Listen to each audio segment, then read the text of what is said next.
So Blessing is saying good morning to all. It's Blessing B. Sibanda from Mpumalanga and an ambassador in Political Action Group A, currently joining the space for more knowledge and fruitful discussion and engagement.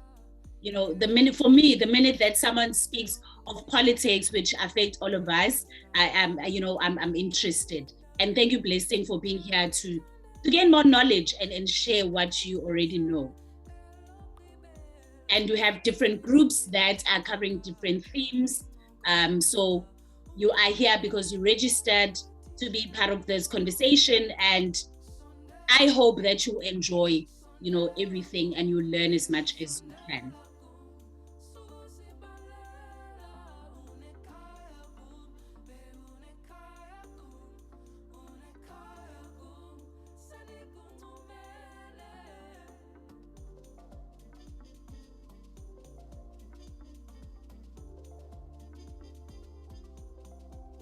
Okay, and Mike is also giving a shout out to some Grunsebenza interns who are in this space. Thank you for that. And I must mention, this is a fun fact actually, that here we have people from all walks of life, people with diverse experiences, people that are doing amazing work. And I wish that actually this dialogue was for not just 2 days, but more days, to get to learn what people are doing in their respective professions, in their respective organizations. And what's beautiful is that everyone is working towards a common goal. So that is something that we can all appreciate, All right. So we're going to swiftly move along. Because again, we are very much mindful of time. I didn't even introduce myself. Wow. Because I'm just getting in this, I'm excited. I am pumped for today because there's a lot that is in store. So my name is Lungisile Koyama, and of course, I am an ambassador within the NYRI network, which is a beautiful network that has been established because the stakeholders and other people saw the need for a more resilient youth in South Africa. So I sit in the Western Cape, and the weather here is amazing today. And I am basically here to say welcome, and have a great time today. And for people that joined us for day one, like I've said, thank you for coming back. That is amazing, which means we did gain something yesterday, and hopefully you'll gain something today. And those who missed day one, don't stress. Our stream will be on YouTube, and we are live streaming on Facebook today.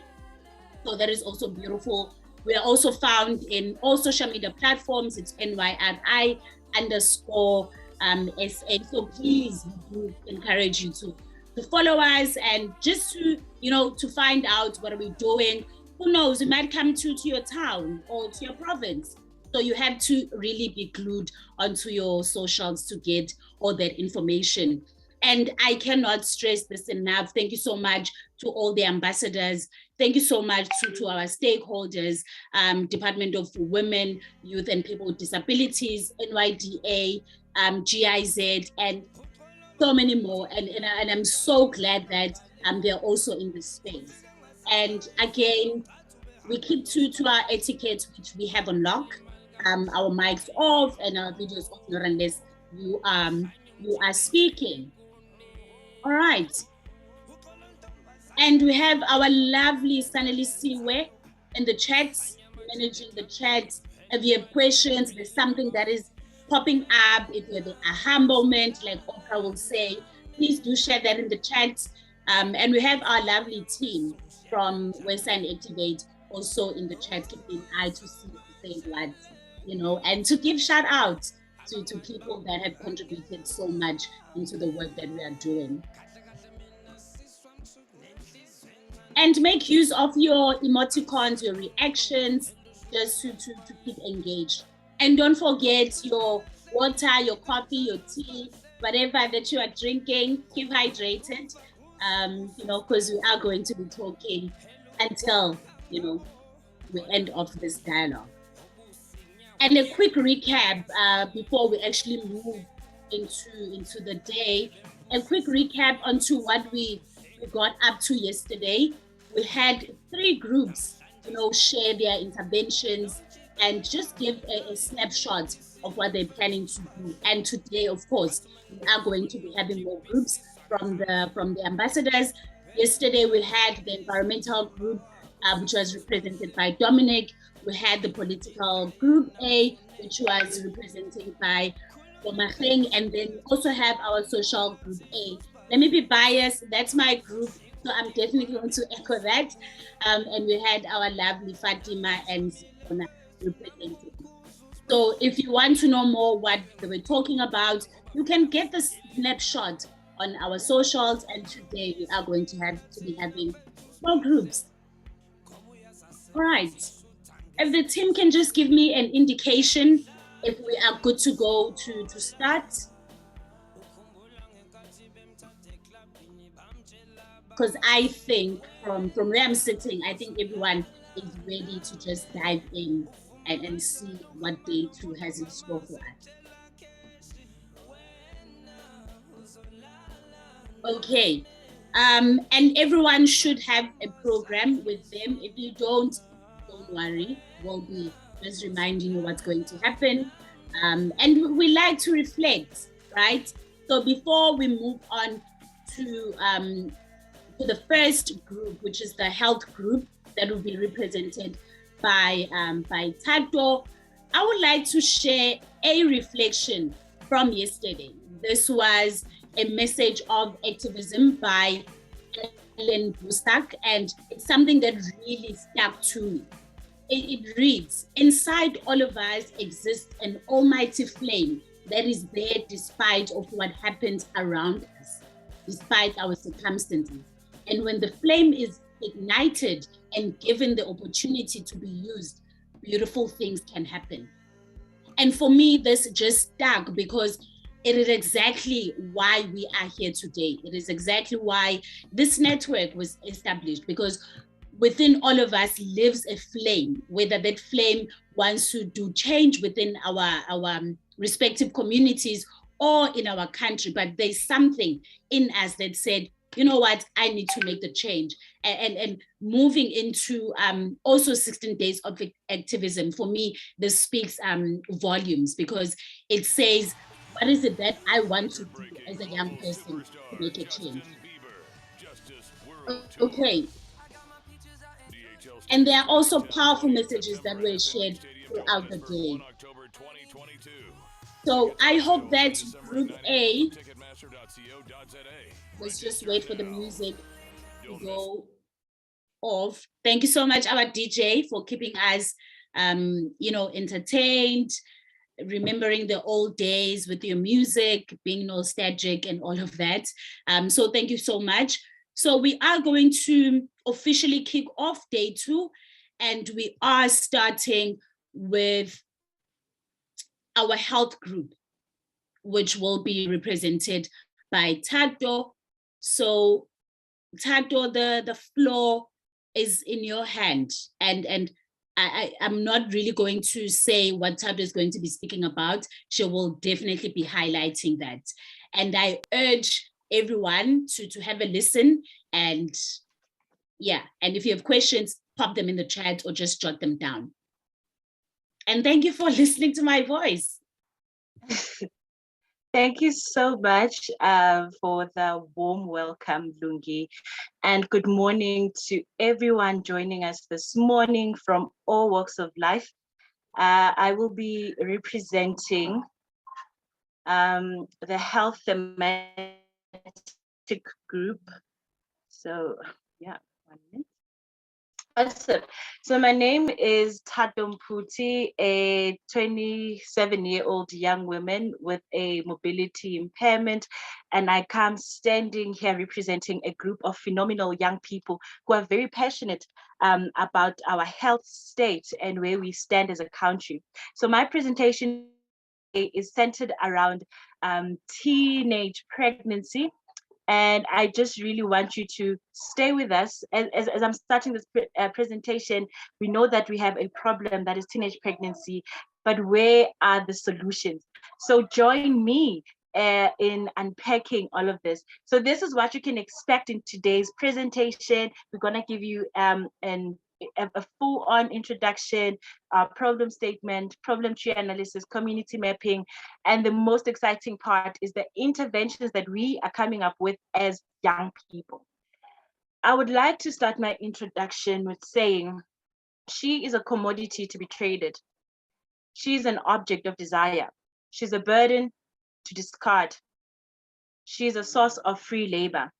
She's a girl, which means that despite her inherent human rights, her body, her life, and her future are not her own. We live in a world where so many dimensions of power and choices are still determined by gender. Most women and girls face some, if not many, discriminatory barriers to equality.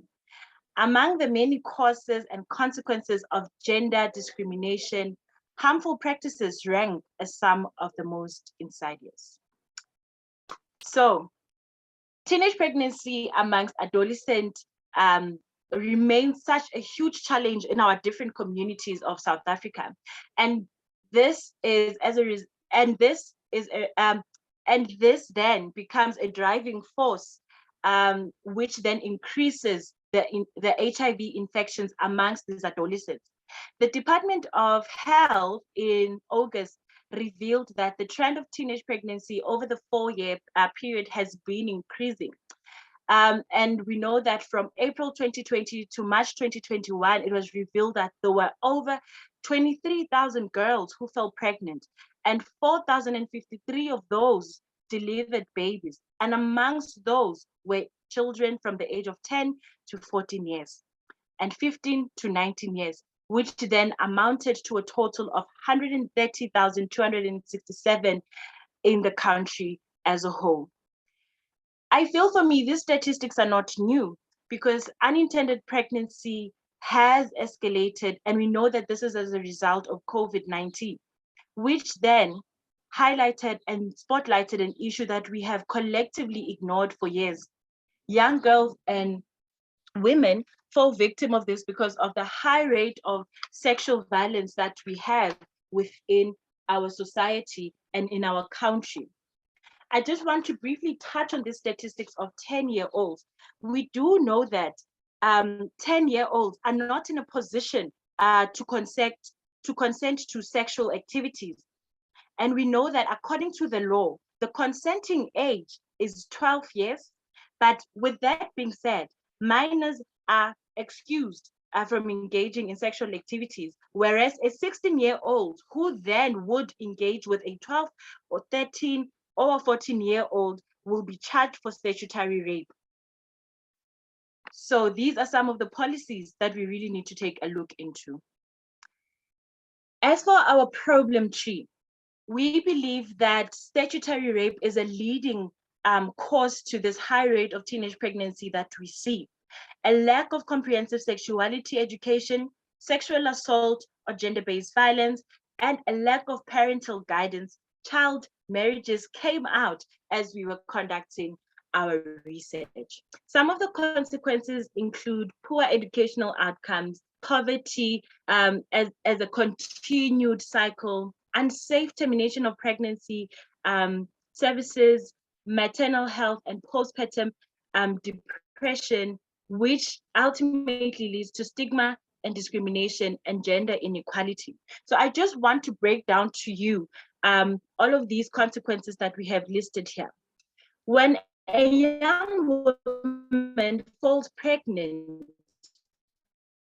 the burden falls on her, and half of the time, if not all of the time, activities. And this leads to gender inequality, because we know that the boy child continues going to school while the girl stays at home raising the child. So we really need to look at how can we fix that, because we can see that it is really not working. And when we are talking about the stigma and discrimination, we know in our society that young women and girls are shamed despite how they conceived. in our different communities, we find that even institutions of learning, they discriminate them. In our communities, they're discriminated against. In healthcare facilities, they are not given the care that they need, which then in turn creates maternal health issues, and which would later cause postpartum depression.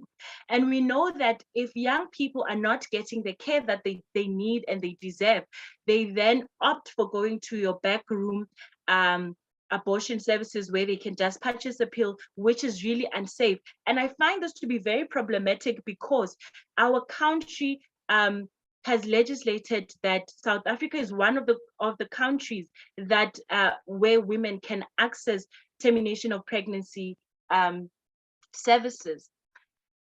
Okay, so I will move forward. So we conducted a survey. And to be honest, this was very tricky because we found that in our survey, wanting to have conversations with these young people from the ages of 10 to 14 was a bit of a challenge because we don't have direct access to them. And their parents were really not consenting to children having conversations with us about teenage pregnancy because of an uncomfortability. We therefore decided to engage the very same caregivers and parents. And from our finding, we found that a lot of the respondents were talking about children fall pregnant as a result of being naughty and being forward, meaning by a papa labantwan, while others claim that the child has been paid lobola for by the person who impregnated them. We found this to be very problematic because it sounds like ukutwala, or better yet, another episode of Surviving R. Kelly. But I wonder if this is a conversation we are ready to have as society.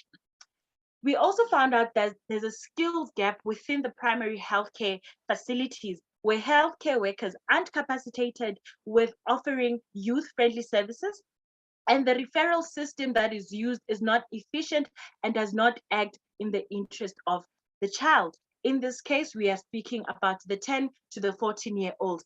And why we are saying this is because if a 10-year-old comes to the clinic and they are pregnant, I would assume that the first thing is this person is a minor. They cannot consent to sexual activities. What then this means is that I need to involve social workers or social services so that we can interrogate and make sure that this person who is sleeping with this young girl is therefore then charged for doing so, because that screams out statutory rape. So what is currently being done? We know that there are some campaigns which are focusing more on behavioral change. Global Fund is offering grants to different organizations that are then implementing different programs that focus on adolescents and young women. But the question is enough being done? We also know that policies are developed at departmental level, where we see the Department of Basic Education and the Department of Health. But what we found to be problematic in this instance is the fact that these policies are just left there at departmental level, but are they being implemented further down into the different institutions like your hospitals, clinics, your schools, primary and high school? Well, we are very ambitious people. So with our interventions, we are hoping to reduce statutory rape, which we believe is an enabler of teenage pregnancy, by 2030. And we also wish to create a society of adolescent girls and young women that are empowered, equipped with knowledge on bodily autonomy and comprehensive sexuality education. So this here speaks to our intervention plan. It has been broken down into 3 because we know that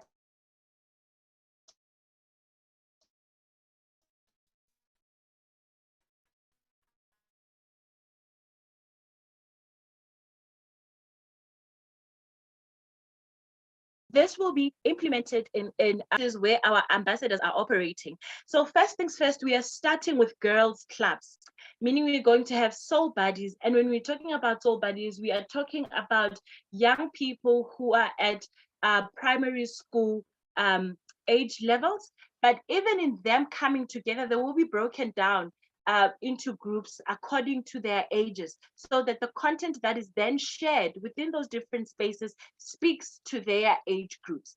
And then we have the I Am My Sister's Keeper. So with My Sister's Keepers, this is where we start engaging adolescents who are in high school all the way up. And this will also create a sense of mentorship where big sister mentors little sisters, and we are able to have conversations around comprehensive sexuality, because we have found that a big gap is that parents at household level are not having honest conversations with the young people around issues of sexuality, around sex education, and everything else in between.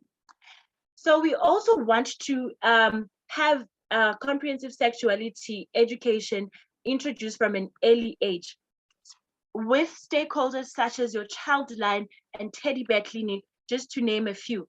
And why we want this to be done with these stakeholders is because we understand that how these stakeholders operate, they speak a language that children would understand, meaning that these are the stakeholders that can help us in educating our children from as young as 4, 5, to say this is a good touch and this is a bad touch. And if someone touches an area that we have educated them to say this is a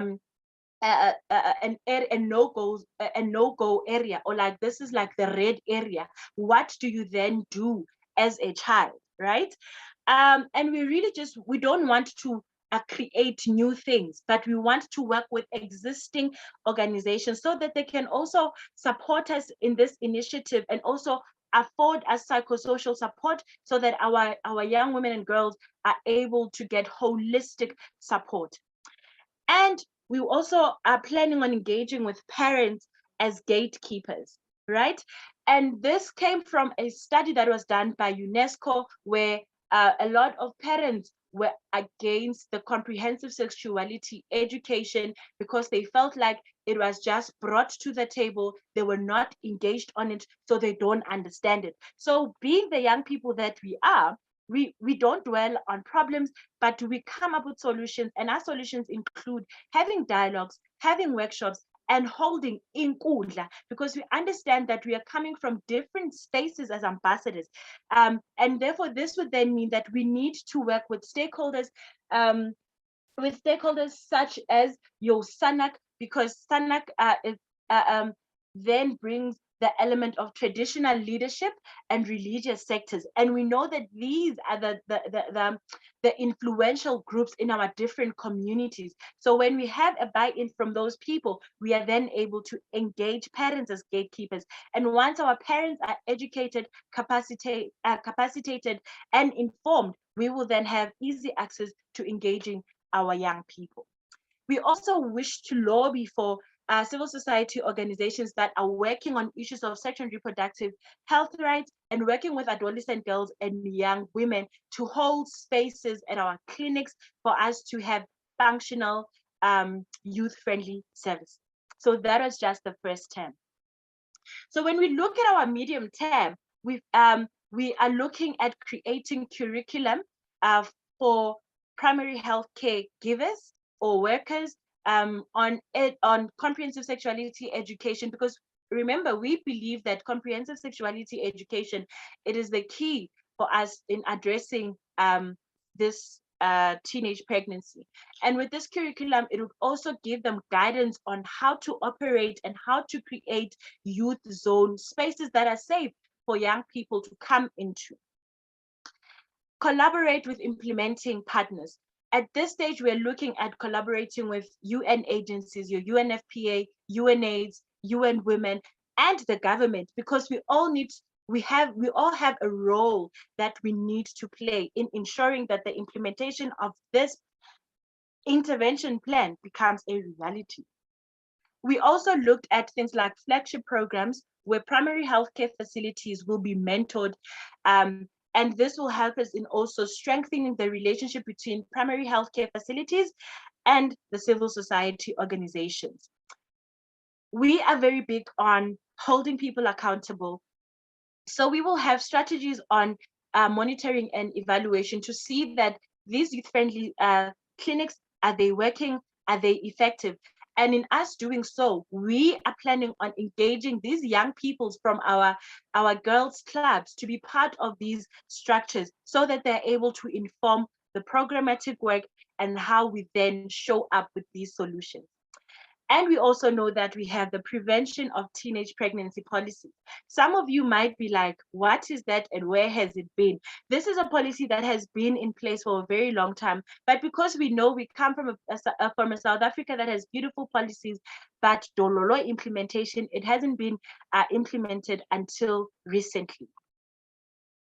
In our long-term intervention, we are looking at having an integrated approach. So we're all about promoting the provision of reproductive health services, linking them to GBV and HIV, because as we were conducting our research, we realized that all of these things exist together. So there's no one that exists without the other. Therefore, that's why we are having such high rates of new HIV infections. So we want to have an improved sexual and reproductive rights by partnering with government to implement and promote inclusion and the participation of the youth. So when we're talking about promoting inclusion, we don't want young people as recipients of these strategies or these plans, but young people should be part of the conversations to say, how do we create the spaces? And with inclusion, we are looking at having young people with disabilities represented in those spaces, having members of the LGBTI and gender non-conforming people being part of those conversations as well, and having all the other marginalized groups forming part of these solutions, because we really do believe that there is power with collective activism and participation. So speaking on the prevention of teenage pregnancy, we want to see things like the behavioral change being implemented, because this is something that already exists within the policy, but now we want for action. We would like for it to be implemented in terms of the behavioral change, linking SRHR services, supporting and reporting. And when I talk about supporting and reporting, so this speaks to us capacitating our young people through our groups so that they are confident enough to walk into a healthcare facility. If they are denied access to different services for whatever reasons that may exist, they then are able to report, be it is the healthcare facility that is not that has stockouts, or healthcare professionals who are denying these young people access. So because we know that these children do not live by themselves, we are also looking at having support for families, having things such as parental skills and workshops around how to raise these children, and also dealing with the harmful cultural norms and harmful cultural practices, because as I started in my introduction, they hold power in our young people not being able to access the different services, and an emphasis on comprehensive sexuality education to be implemented at household levels. So looking at implementing our youth-friendly services across the spectrum. Remember, we would have started already in our short term and our medium term. So now we have seen that these spaces actually work, and we want for them to be implemented across the different provinces, across the different regions, and across different districts. And these will be led by young people. And why we're saying young people will be leading this is because they will then be capacitated to be sitting at clinic steering committees. A lot of people didn't even know that we have things such as clinic steering committees. So our aim is to have these young people infiltrating those spaces to ensure that in everything that happens within that setting, they are part and parcel of those conversations. So we are aware and we know that there are different frameworks that come from the international spaces and in the regional spaces. So what we plan on doing is creating M&E to ensure that all of these frameworks that have been signed off by South Africa are actually being implemented for us to have reproductive health rights services. Lastly, yes, and then we also want to look at capacitating entry points. So when I talk about entry points, we are talking about the school governing bodies, where we know that these bodies are influential in programs and projects being implemented at school level. We also spoke about clinic committees. We want the visibility of young people in those spaces. The CPF, where we know that these are committees that are found in police stations. If a 10-year-old is pregnant, what is the CPF doing in that regard? So this is an approach to actually make sure that we have all members of the community on board at different levels, so that it is not only a problem of a 10-year-old who is now then pregnant.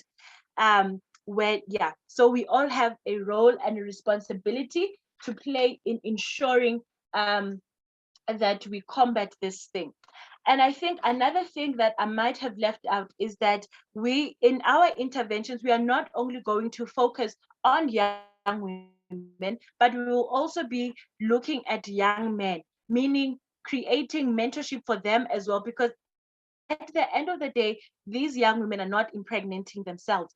And also educating young men on consent, because in our findings, we also found that when having conversations with teenagers is that a lot of them therefore engage in sexual activities because their partners are not understanding the whole issue of consent, and they engage in sexual activities because they want to keep this partner that they then have. Now, if you have been wondering, how do I get involved? We got you covered. Amplify us by granting us access to academia to help us strengthen our findings. Because in South Africa, if you are not backed up by a study, we know that chances of your implementation or your intervention being implemented are 0 to none. So if we are then afforded opportunities to work with academia across board, we will then be able to,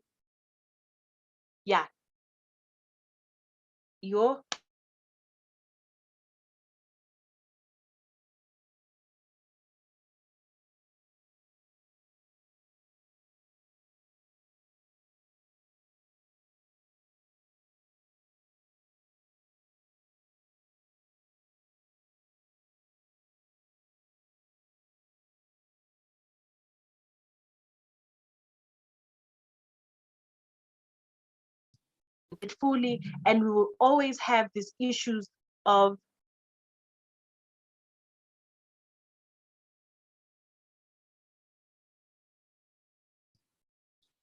Am I still audible? Yes, hi Tando, you seem just breaking here and there. So I think you were now highlighting the last point, the certify us, but you were just breaking a bit. Oh, okay, sorry about that. So we would like to be certified as young people. So different stakeholders need to commit to collaboratively working with us as meaningful contributors to bringing solutions to the social ills. Thank you. Thank you so much, Tado, for representing your group, and I've been reading the chats, and everyone in the space really resonates with everything that the health group has highlighted. We know that teenage pregnancy or unintended pregnancy is quite a big issue in our country. And just to give a snapshot of what their theme is, it says comprehensive sexual education as a tool for lowering teenage pregnancy and HIV new infections. And the way that they structure their presentation and their findings, and it's something that we see every day. It's quite heartbreaking. And some of the highlights from the comments is we can all agree that everyone needs to work together. So it's not only a teenager's problem, it's not a government problem, it's not a parent's problem, but it's our issue as a society. So if we all come together, we can definitely combat this issue. And if you do have questions, you have more insights regarding this theme, you will get them in the breakaway room, where we will do a deep dive into all the thematic groups. Okay, and just to also mention, in the chat, please keep on popping your questions, your insights, your thoughts. We do have Saneli Siwe and the rest of the team. Mending that, we do have our socials live and kicking. We are live on Facebook. It's NYRI_SA. And we have another group that's going to be coming through, which is Political Group B. They will give us also a snapshot of their intervention. And I'm not alone in welcoming you and keeping you entertained, listening to my voice. I do have also my favorite ambassador, Uche. Hello? Through. Okay. Okay. And again, our mics. Oh, sorry, Lindsay, I have a question regarding the teenage pregnancy. Okay, beautiful. That's perfect. We want engagement, but unfortunately, we're not going to be able to take questions in the. I'm just curious. I'm curious. My sister at the moment is pregnant, and I'm about to be a dad. Is there anything we should watch out for our child? Okay, that's an interesting question, and I'm sure there will be people who can give you a response to that. If you do have a response, please do type it in the chat. And also, when we break away to our groups, we can have a deep dive into that conversation, because this is an important question. How do you then prepare for parenthood? And this group health group, they did highlight that part of their intervention is to work with parents and everyone involved. So let's move swiftly into our next group, which is Political A group. All right.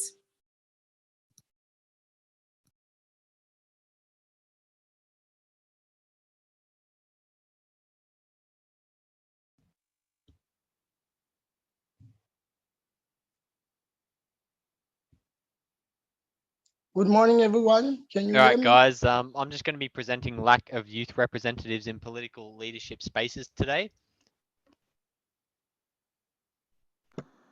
As you can see in the picture, sorry guys, listen. Sorry, mate. I mean, I appreciate you've jumped in on the call, but you're welcome to participate. But if you don't mind, just chill in and let the presenter present. I am the presenter.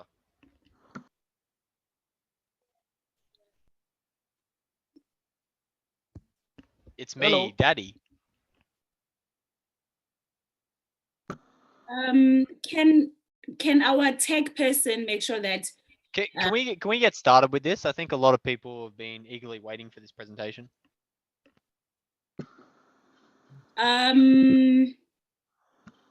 apologies for that to everyone that's in the space. I think we can all get Can we just kick that guy?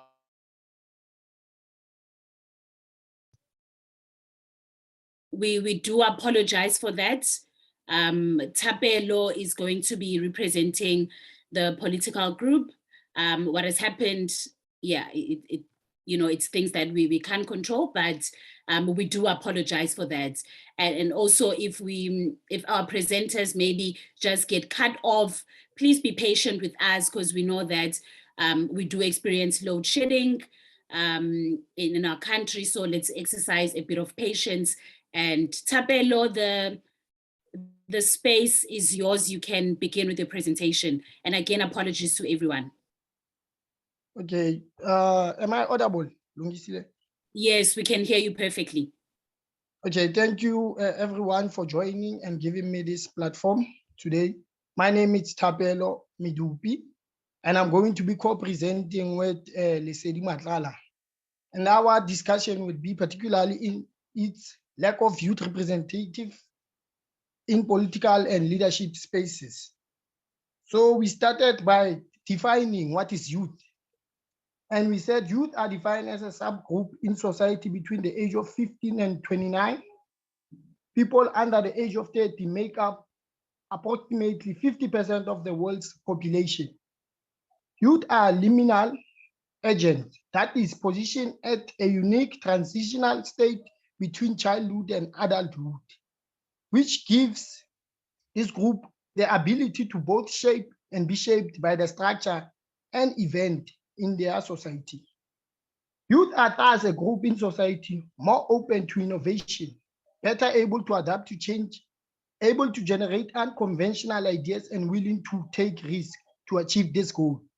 Not forgetting that in this, I mean, like in this last bullet, we also looking at the age in their advantage, because they have age in an advantage. And if they happen to make mistakes, they are able to learn as they go. Then we managed to take data from Parliament. As Parliament, National Parliament, it's one of those bodies where decisions are, policies are taken and decisions are made. So if youth are not fully represented there, that's when we see that youth are not able to take part in most of the structures. So our studies said Parliament has provided that youth under 30 make up to just 2.6% of world's MPs, which is members of parliament. Furthermore, around 25% of the world's single and lower houses of parliament have no member of legislature under the age of 30. This, in South African context, we mean municipal council and the legislative council in provinces. This fact is boosted by the average age of parliamentarian globally, which is 50 and 53 years old for men and women respectively, as uttered by United Nations Youth. Basically, this states that in parliament, generally around the world and South Africa in particular, you never get to see young people under the age of 30 leading, especially being members of parliament, be either in committees or an ordinary member of parliament. So it means that now parliament is seen as what a retirement place for adult people in our society. So possible causes of this dilemma is as follows: lack of political insight. This means that because of most of these party politics organization, they're not interested in now giving education towards youth in terms of politics. Our education system also doesn't allow us to be leaders, but perhaps we are educated to be employees and be subordinate. So it enables us to, or make it impossible for us to take charge, actually. Notion that parliamentarians are old people. It's because of what I've mentioned before, that because we're seeing this culture that only adults from the age of 50 to 53 and above are the one taking roles in parliament. So we see that, you know, this is how it's supposed to happen. So we don't see no longer see youth trying to even contest in higher places like that. That doesn't go to even parliament only. Even in provincial departments and others, you never get to see young people leading those departments. Societal standards, which pushes a narrative that young people are rude. This, I think we can all agree that we have seen it before, that young people, when they start becoming radical, when they start fighting the status quo, they are now being labeled as rude, as uncontrollable. And others have been even thrown out of organizations because of they were challenging the status quo. They were making it difficult for people now to not relax in those positions. You can go to the next slide. You can go to the next slide. And then our problem 3, it's as follows. As our main discussion is lack of youth participation in political and leadership spaces, this now has started issues like youth unemployment, because of now in parliament and in other strategic positions, youth are not represented there. We can never have policies that are youth-led or are youth-directed. So you will end up seeing youth that are unemployed because of there's no leaders who are advocating for them there. You see distracted young people. You end up seeing young people using substance, suffering from substance abuse, doing GBV, crime, and a lot of these things. Because of they are distracted, they are not seeing any potential in them because of now they are rejected. They are not given role to lead. You know, as I've said, we have energy and we want to use it. So if we are not using it positively, we'll end up taking it now to a negative route where now we are distracted and doing wrongful things. Decrease youth contribution in the economy. Like now, how do you feel that your economy is low and you have a potential to increase perhaps the GDP of that, but because of lack of opportunities and continuous rejection from your leaders, you end up being demoralized at all. You see, lack of faith in the system. Like now, with even political processes, electoral processes, and most of this role where now you start getting, for example, like now when they were choosing now the cancer of NYDA, people do no longer have belief in those things because already now they can even now say that I know who's going to be there. I know who's going to be appointed there. Already you can predict without even waiting for the process to unfold. It's because of how we have given up on the process. Rejection will result in lack of confidence. Like I've mentioned, if you are continuously rejected, somehow motivational speakers would advise that no, this is perhaps a motivation for you to be rejected timelessly. But now we are speaking about people who are lacking insight, youth who are not equipped, and then you expect them to have courage, resilience to move on without any direction. Remember now there's no structure that is molding this person to be able to withstand these rejections, this continuous rejection. So they end up feeling the need to say, you know what, I no longer believe. They now start taking drugs. You see them staying in the streets and trying to hustle in anyhow they can. And then the financial strain, lack of opportunities to high-paying jobs. You have a potential, but you kept on being on the same position for years because of they feel like you cannot take certain position because they are not yet equipped. But there's no scientific or merit background to back that view. Gender discrimination leads to lack of faith in young women. This one it's very stressing because of like now in the world in general, women are 3 times more than men. But you check around, women are always subordinate to men, and it's stressing. Yes, now I see there's perhaps shift in this narrative, but we still have a lot to do in terms of balancing the equation between young women and young men. Because now it's really stressing to see that women cannot push even us as men because they know very well that within us, when we get there, we start neglecting them, start neglecting their needs. And now I'm going to hand over to my co-presenter, which is Lesedi Matlala. Thank you. Thank you very much, comrade. Thank you very much, colleagues. It's such an honor to be here, to be presenting on this very, very important topic. It's a very concerning one, especially to us youth. There's a saying that says history has no blank pages. We know that around the globe, like most struggles and most movements have been really activated by youth. Even in South Africa, we know that the struggle of Black people and other marginalized groups have been really activated by youth. And now is our time to do the same. However, though, it's concerning that we're going to present about an issue which affect us recently as youth. Let me carry over with the presentation and perhaps and say we try to dive a little bit deep and do some desktop research and see what's really are the factors that are contributing to this lack of representation of youth in these positions or in political positions.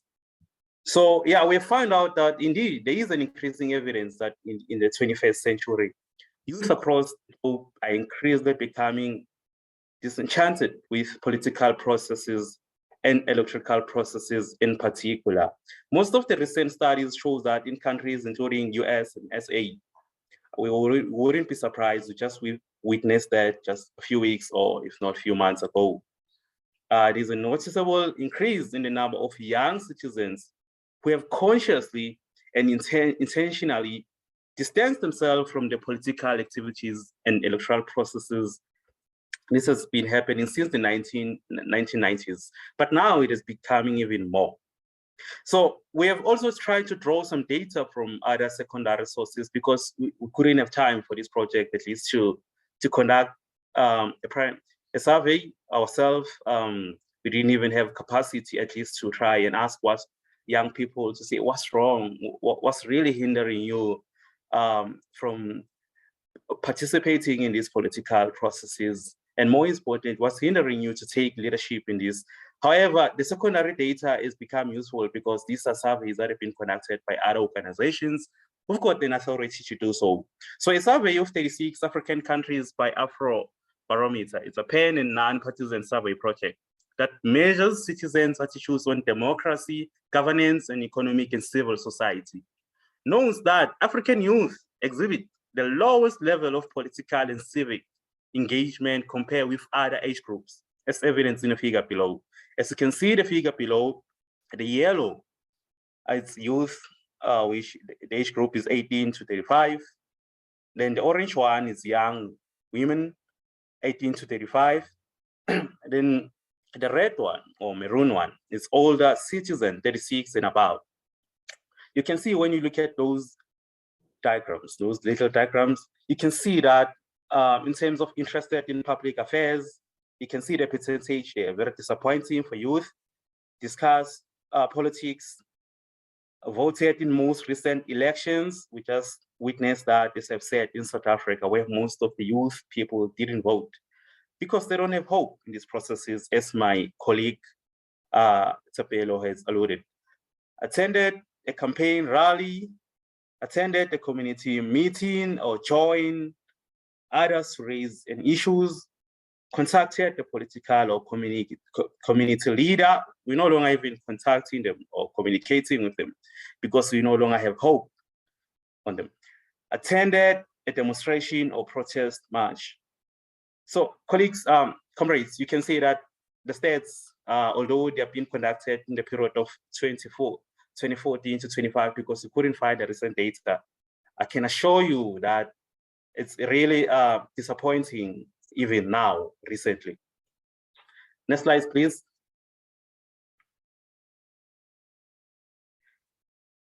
So comrades, on these slides, I'll talk about policy making and youth, looking at the people-centered governance. So as a result of this pandemic, I'm just coming now recently, as a result of this COVID-19 pandemic, the multilateral system, which was already on a back foot due to the global rise in nationalism and protectionism, as most of us might know about this, has been further disrupted. So it means now people are working in silos. Governments are no longer consulting youth and other issues of importance. They're just making decisions on behalf of us. My colleague on the other presentation has mentioned that we just become beneficiaries now. We just become people who benefit in these programs and these policies, but we are not people who are really actioning these things. We're just receivers, of which this is something that we should not allow.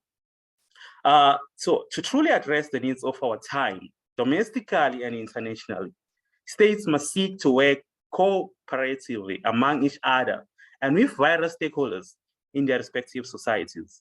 This calls for states to pursue a new form of people-centered politics that seeks to bring all people within society together, include the voices of the most marginalized, vulnerable, and improvised into the discourse, of which is most of them is youth.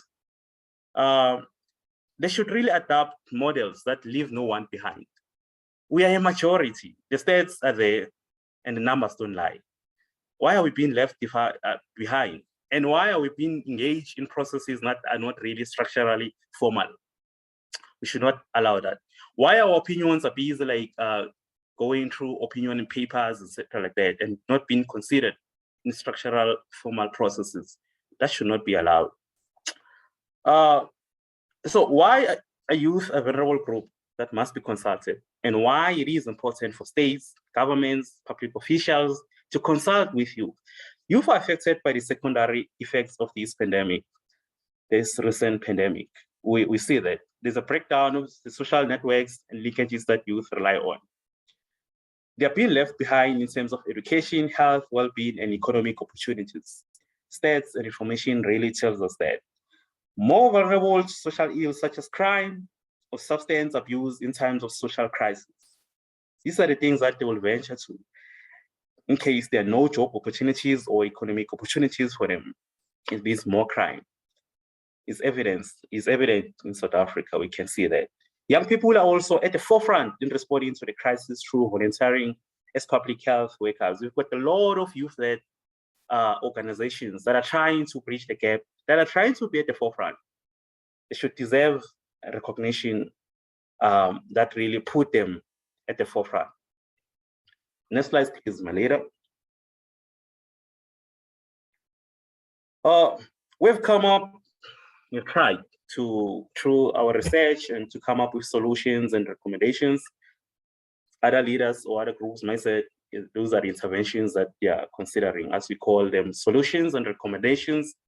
So we are saying that there should be a youth-friendly legal framework that is crucial in enabling youth participation. Colleagues, this is a very important one. Without the legal framework, so far we've got a policy framework. We also need a legal framework.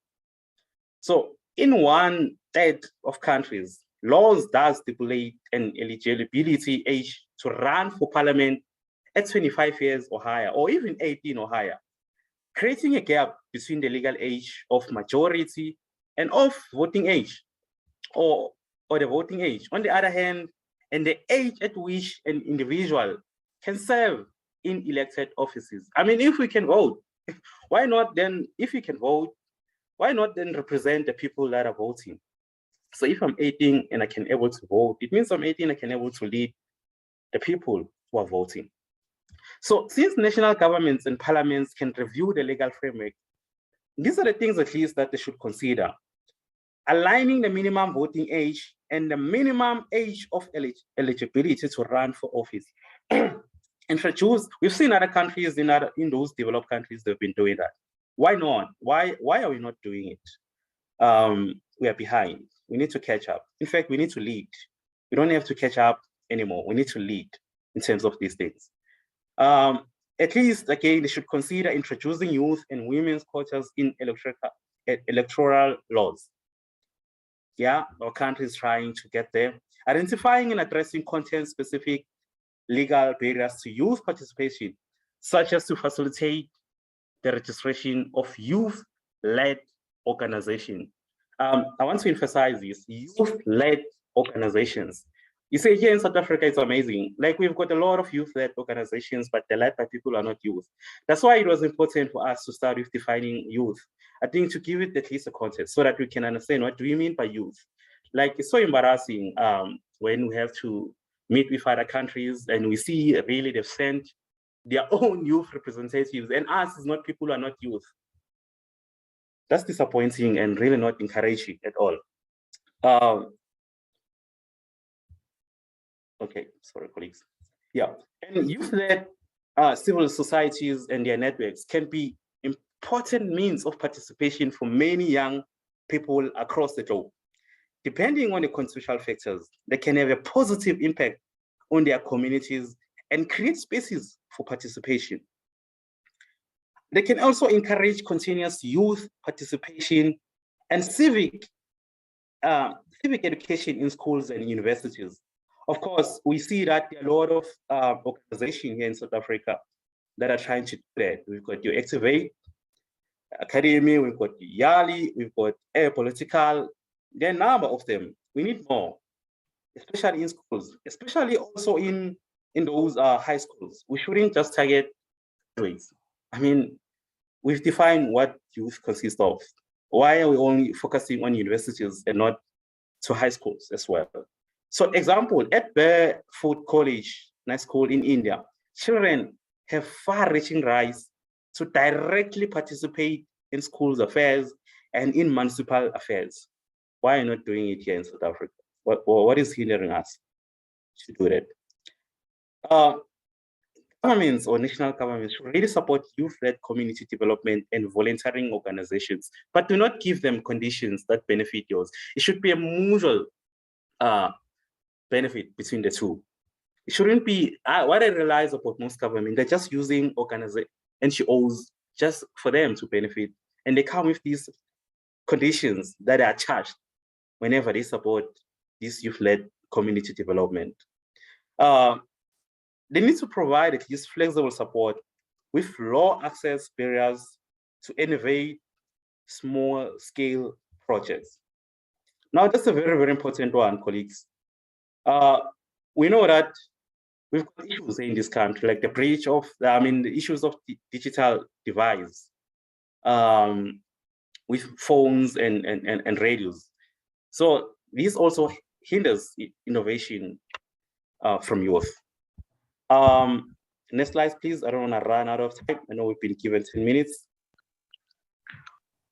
Lisedi, it's Jacob here. Can we just wrap up? We are running out of time. Yeah. Thank you, Malid. I've realized that. And can we go to the last slide, please? Thanks a lot.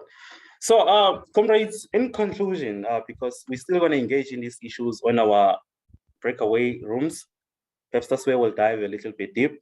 So, while South Africa remains a democratic model in the region and the continent more broadly, the realization that the country's young population has lost faith in political system and electoral processes in particular is concerning and does not bode well for democracy at all. Political parties and electoral bodies must strive to create conditions that allow for effective participation of all age groups in politics, including young citizens. So the rise, for example, the rise of the prominence of Robbie Winnie in Uganda and Nelson Chamisa in Zimbabwe, and Julius Malema in South Africa is confirmation that young people are beginning to question the status quo and are pushing the limits of all systems. These dynamics demonstrate how generational politics can shift the political landscape and possibly bring countries within tipping points of new crises. Thank you very much, comrades.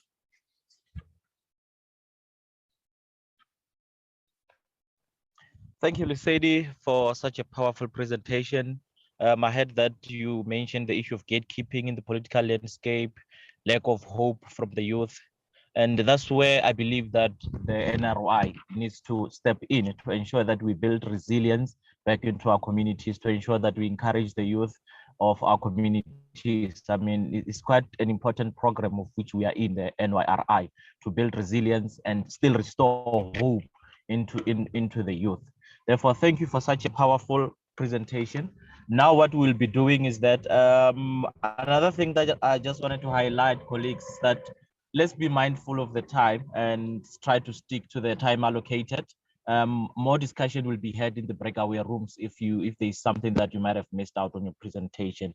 Therefore, with that being said, let's take a body break of at least 10 minutes. Then we should be back at 11:23. Thank you, everyone.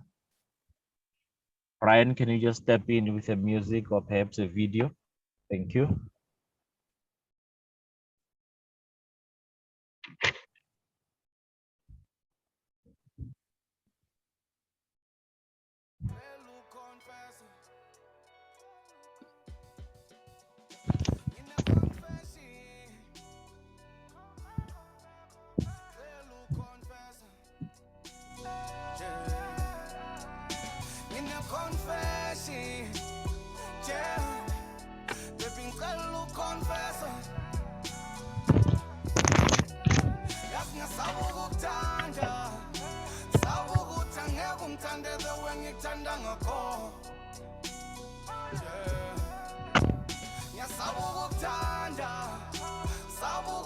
ngekungithandela wengikuthanda ngakhona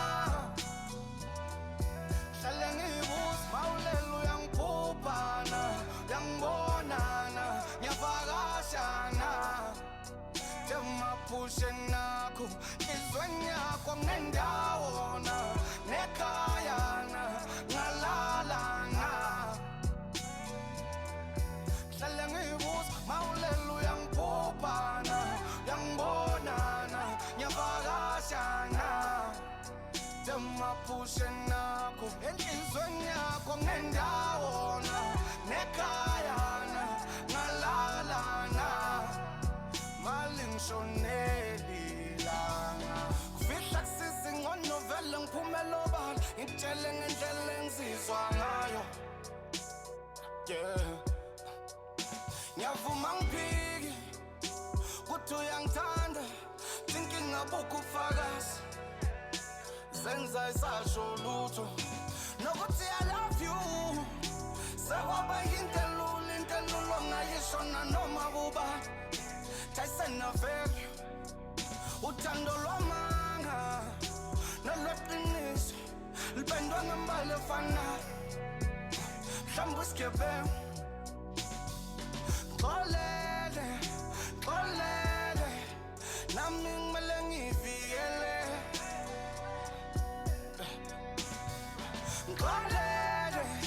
xolele nami kumele ngivikele wemntana womuntu ngine-confession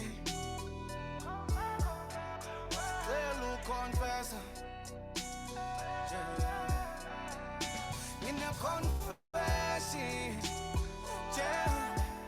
baby ngicela uconfessa yazi ngisaba ukukuthanda saba ukuthi angeke ungithandele wengikuthanda ngakhona ngiyasaba ukukuthanda saba ukuthi angeke ungithandele wengikuthanda ngakhona hlale ngibuza mawulela uyangiphuphana uyangibonana ngiyavakashana emaphusheni akho izweni yakho ngendawona nekhayana ngalalana hlale ngibuza mawulela uyangiphuphana uyangibonana ngiyavakashana emaphusheni akho enhlizweni yakho ngendawona nekhayana ngalalana malingishoneli langa ngoba umuhle unako konke awushoti ngalutho lapho suka khona bonakalaphi you too good to be true ngabe khona engingakwazi makukhona cela ukhulume manje kusesenesikhathi kumele ungithembise ukuthi mangivuma lana kusasa ngeke ungijikele umzimba uright konke kuright inhliziyo yami iyopele khathele kumele ngihlale ngiphapheme xolele nami kumele ngivikele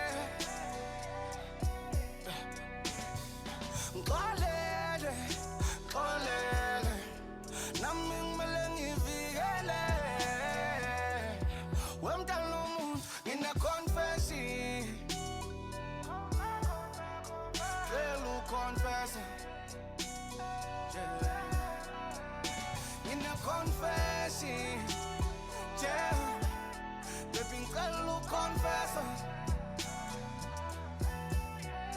yazi ngiyasaba ukukuthanda saba ukuthi angeke ungithandele wengikuthanda ngakhona ngiyasaba ukukuthanda saba ukuthi angeke ungithandele wengikuthanda ngakhona hlale ngibuza mawulela uyangiphuphana uyangibonana ngiyavakashana emaphusheni akho izweni yakho ngendawona nekhayana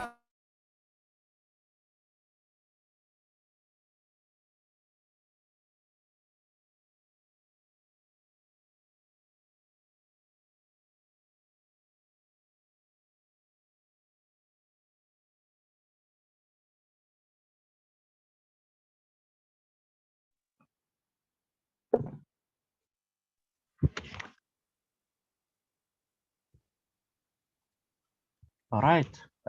Thank you, everyone. Seems like we are back a little bit earlier. I thought we were going to be back at 23 past, but that's fine. Let's continue with our wonderful presentations. With that being said, I would like to welcome Social Group B. They will be chatting to us regarding mental health issues that affect men, of which they believe that perhaps it is one of the factors that contributes to GBV. Therefore, let's give them the space and listen to basically what they are going to take us through. Social Group B, the space is yours. Use this space as fruitful as possible, and let's be mindful of the time. Thank you. Thank you so much, facilitator, for actually granting me this platform. Good morning, everyone. My name is Lerato M. Morotolo. I'm an ambassador from Gauteng.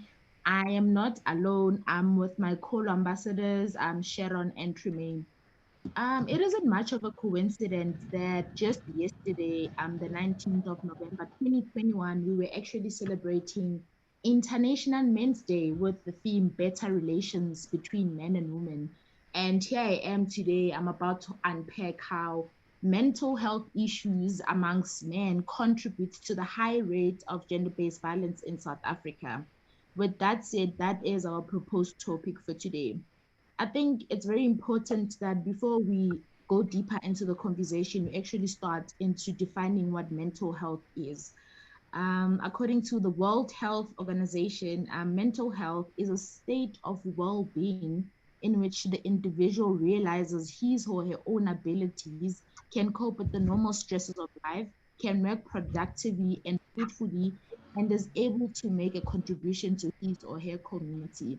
I think the most important part that we need to highlight there is that a state of well-being in which the individual realizes his or her own abilities.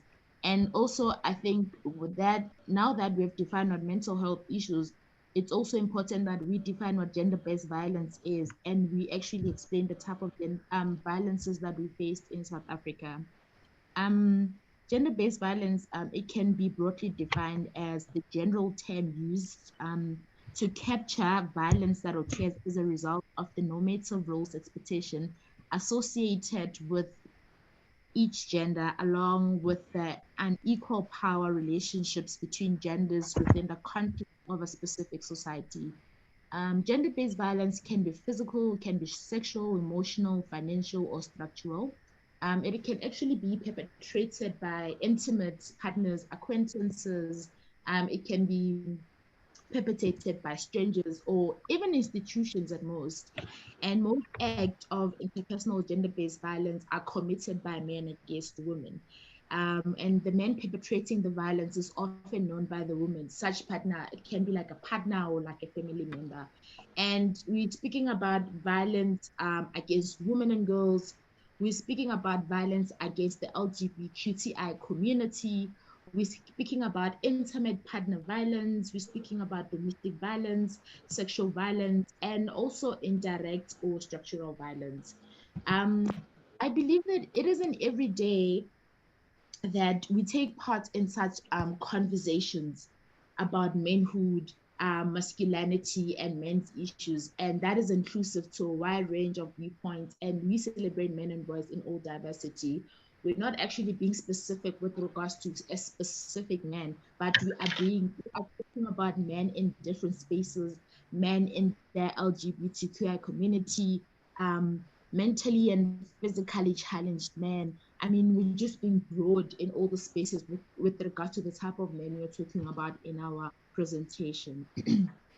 Also, when we were doing our research and looking at statistics and checking how the alarming rates of gender-based violence is increasing in our country and how men's mental health actually contributes to that, we found that according to Statistics South Africa, 1 in 5 partnered women has experienced physical violence by their partner.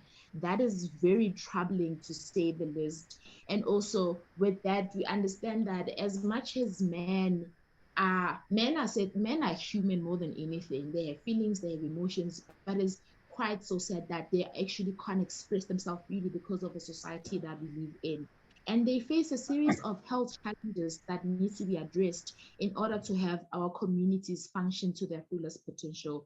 And when we look at another research from the International Men's Day, we found out that men have a suicide rate 3 times higher than women. And another thing is that 1 in 3 men have been the victim of domestic violence. Oftentimes, it's not that we don't see such statistics. It's that most of the time the victim is always the one who's in the forefront, but we barely look at the core issue of the matter of what actually leads to us having such statistics.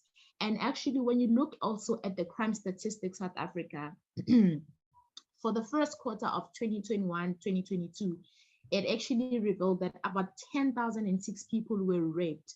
I think we need to highlight the fact that people were raped. It's not being specific to women, it's not being specific to children or men, but people were raped between April and June. That's like in a period of 2 months, if I'm not mistaken.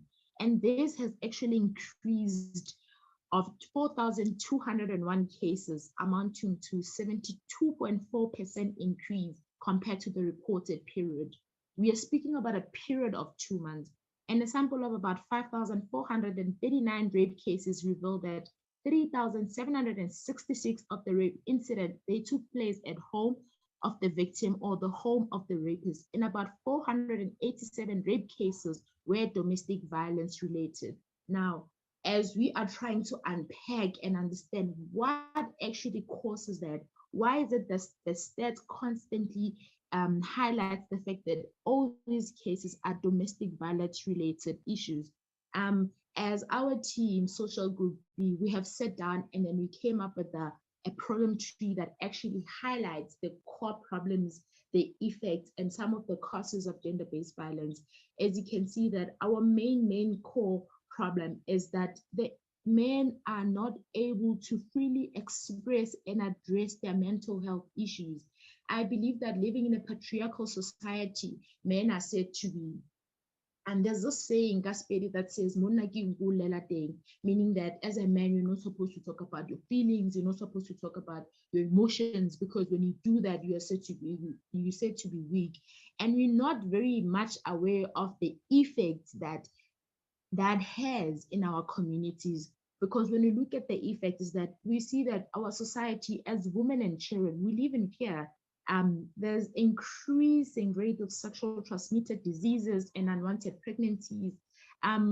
We further oppress women in our society, and then we actually normalize depression, which is another issue that made us actually dwell deeper into understanding mental health issues amongst men. As we have unpacked gender-based violence and some of the causes and the effects, we need to understand what actually causes mental health issues in men. What is the core cause that we've actually identified? We've actually identified that, as I've said, and I've been repeating this for most of my presentation, that the inability for men to vocally express their feelings, to freely express their feelings, societal pressure. We live in a very complex society where we're not saying, where men are said to be like, you're not supposed to speak. When a man goes to a police station to report, or when men seek help, or when they call SADC, or when they do what, they are being ridiculed. Cultural expectations that are subjected to and by cultural norms and standards, and the stigma that's been there that men don't cry. It's something that we as Social Group B, we want to challenge and we want to talk about. The family history of gender-based violence. We believe that certain things are generationally passed through. I mean that if you experience gender-based violence in your home, you are said to be comfortable with passing that to the other people, which actually we need to identify and recorrect. Lack of mental health services, poverty and socioeconomic status, and another biggest causes of mental health in our country is alcohol and drug abuse. I think we all are familiar with the notion that men don't cry and men do not shed tears. I think it's about time we as community, we as ambassadors, we as South Africans, we challenge this notion. Because when you look at the stats from South African Depression and Anxiety Group, it has announced that the rate of depression amongst men in South Africa are extremely high. The number of men calling into their helpline is climbing alarmingly, and they receive up to 97 calls a day. With that, there's a report of men not only killing themselves, but they're actually taking their families with every single day. Also, research has suggested that men are less likely to seek treatment for depression, which is one of the core serious illness which can be successfully treated. I think also it's quite important that we actually highlight what are actually the causes and how is the causes of violence. So instead of men acknowledging their feelings, asking for help, and actually seeking appropriate treatment, men with depression may be more likely to they go to alcohol and drugs. They become really frustrated. They become really discouraged. They become really angry and irritatable. Some men actually throw themselves compulsively into work on hobbies instead of actually being vocal about how they feel and speaking out about their feelings. And this thing causes men not to actually notice or recognize that their irritability, they have lack of sleep, loss of interest in work and hobbies. And these are actually the signs of depression. As we further unpack and talk about this topic, it's important that we speak about the challenges faced in this area.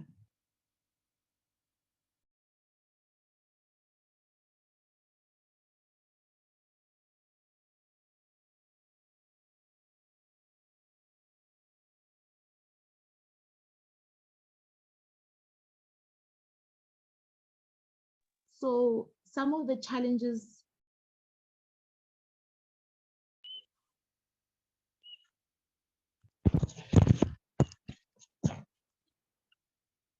Are you still there, Sharon?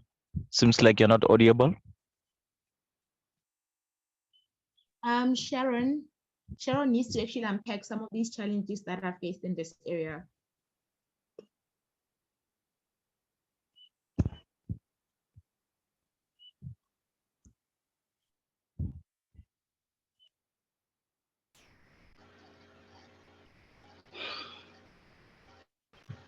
Can you guys hear me? Yes, you are loud and clear. You're loud and clear. You're audible. Yes, you can continue. Okay, I'm sorry, my screen is just misbehaving.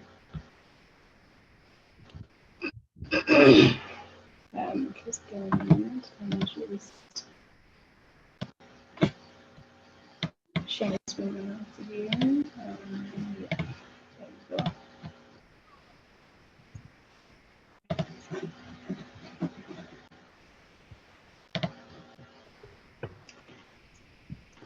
Oh yes, thank you so much for your patience. It is important that we bring it home, and please note that the challenges that I'm going to mention that are faced in this area in trying to combat gender-based violence and mental health issues are not limited to the following challenges.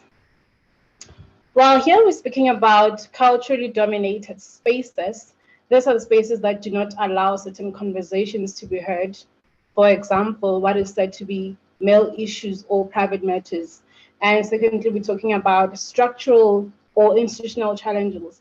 Although the rights to safety and security, dignity and protection are entrenched in the South African Constitution, gender-based violence, it is important to note that gender-based violence is still prevalent. There's a governmental neglect that needs to be challenged. Gender-based violence issues has been neglected on both local and national levels, such as the South African Police Services. In fact, in the perception that gender-based violence is dangerously becoming normalized, and it is evident in our own communities, and even survivors believe that their cases will yield no results besides triggering further trauma if they try to report them. Men not being able to seek help because they are ashamed to seek help in healthcare facilities, departmental social development, to mention a few, because he is a man and he's equated to little or no man if you try and report such cases. We are talking about family dynamics or imbalances. In most families to this day, believe that anything related to sex is a private matter, be it a sexual violation, taking a personal or private matter to the public space be it a woman's sexual violation, is shameful, whether or not she chose to experience that. So you can imagine how a man would feel if even talking about their own violations. This perception must be rejected as it leads in the understanding of what gender-based violence is and what actually causes it. We're talking about social influence and stigma attached to the mental health issues and the gender-based violence. For the longest of time, these were the type of conversations that were seen as separate or divorced, but we have learned that it is not. And this is beyond a personal struggle. So we need to be a bit more sensitive and more steady when talking about such issues. Well, although there are survivors and victims of gender-based violence in our communities, they struggle to find spaces where their experiences are acknowledged. Gender-based violence is still seen as a taboo in some conversations, well, in some communities. And these are issues that need to be filtered through the victim's eyes and not the oppressor's eyes. This is when survivors or either tend to seek help in the very same system that oppressed them. This system could be a family, work, be it a public service, to mention a few. This is where the oppressor would say, tell me your story and I'll tell you in a new way. Our approach as a social group B is to approach this matter in a more of an Afrocentric methodology. The Afrocentric methodology is derived from the paradigm which deals with the question of African identity and the perspective of African people as centered and inclusive of their identity. We have recognized, well, the need for a lasting change. This could be done through recognizing the reality that our communities face and that the solutions have to emanate within our own communities. There's an asset. Hello. There's an asset-based intervention. Could everyone please turn their webcams on, please? Just hold on. Brian, can you just come through to remove that person, please? Thanks, Brian.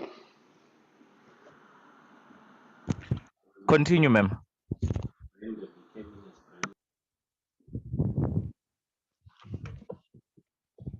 Sharon, please continue.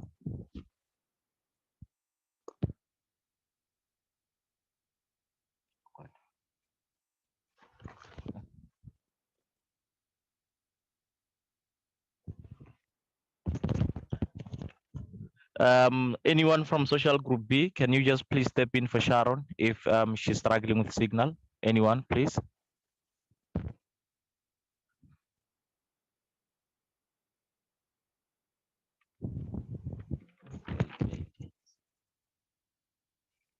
Can anyone hear me?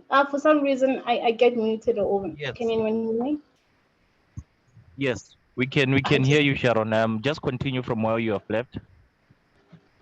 I just get muted. Sorry.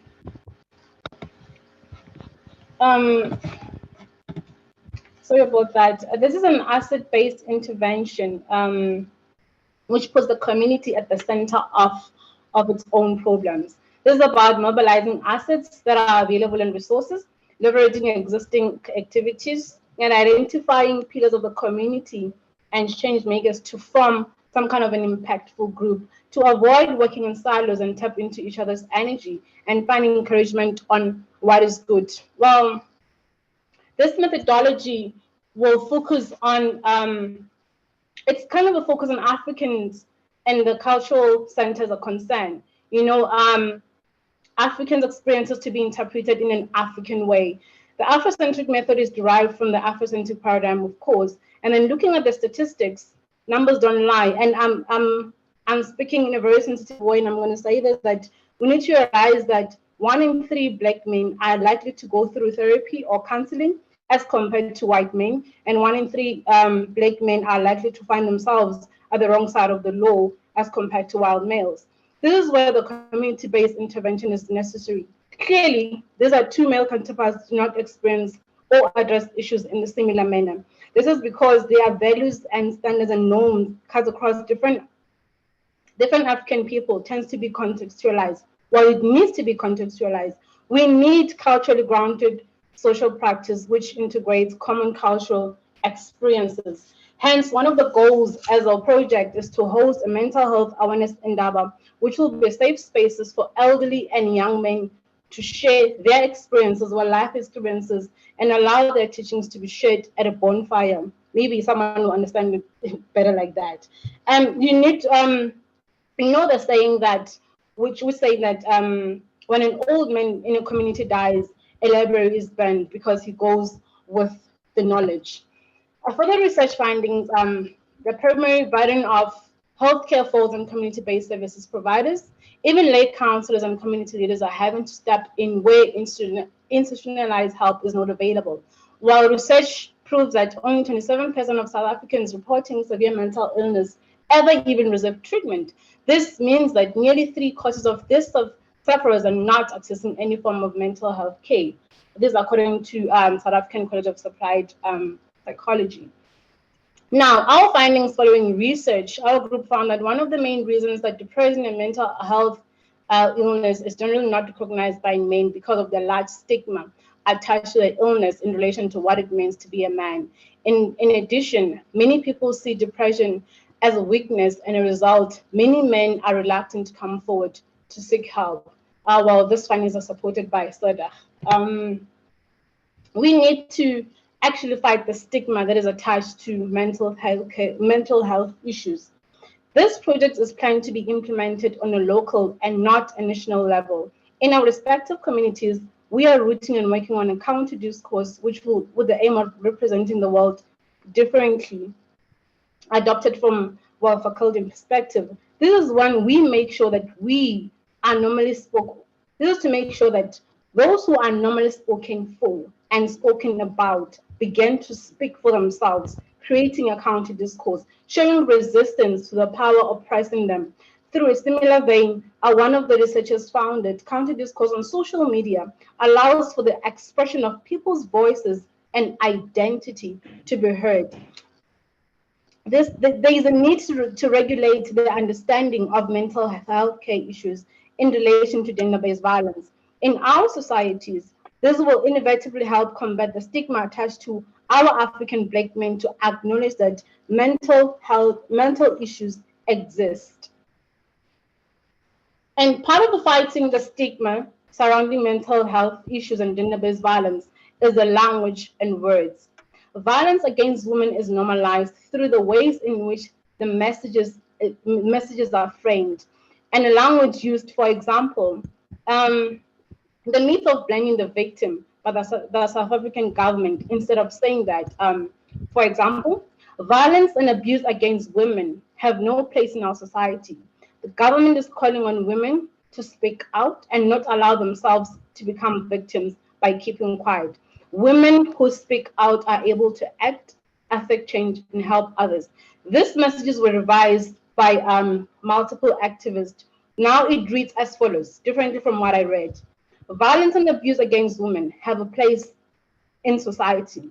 Government is calling out men to speak out and not allow themselves to create victims. Men who speak out are able to act, effect change, and help others. Clearly, the counter discourse thus created clearly a reverse balance of power and shift the responsibility towards men. This directly links to men and their actions. The initial message of support was burdening women and exonerating the perpetrators. There is a need to shift responsibilities in society. The overt and covert of victim blaming needs to stop. Calling upon women to protect themselves gives a notion that although men will continue to perpetrate these crimes, the advice is for women to protect themselves. Calling women to speak out against crime they are victim of.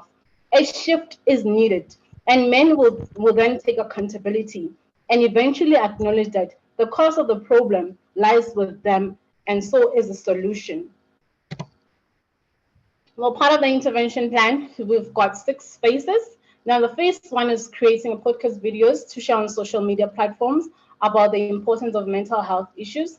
Now, the phase 2 is about hosting 30 to 60 minutes seminars and having a dialogue with a speaker or an expert who can educate our kids and our communities about mental health care. And then online, phase 3 will be online assistance by creating community WhatsApp groups or Facebook to keep track of the challenges faced in real time and involve relevant stakeholders. And phase 4 would be making mental health awareness fun to attract young people into conversations. And this is part of tapping into existing activities in our communities. Phase 5 would be mental health awareness drive, first tackled with high schoolers to help fight the stigma around mental health.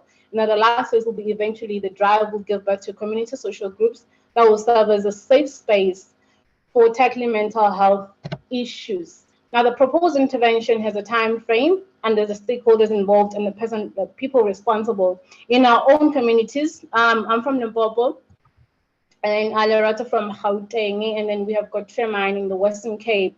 We're going to be responsible to do this in our own communities. Part of all the phases are mentioned on the left, and then the duration and the time frame will be as mentioned.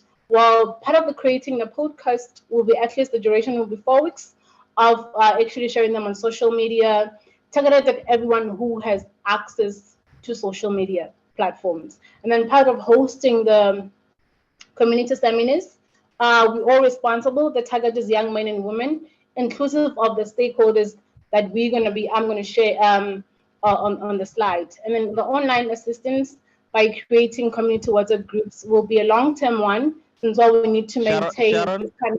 Sharon, I'm sorry to interrupt. Can we just wrap up the presentation? Then the rest we will continue them in the breakaway sessions. We are running out of time. Okay, thank you. Our goals, part of our goals is aligning with existing organizations to raise, part of organizations that we have spoken to are mentioned on the slide. I guess we'll have a conversation. And then the main goal is to actually have the mental health awareness in Daba, which will be held quarterly in our own communities, where young men and women and we will sit down and have conversations about mental health issues. And also the stakeholders to be engaged, the Department of Social Development, high schools, local and existing organizations, on gender-based violence, Department of Women, Youth and Persons with Disability, and then of course, organizations that share the same vision and goal with us, Woke and then Kulumandota, part of the organization. Thank you. Thank you, Social Group B. That was a very, very powerful presentation. I believe that gender-based violence is a concern in our communities, and it's time now. I'm calling on men, every single man in the room, to say that let's make a pledge today and say that gender-based violence ends with us. It's not going to transition to the other generation. Therefore, another thing that we should start doing from time to time is to ensure that we express our feelings and move away from the societal norms of saying that a man is strong, a man doesn't cry. Therefore, let's cry, let's express ourselves. And if you feel that you have any mental issues that are perhaps giving you problems, you have mood swings, try to speak with someone, try to seek medical attention before the issue get out of hand. With that being said, perhaps I believe that mental issues as well might be involved with bullying, because mostly a person who bullies the other one is that they want to feel bigger. Therefore, let's hear from Social Group C, whom will be unpacking the aspect of bullying within the youth space. Social Group C, the stage is yours. Talk to us.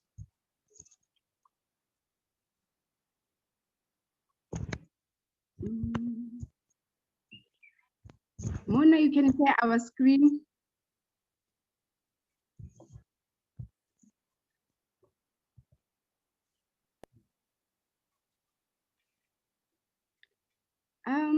Good morning, everyone. This is Palisa from Social Group C. And the issue we're unpacking is cyberbullying. You can go to first slide, Mona. And our problem statement is as follows. The South African youth from the age of 14 and above are experiencing cyberbullying. And here we did a breakdown of our problem statement. Where is the problem happening and what is the problem and who is the problem affecting? We can go to another slide, Mona.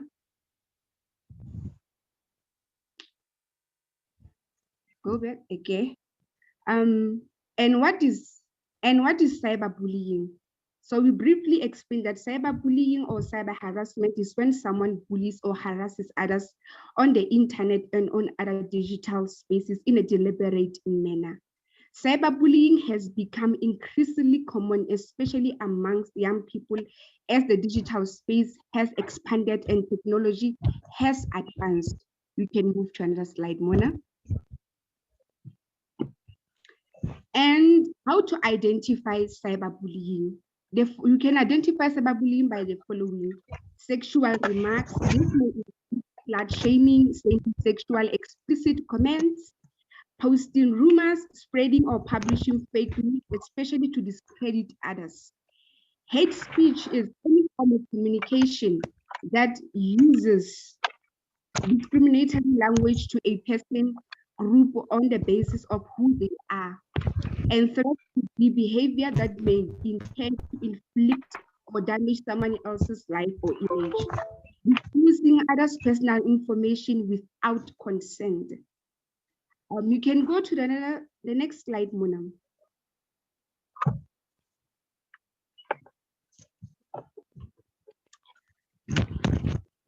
And examining the current reality.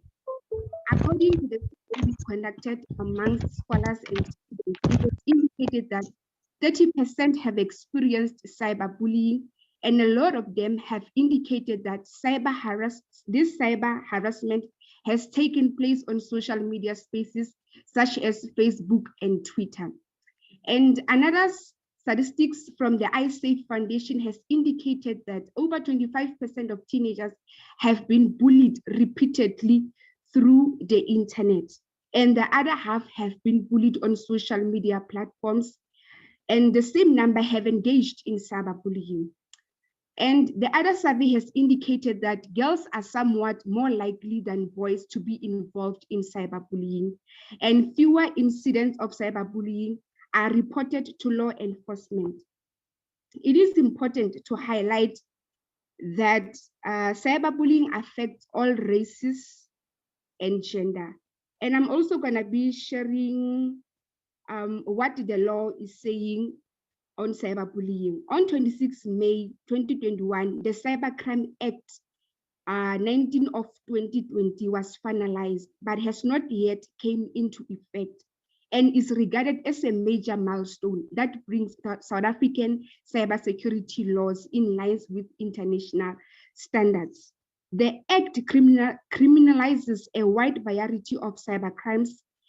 Yes, and you can move to the other slide, Mona. And what causes cyberbullying? The following are the causes that we have identified. The first one is lack of self-identity. It is having a distorted self-image, poor sense of wealth, and lack of empathy for others, having narcissist personality and being manipulative and self-loathing, feelings of worthlessness and extreme criticism to oneself, and peer pressure when you are being influenced by other people to act in a certain way, and the need to belong is also one major cause of cyberbullying. And you can move to the next slide. And examining, we're not examining, why is this happening? According to the consultation I did with Mr. Chabalala, a family mentor and counselor, he has indicated that how a person grew up can have a certain effect on their psychosocial well-being. I must also highlight that earlier this year, we attended the PRA activities that was facilitated by the Center for Study of Resilience in Pretoria. And the same was echoed, that how a person grew up can have dire consequences on their well-being and how they relate to other people. And the other issues is the issue of identity crisis. If we lack the awareness of who we are, this can have a severe damage on how we do life with others. Because if you don't know who you are, it is easy to fall into a trap of having to cause others a misery because you are miserable yourself. And the last one also is peer pressure. Peer pressure is not only common amongst teenagers, but in adults as well, whereby you would witness someone conforming to certain behaviors because they want to be socially accepted by their peers. We can move to our next slide, Mona. And the effects of cyberbullying. The following were identified: increased stress and anxiety. Victims may have added stress, feeling as though they might experience another harassment. Feelings of isolation. Many victims of cyber harassment may fall into self-isolation behavior and self-exclude, depression, overwhelmed by the feelings of hopelessness and sadness. And suicide. This is common amongst the victim because they feel hopelessness and humiliation. Coming to humiliation, as someone that has experienced cyberbullying, I was very humiliated and I was judged based on the size of my body. I've never been a size 34 or size 28. And I got bullied a lot on social spaces, and which also extended to physical bullying. But because of the strong support system that I got from home and school, I managed to get out of that. Because I mean, like women nowadays, not all of them, although they go under the knife, you know, to have a body like myself. So I mean, like, okay, decreased self-esteem and confidence. Victims start to feel insecure and have low self-concept. And the last one is lower school attendance. As others may lose interest in school as a result of being cyberbullied. You can move to the next slide.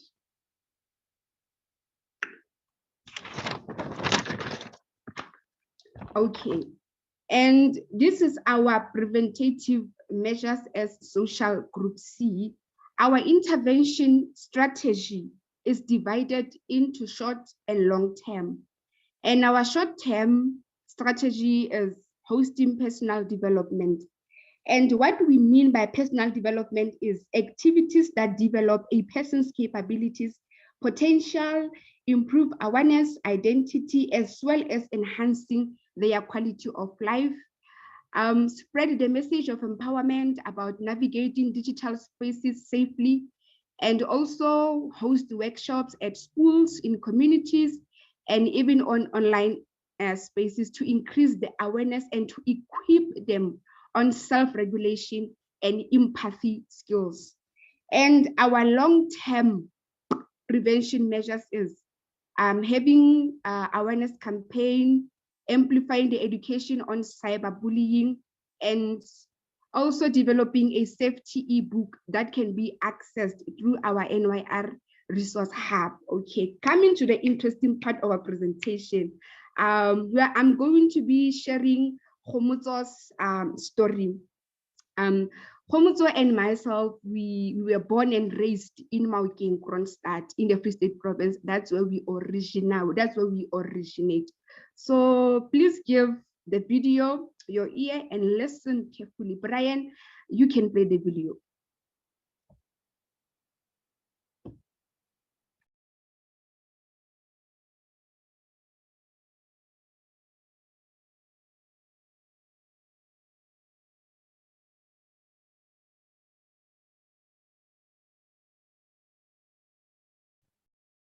Palisa, please unmute. Brian.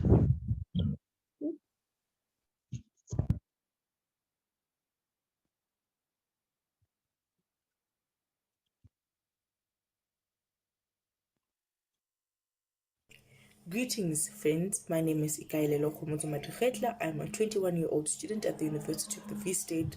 I'm a recovering Bloom Care Psychiatric Hospital patient, and I am a mental health ambassador. I would like to share with you guys a story about how social media dimmed my shine. It made me look upon myself and think that I was ugly. For the longest of time, it made me lose myself.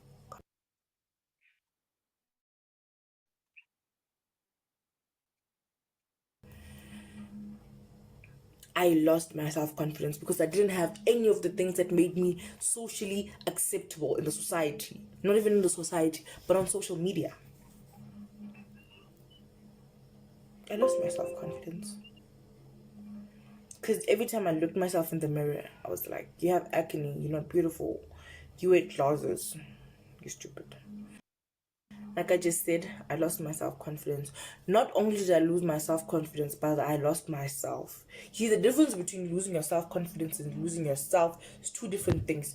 You can lose your self-confidence, but you can still regain it if you still have faith in you. I lost myself. What I'm trying to say is that I forgot everything that I believed in. I started doing things that I never thought I'd do for a socially, or rather a media appearing preference or profile. I did things that if my mother was to find out about half the things that I was doing behind her back, she would faint. I was doing these things because I wanted to live the fake life that people were portraying to us on Instagram. Like I said, I'm such a great musician. I've always wanted people to see my talent, but I couldn't even upload one of my videos because now my thing is I don't have a weave. The quality of my camera is rag.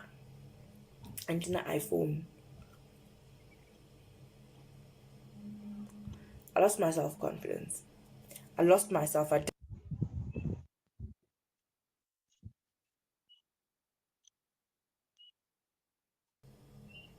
After I have lost myself, I decided to create a Facebook account and my names. I used my pictures on Facebook and I was cyberbullied on Facebook because of my acne. Those who have seen me, I kiss my doll. Yes, and this is why I told today I don't take full body pictures. I was bullied because of my acne and the fact that I'm actually kiss. I went through those comments today. Not because they still hurt, but because I just wanted something to feel back to. I was bullied because of the way I looked. I hated myself. I hope like it's a depression because of sadness. I hated myself. I hated myself so much that I couldn't even look myself at the mirror. I'd ask God questions, forgetting I'm being taught that you are made in the image of the Lord. Friends, what I'm trying to say to you guys is that do not have an effect on someone growing up wounded like I am.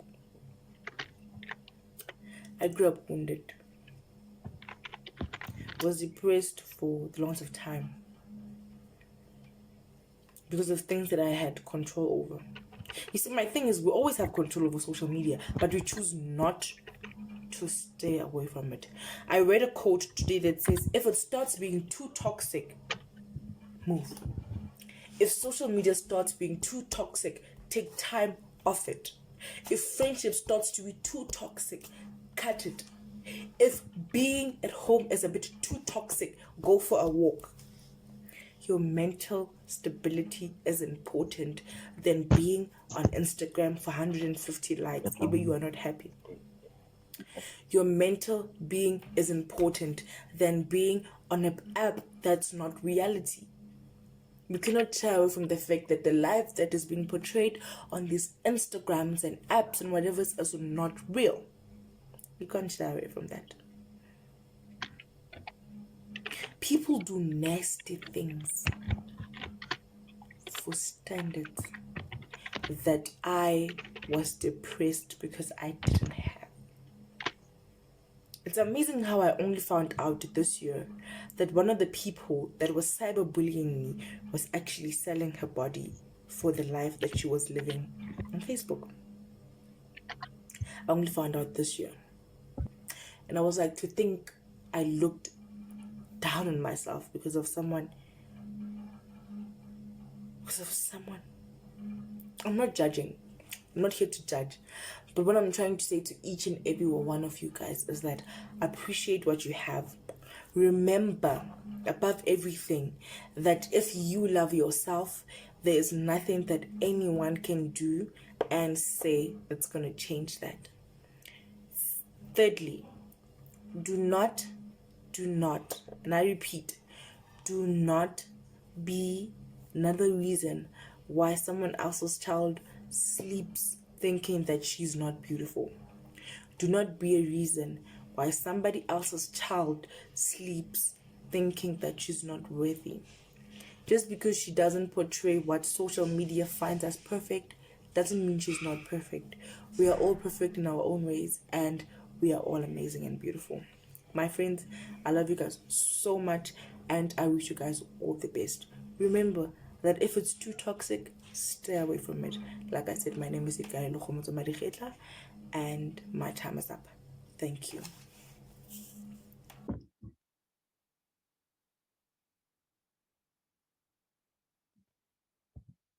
Thank you so much, guys. We are done presenting. Thank you, Palesa, for such a powerful presentation. Therefore, cyberbullying, colleagues, is something that is real, is something that we're experiencing on a daily basis, especially within our youth spaces at high schools. I mean, if you can remember the incidents that happened in Venda there, therefore, it's quite good to talk about it. Therefore, paste it on your social media networks, hashtag NYRI. Let's have the conversation. Let's talk about this.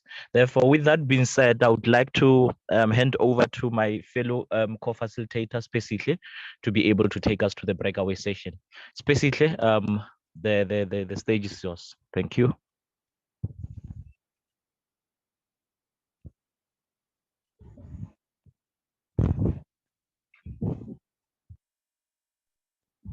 Thank you so much, Jacob, for that, and thank you so much, colleagues, for the presentations that you have taken us through. One should really agree that some of these are a really heavy topic from the health group when they were addressing the issue of teenage pregnancy up until now, where we saw the last group, social group, where they were presenting the issues of cyberbullying, of which I really think that we as society, it's really high time that we start to make sure that we address these issues. Well, colleagues, with that being said, we will be breaking away now. We'll be going into the breakaway groups. So I would like to just introduce to you your fellow facilitators that will be facilitating through. On the health group, we have Ms. Yolokazi Mfuto. Political group B, we have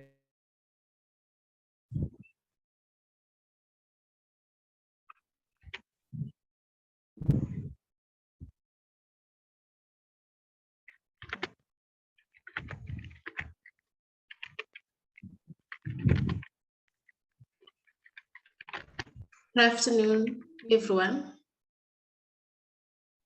Good afternoon, Tato Mputi. Good afternoon, Yolagazi. So I'm not sure if we are going to wait for more people to join the breakaway room before we can kickstart with our engagement, and then are we going to run out of time? What do you guys want to do? I think I'm in the wrong room. Hi, Tebo. You can always stay with us. You can always stay with us. I have to facilitate the other room. Hi, Tebo. It's now we are here. Let me Yes, try and ma'am. just change you to the other group. What group are we? What group is this? 3, eh? This is the health group. Yeah. Okay.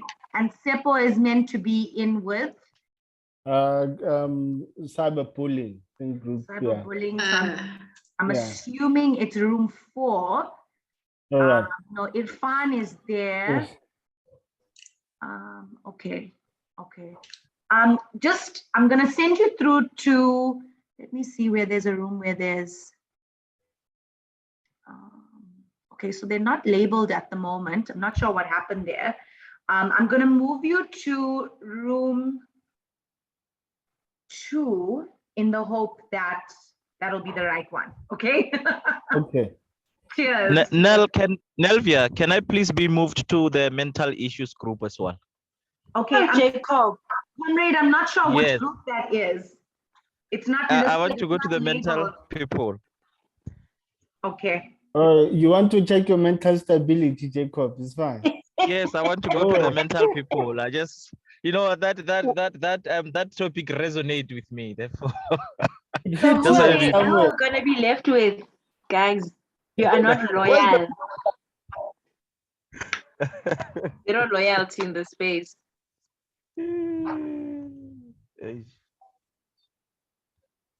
Blessing. In our own. You can go Yes, ahead. you guys. Oh, No, thank this you. is the Mike. I see. I was supposed to be P, but I'm in this group. It doesn't matter. I can still stay here and engage. It's fine.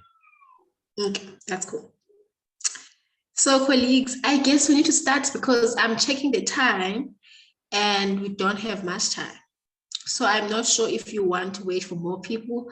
Probably we'll have colleagues who are part of the other groups that would like to be part of this one. So they'll be coming through as we move in.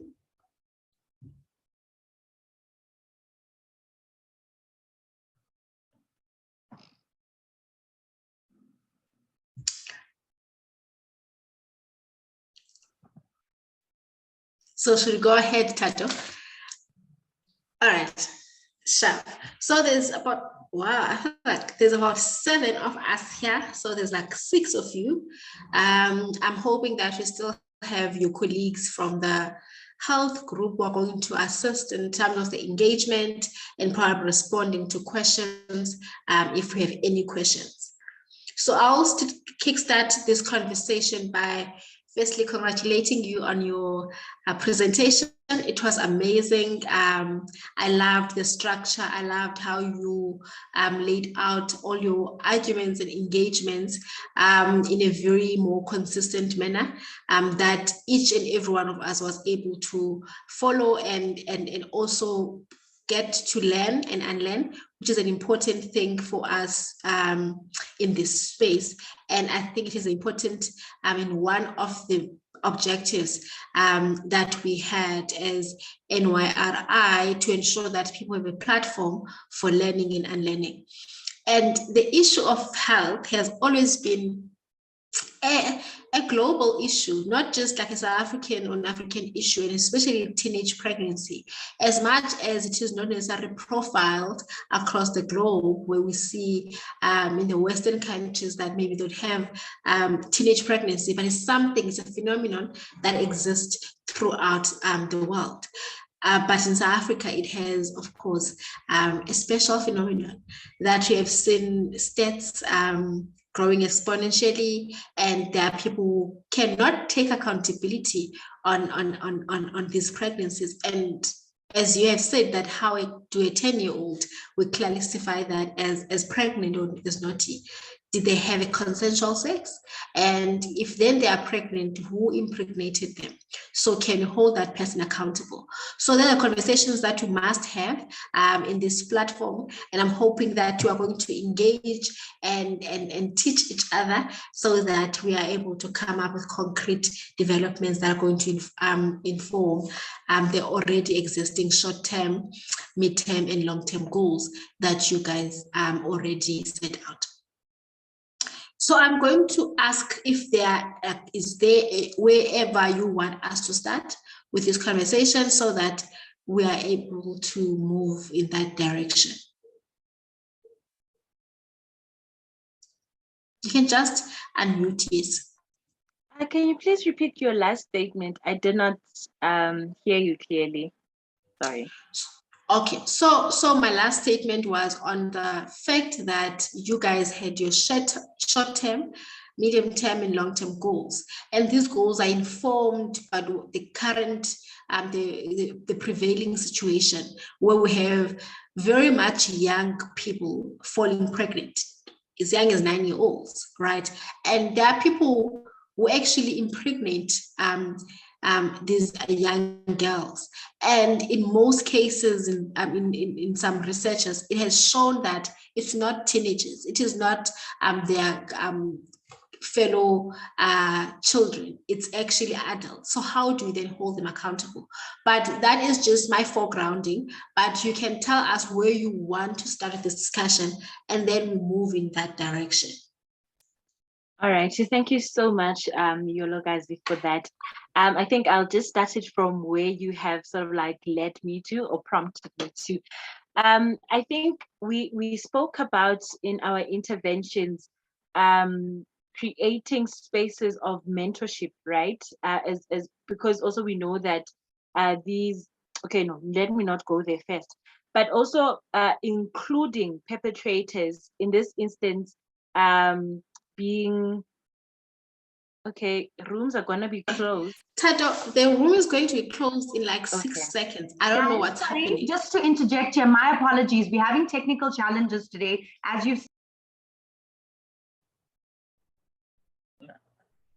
Leadership, you just brought us here and we just started with our engagement on the political group. Apologies for that. We are relabeling the names of the rooms so that everyone is in the room that they're supposed to be in. Okay. I'll reopen the room in 2 minutes. All right. Thank you. No, they didn't redirect me to social group C.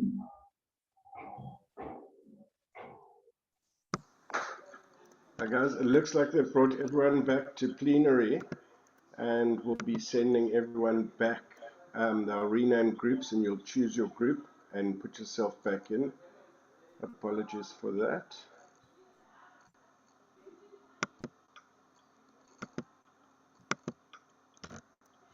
So Brian will be pulling up the 4 groups, and if you could select and go back into your groups, please.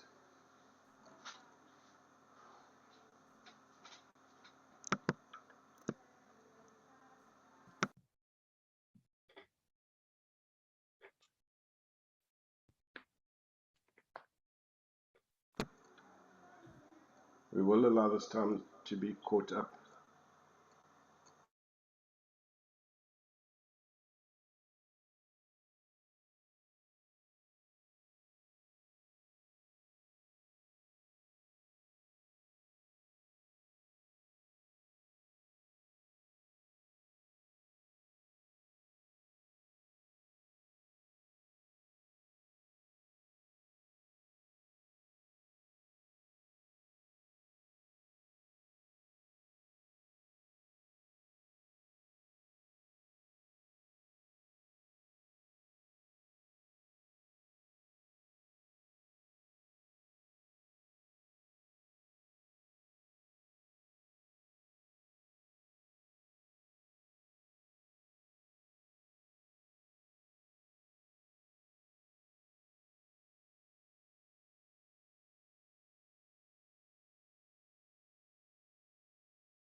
Hey.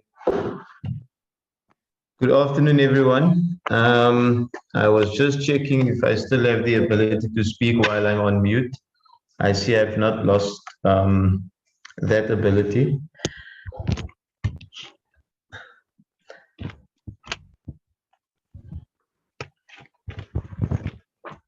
I would like to request to comrades, if you are not speaking, to be on mute. And then for those who would like to and are able to, no pressure. You can switch on your video if you'd like. Because to be honest, having the video on does improve participation and interaction. And then I'll respond to the question now. But at the same time, it can also chow data or data. So it's totally your personal choice. If my video at any point becomes a source of your connection being unstable or not being able to hold the bandwidth, then please let me know so that I can switch off my video. Then welcome to the social B group. Our topic for the day is men's mental health. But at the same time, I think it's also about the intersections with gender-based violence, and then just gender orientation in general. So I think just a quick reflection on the presentation that was shared. The presentation pretty much looked at gender, it moved on to GBV, and it also looked at the impact of these issues on men's mental health. So before we go into it, I wanted to check with everyone. Perhaps we could start with some quick introductions. Who you are, nothing too fancy, but maybe just your name. If you're from an organization, you may add that, and just something about you. What brings you into this space specifically, this social group? Jacob, is that you speaking? Yes, I'll just start. It's Jacob. My name is Jacob Masalisa. With the NYRI Ambassador, the organization that I'm from now. Therefore, I really have a keen interest in terms of mental health issues. I just want to check with the mental group to say, does mood swings indicate mental health issues? Therefore, it's one aspect that I would love to hear from you guys. Thank you. Sure, thank you for that, Jacob. I've noted it, and I'm sure when we start the discussion we can expand a bit more. So thank you for that. Anyone else would like to pop? Good afternoon, everyone. My name is Tremaine Siakwe. I am a National Youth Resilience Initiative Ambassador, also the founder of the Barefoot Campaign, which is a sexual violence awareness and support campaign. And I'm happy to be here. Thank you. Thank you, Tremaine. Hi, sorry about my juice. This is Lungisile. I'm an ambassador. I have a key interest in this because as a country, we have so much trauma that we come from, and we are seeing the manifestation of that through the violence. We're quite a violent nation. Like the men that we live with, we interact with, extremely violent, and there's a reason for that, you know. So I don't believe that it's just saying, people just lost their jobs, that's why they're violent. People don't have money, or you know, there are deeper things that have happened to us as a nation. So yeah, I'm interested to hear what the group has to say about some of those stuff. Thanks. Sure. Thank you very much. And your juice is welcome to also join the conversation. No problem at all. Anyone else? We're popping. Hi, Mr. Solomon and everyone who joined us. Thank you for joining us. My name is Sharon Davila. I'm representing Social Group D. And I think one of the things that sparked my interest into addressing this issue is because of how men are portrayed as animals or beings with no conscience. And this is not the case. We actually need to have conversations about this kind of issues. And no matter how uncomfortable it is, we need to have them. Sure. Also, thank you for a wonderful presentation, Sharon. You really did us proud in the plenary. Thank you. We have Sanelisiwe, we have Kaikete, we have Dambisa. Would you like to add your voices into the space? Yes. Good day, leaders. My name is Kaikete Vincent Hoitimudimu. Sorry about the background. There's a lot of noise here. I'm an NYRI ambassador as well, and I'm also a member of the Small Five Environmental and Tourism Organization. I'm quite interested in gaining more info or rather knowledge about the social issues that one comes across on social media, everything that is happening in South Africa. For me, it's more of knowing these issues and ways that are proper to follow when one is trying to deal with these issues and all of that. Thank you very much. Sure. Thank you. You're welcome. Anyone else? Hi everyone, my name is Lerato M. Rotolo and I'm an ambassador from Gauteng. I'm also a founder of an organization called Warms is Comfort. We also focus on mental health, but specifically in kids. So this issue is very close to my heart and it's a very sensitive issue. I'm very interested in having conversations with people who have questions and have a conversations and just to wrap up and engage around this issue. Thank you. You're welcome, Lerato. And also how these issues or these different groups intersect. I think we may have an opportunity to also bring that into the conversation. So thank you. Anyone else would like to introduce themselves?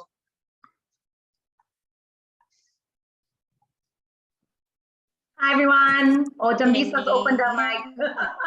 Go, Jambisa.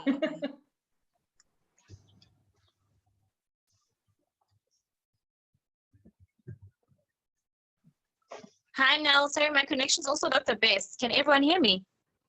Perfectly.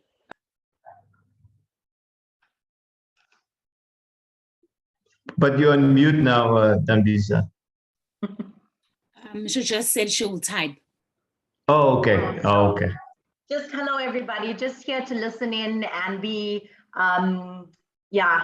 enlightened by the engagement here in the space. So thanks, Suleiman, for holding the space for us. It's great to have you here. We just had a thank you now. We just had a new entry. We are just introducing ourselves. Ongeziwe, would you like to go ahead? Just your name, where you're from, and anything that you'd like to say about yourself. Or why you are here. Hello. Sure, we can hear you well. I think my connection is failing me. Hey, I'm Ongeziwe. You can refer to me as Ozzy for simplicity. I stay in the Cape Winelands, Stellenbosch side. I don't know. What else would you like to know about me? Just like keeping it short. Thank you, Ungeziwe. I'll stick to that. I'm one of those people with complicated names that people are always struggling with. So at least my service to the world is to be in solidarity with people with sometimes difficult names, and we should really build this strengthen our solidarity with each other, so that difficult names becomes easy or becomes mainstream. Colleagues, I'm not sure if anyone needs to introduce themselves anymore, but I would like to just maybe let me also introduce myself. Suleiman is my name. I'm working for an organization. Let me start with the work that I'm paid for most of the time. My paid job is at Sonke Gender Justice.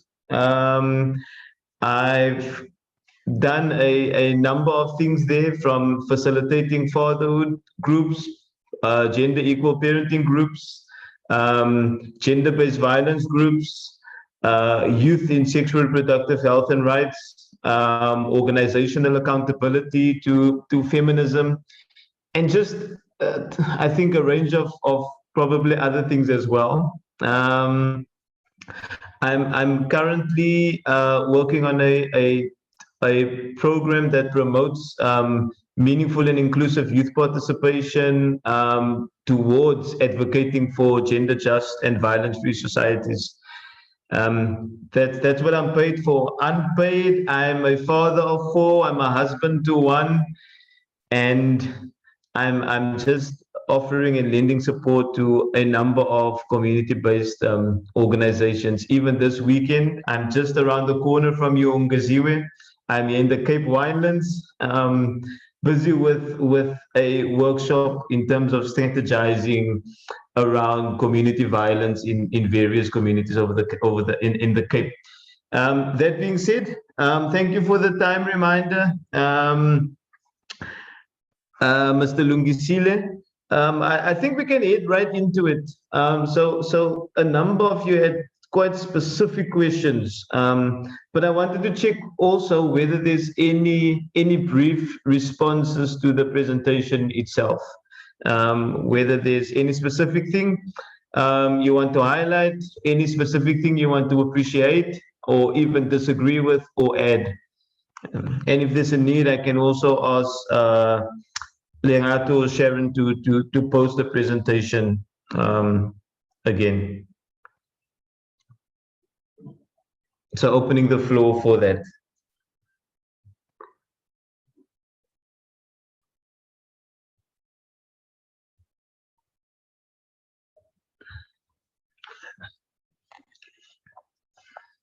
I should say I love silent spaces and quiet spaces.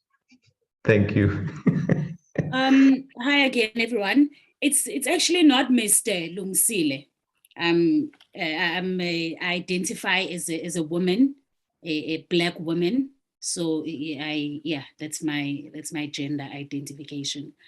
So to the group, when it comes to the issues of men and how they continue to contribute to gender-based violence and all sorts of violence. And of course, we know the stigma around mental health, especially for men. Yes, it is there for women, but it's much better. But for men, it's quite problematic because of obviously society, how we're socialized, culture plays a huge role. But I don't know if it's a question or a statement, I don't know. But I always find it very difficult, and this is a bias of mine, to speak about issues of GBV and paint men and say, but we need to also understand where they're coming from. And I say this because imagine a relative or yourself, you get raped by men. He doesn't kill you, he spares you that for yourself and your family. So it doesn't kill you. So he rapes you, and then you go through the entire process, maybe you start healing, and then someone comes and say, but you need to understand where he was coming from. I struggle with that.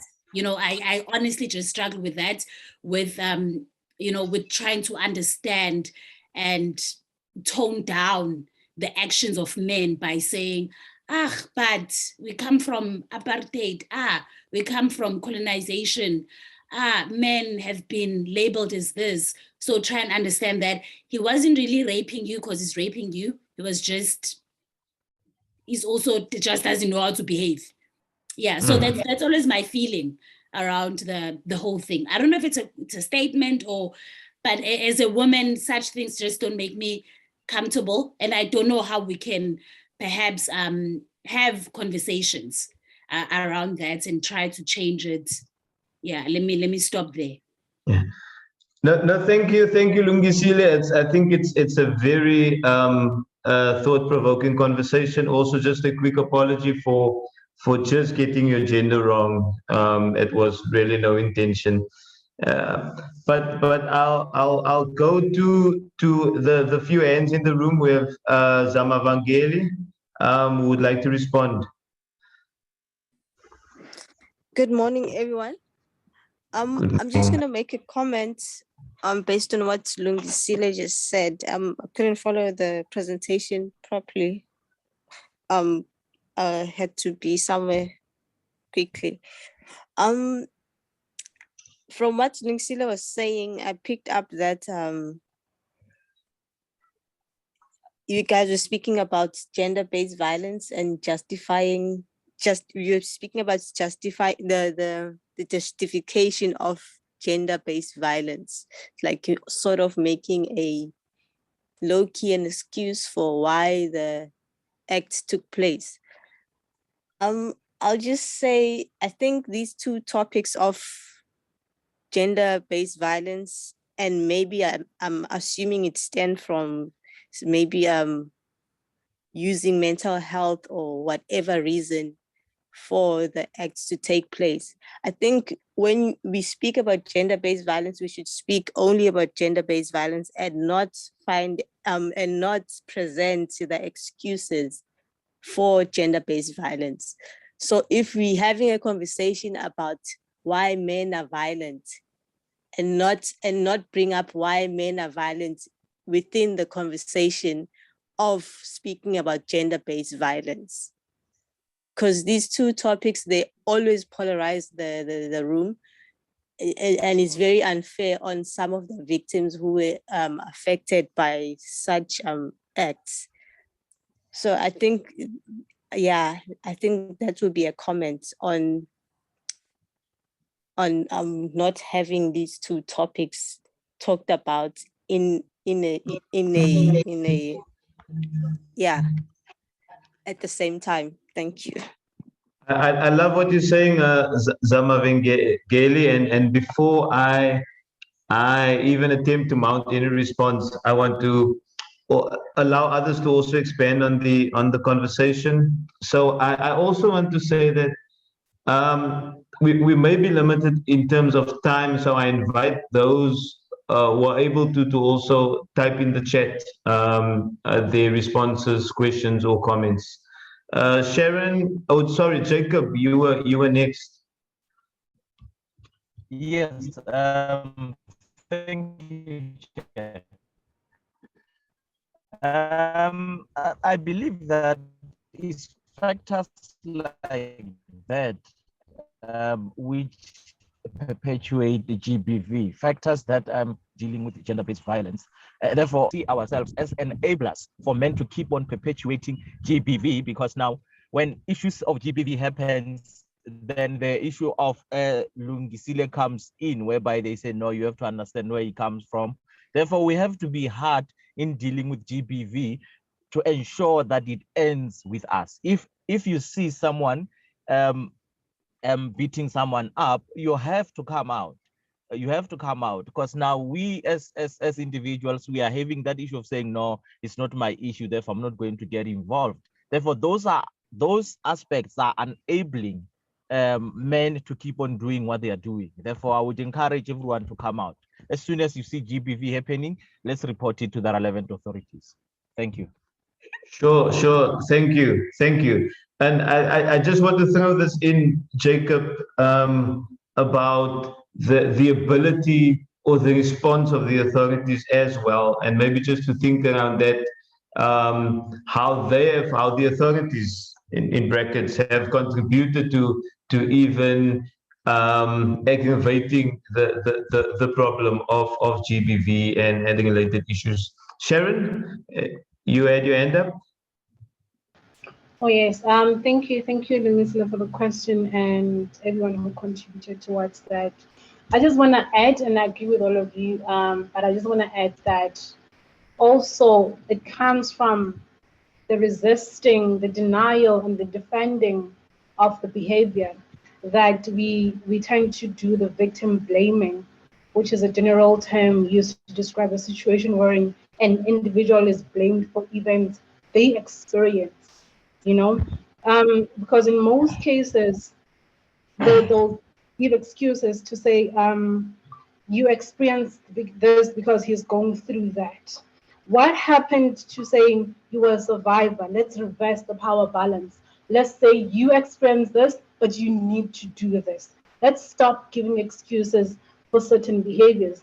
I think I shared this in my presentation that we need to reframe the way we speak about violence and into burdening the victims, because in most cases, I go through something and I keep quiet because I know how society will judge me harshly because I was wearing a short skirt, because I spoke to him in a manner that he didn't understand. He's my uncle. But this is the kind of violence that people experience, but also to acknowledge that even men go through a similar situation. Let's not direct this only on women.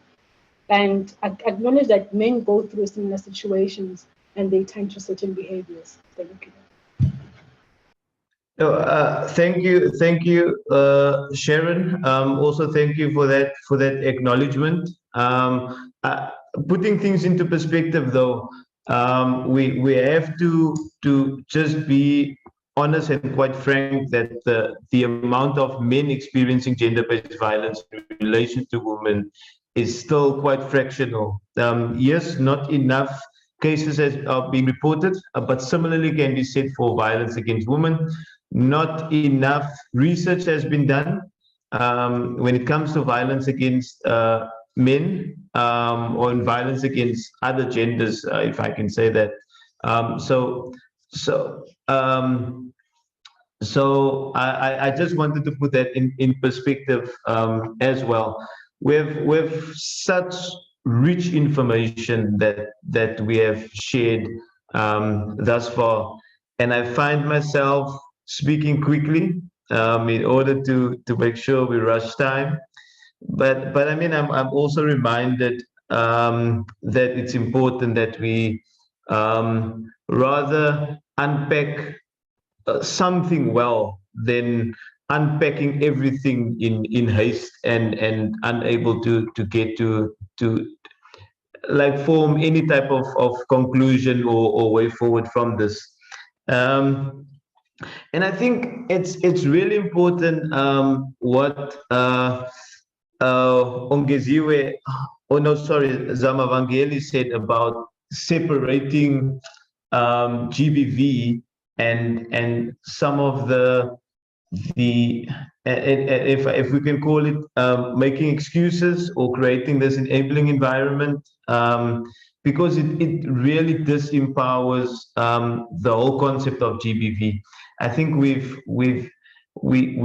have to make sure that we are victim-centered, that we affirm the trauma that the victim is experiencing and hold that space, make that space safe for people to deal with all the trauma and anxieties that go along with being a victim of GBV.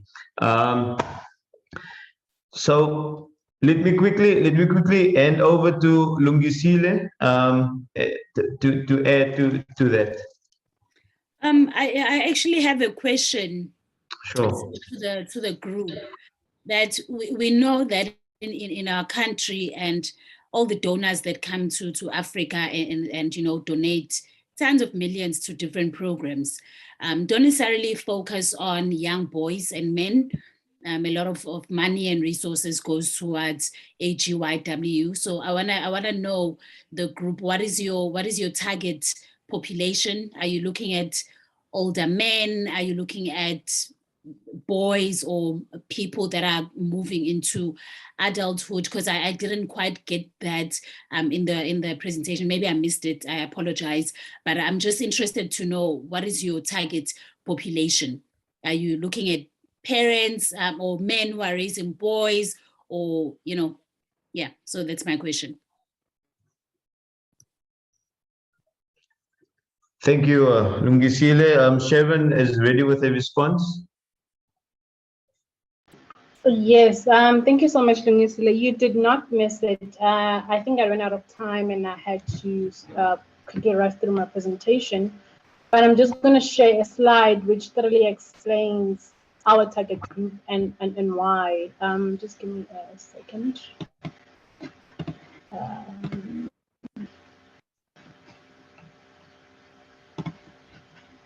I'm not sure if you can, let me know if you can see. Yeah. Okay, the initial target is to create podcast. Of course, it's targeted at everyone who has gotten access to social media.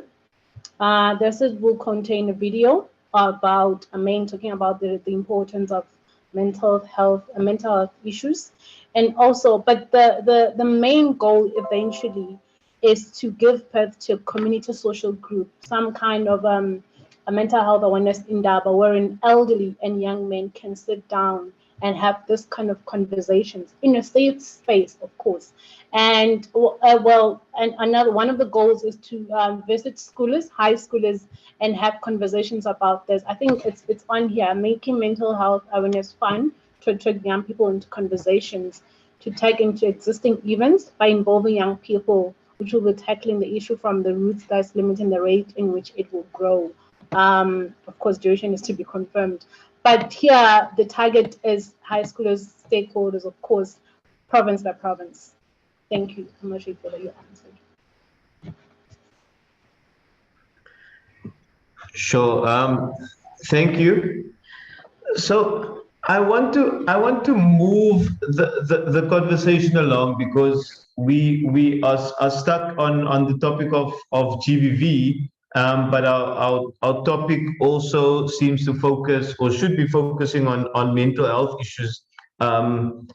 Mental health issues related to men. And early on, we had the problem tree, which mentioned quite a number of areas. I wanted to quickly ask Sharon to pop that up so that it's on screen, and while I'm speaking, everyone can have a look at it and maybe see if there's any information missing, anything you'd like to add, anything you'd like to take away from it.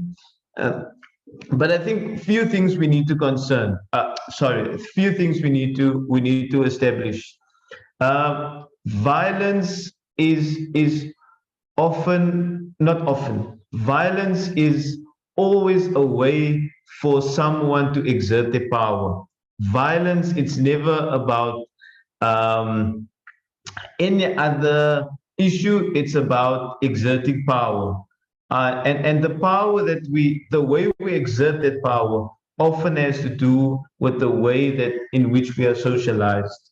And I think the reality of South Africa is that South Africa is an extremely violent society. In the way we think already, when our kids are 1 year old and 2 years old, don't touch, don't do that, don't go there, don't go in the road. So even from a very early age, we are socializing our children towards violence. The way we speak, the way we say things, it's the way our justice system is organized, it's always punitive. So I like the part of the presentation where we spoke about an Afrocentric approach. So if we look at the way our previous cultures, or not even previous cultures, our existing cultures, but in previous times we would deal with things, it was often in a manner to repair the damaged person to the pre-damaged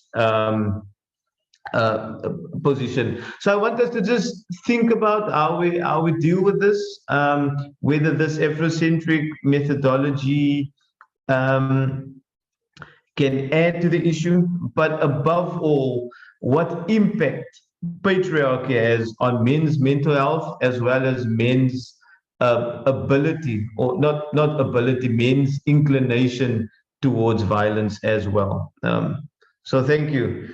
Any comments, questions, or input?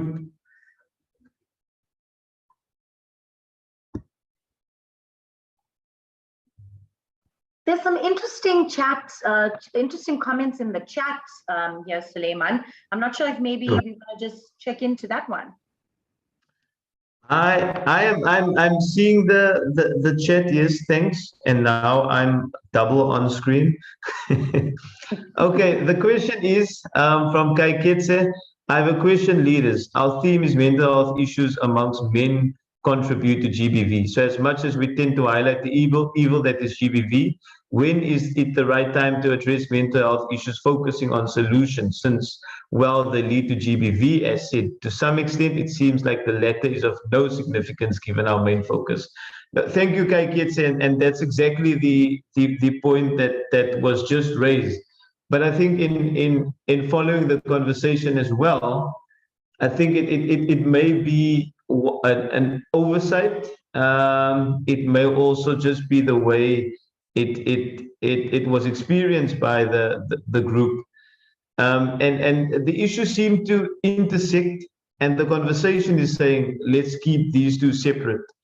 So once again, I'm bringing it back to ask the question. So how does patriarchy affect men's mental health?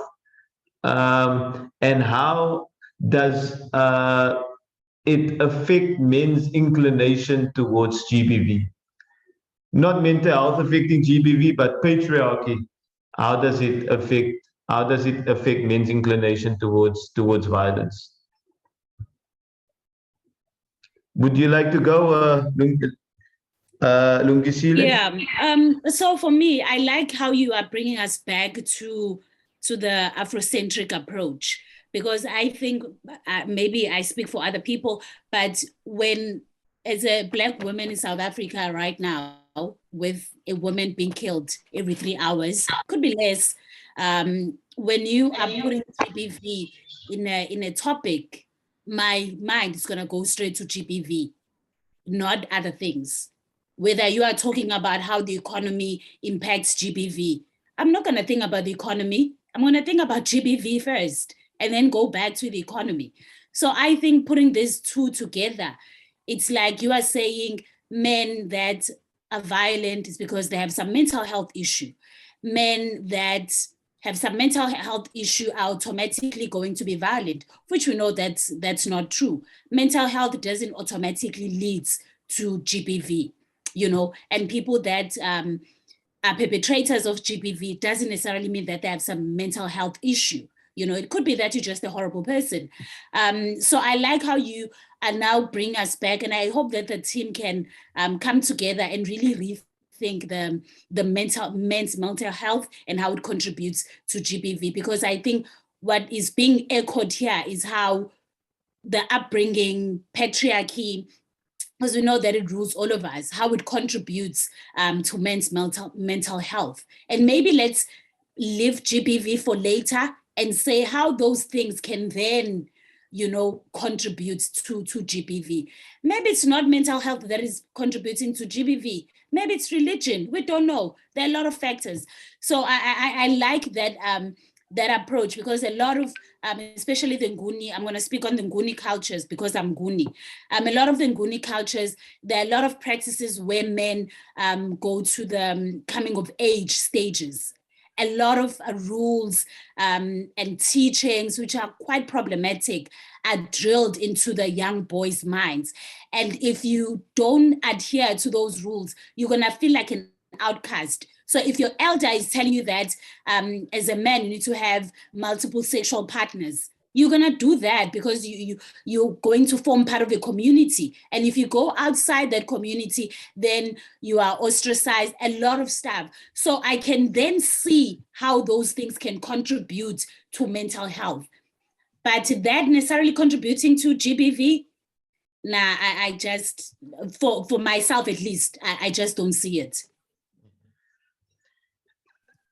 I want to, I agree with you fully. I'm also inviting anyone else into the conversation to add their thoughts, because we're also running low on, we have about 7 minutes left. So I think 1 or 2 more before I just make some closing remarks as well.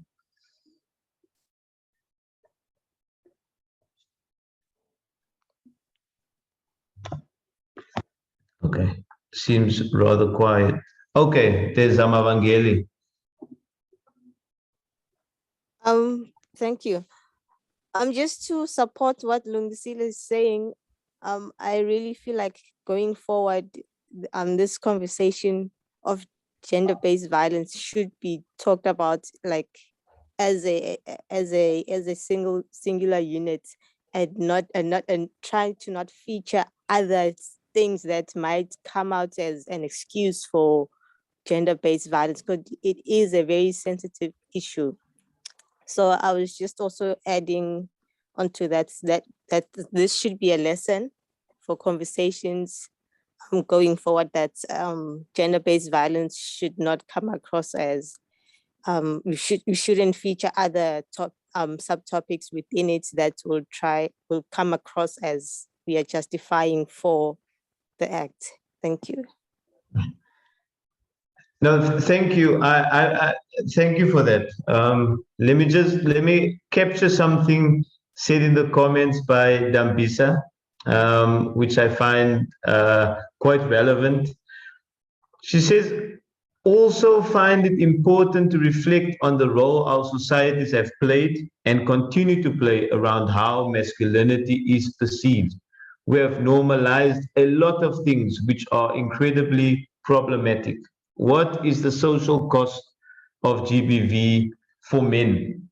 And it also links to what Lungisile is saying with regards to GBV. Sorry. My experience of working in the field is actually not that mental health leads to GBV, but actually that GBV, perpetrating GBV, also leads to mental health issues for men. And patriarchy in general leads to mental health issues for men. We have a number of examples and research that shows how patriarchy is harmful for men and how gender equality is useful for men. For example, men value intimate and close relationships with their families. The way this conversation is often posited in the mainstream is that men don't care, men just want to be away from their families. Yesterday we launched the State of South Africa's report. And one of the things that was discovered is there's always these sensationalized headings where we say that 33% of children live with fathers and 66% are living without fathers.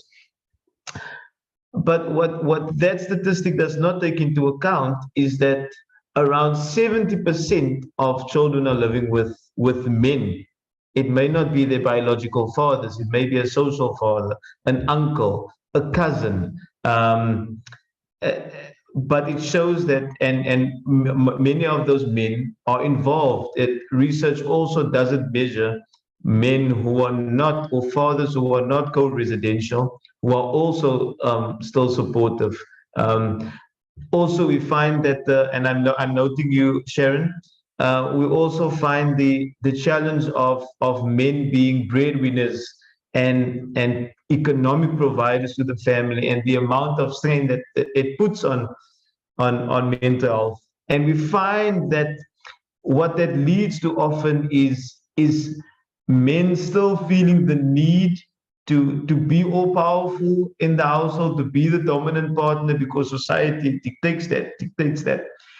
But yet, without that financial dominance, if I can say that, they now need to find alternative ways. And one of those alternative ways is using violence as a means to exert their power and be relevant in the family.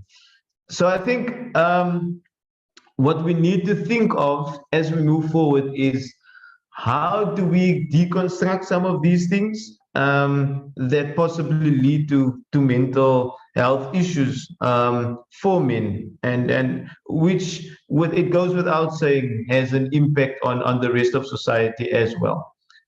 So there was a hand from you, Sharon. I'm not sure if you still want to go ahead. Yeah, sorry. I think the session will be closing soon. I just want to add on what everybody is saying. And I think this is a space where we learn, we reconstruct, we deconstruct all over again.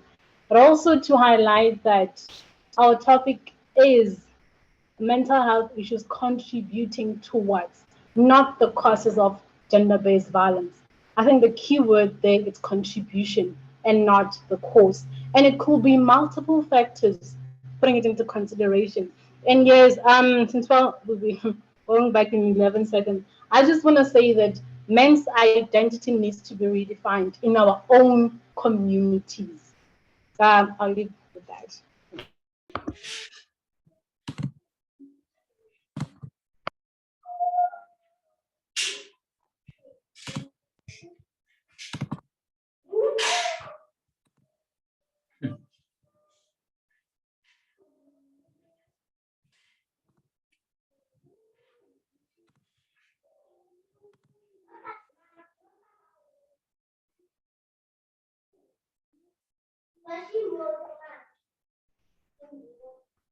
All right.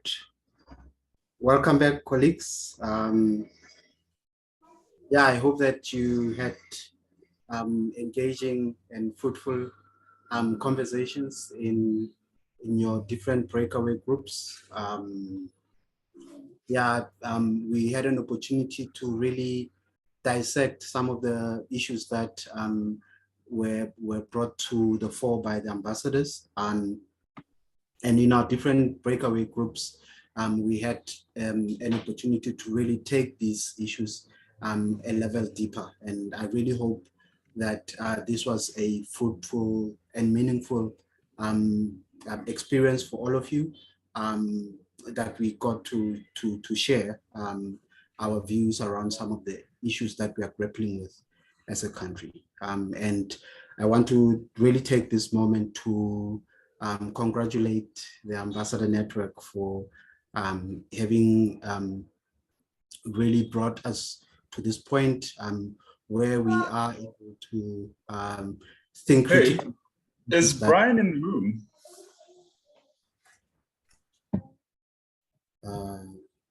All right. Yeah, I'm glad that we had an opportunity to think critically about the issues that are facing us as a country and how we can respond to these issues. Throughout our history, we've seen examples of young people playing a significant role in agitating for meaningful change in society through their ordinary actions. The youth of 1976 are an example of this important role that young people have played in shaping our history. And quite recently, we've seen with the Fees Must Fall movement, which is also another example of how young people continue to contribute positively into the public realm, despite the negative perceptions about young people being passive, apathetic, and disinterested. And today, once again, we've seen the Ambassador Network as another example of the role that young people can play in society.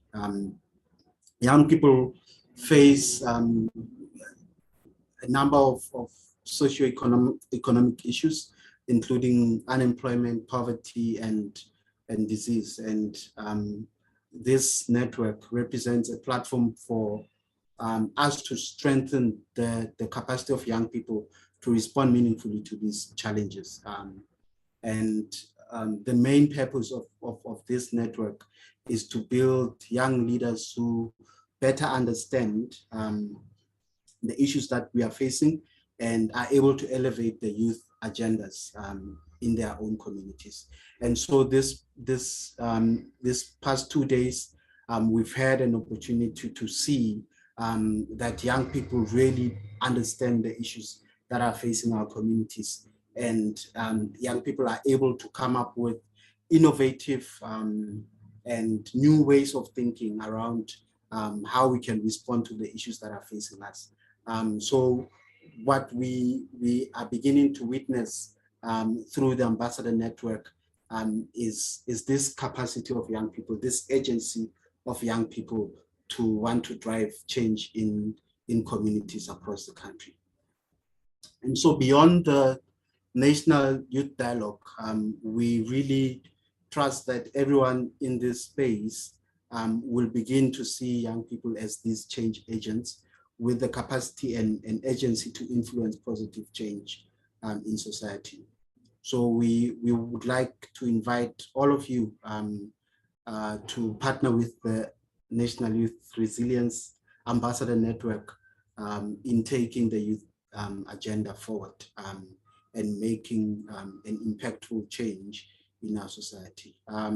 Once again, congratulations to the Ambassador Network for the amazing work that you are doing and the amazing work that you'll be continuing to do beyond the National Youth Dialogue. We really look forward to taking these opportunity actions that you've showcased today forward. And I believe we have the right people in the room who can be able to support you as you take your actions forward. And with that said, thank you very much, Amanda. Back to the program director.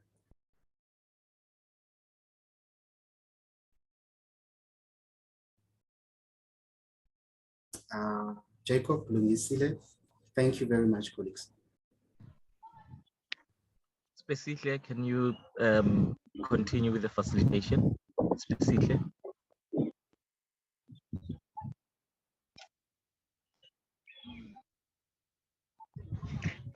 Thank you so much, Jacob.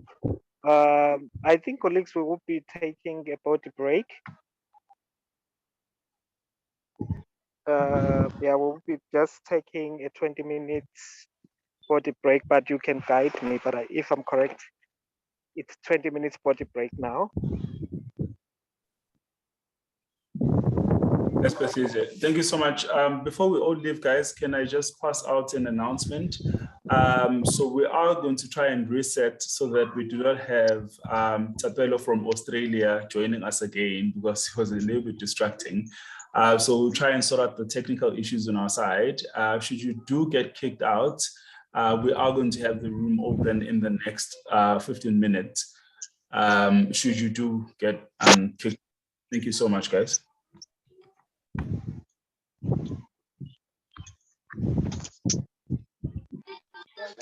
Hey, dlambi into encancazelo. Into encancazelo.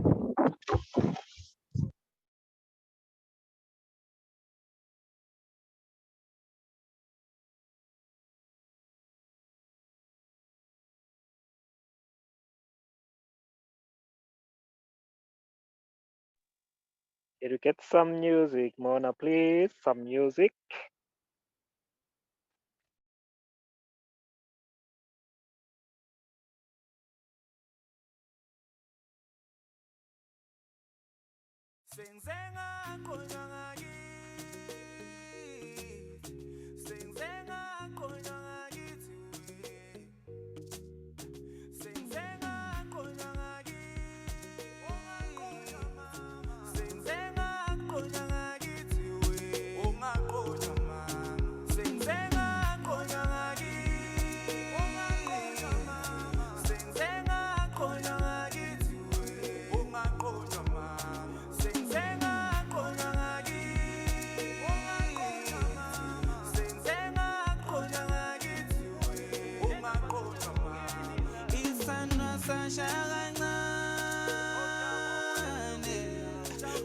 singene emagcekeni nedozila simala kancane ngoba ishima nesivukile bese bethi ngeke ngilunge bese bethi ngeke uvume bese bethi ngeke ngilunge bese bethi ngeke uvume awulaphiki ithunga awulakhuza umhlola we awulaphiki ithunga awulakhuza umhlola we sengaqonywa ngakithi sengaqonywa ngakithi we sengaqonywa ngakithi ungaqonywa mama sengaqonywa ngakithi we ungaqonywa mama sengaqonywa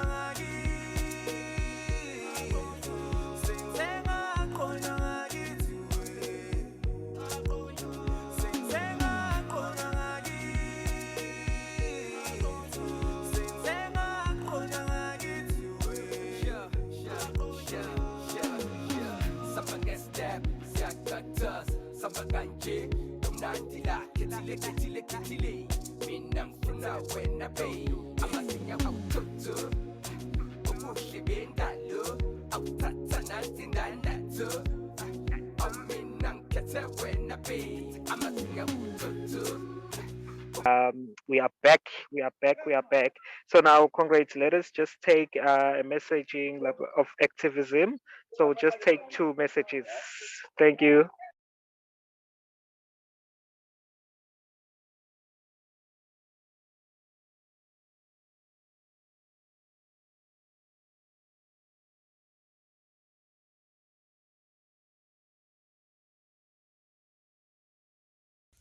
Greetings to the ambassadors. I trust that you're all well.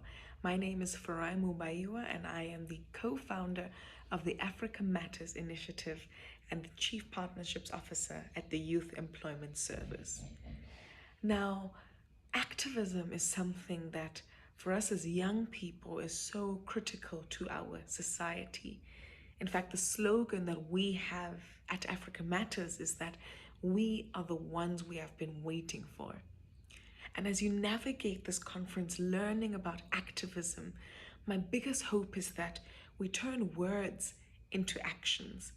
Our society needs activists, and not one-hit wonders, but people who are consistently and constantly looking at what is the issue in my society and how do I go about rectifying that issue.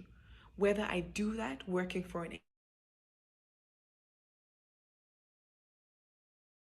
whether I do that through the private sector, you can be an activist in many different shapes and forms, but all that is needed and that is absolutely key is how you are consistent to your activism.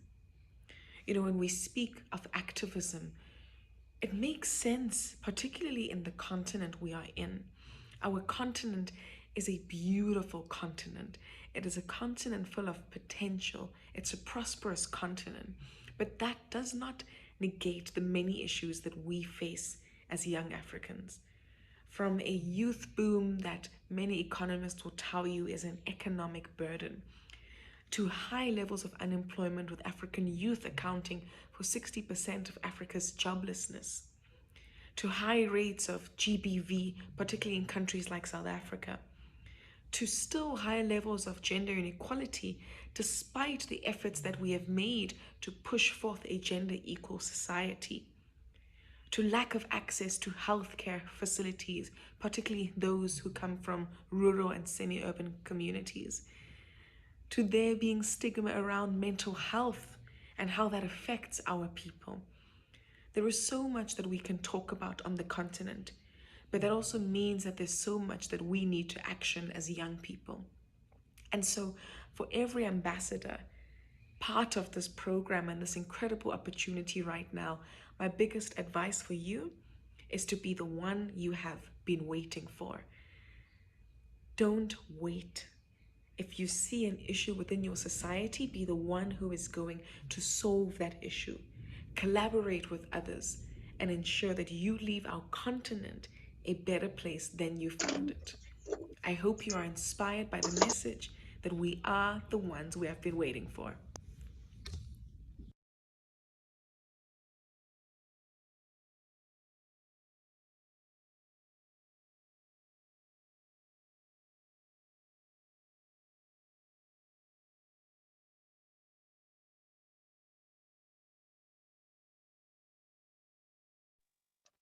Thank you so much for the message. Thank you. It was a very powerful message. We hope that you, ambassadors, you are inspired to make sure that we continue with the work that we are doing to bring change in our society.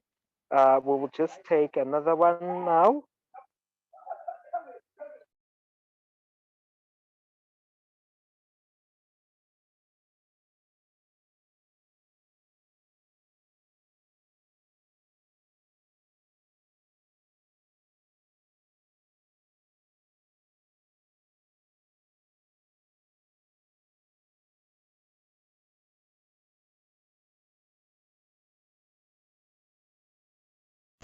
Dear Ambassadors, I'd like to congratulate you on the journey you've embarked on. As you work on your actions of impact for building a resilient tomorrow, I encourage you to claim your seat on the table and be at the center of change. At Youth at SIRE, we reiterate that youth are leading. Young people are not just leaders of tomorrow, but are leaders of today. Take every opportunity to capacitate yourself, build networks, and tap into existing ones in the bid to make meaningful contributions towards a resilient tomorrow.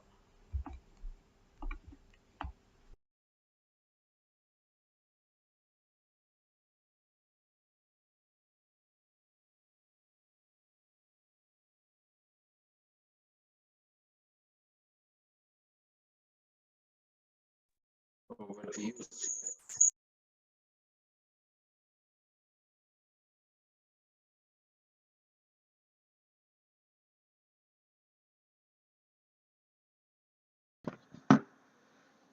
Sir? Yes, Back to Mike, you. are we winning with the second message?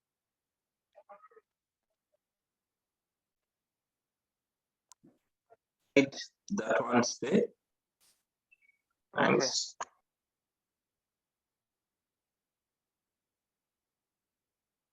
Okay, congrats. Thank you so much for that.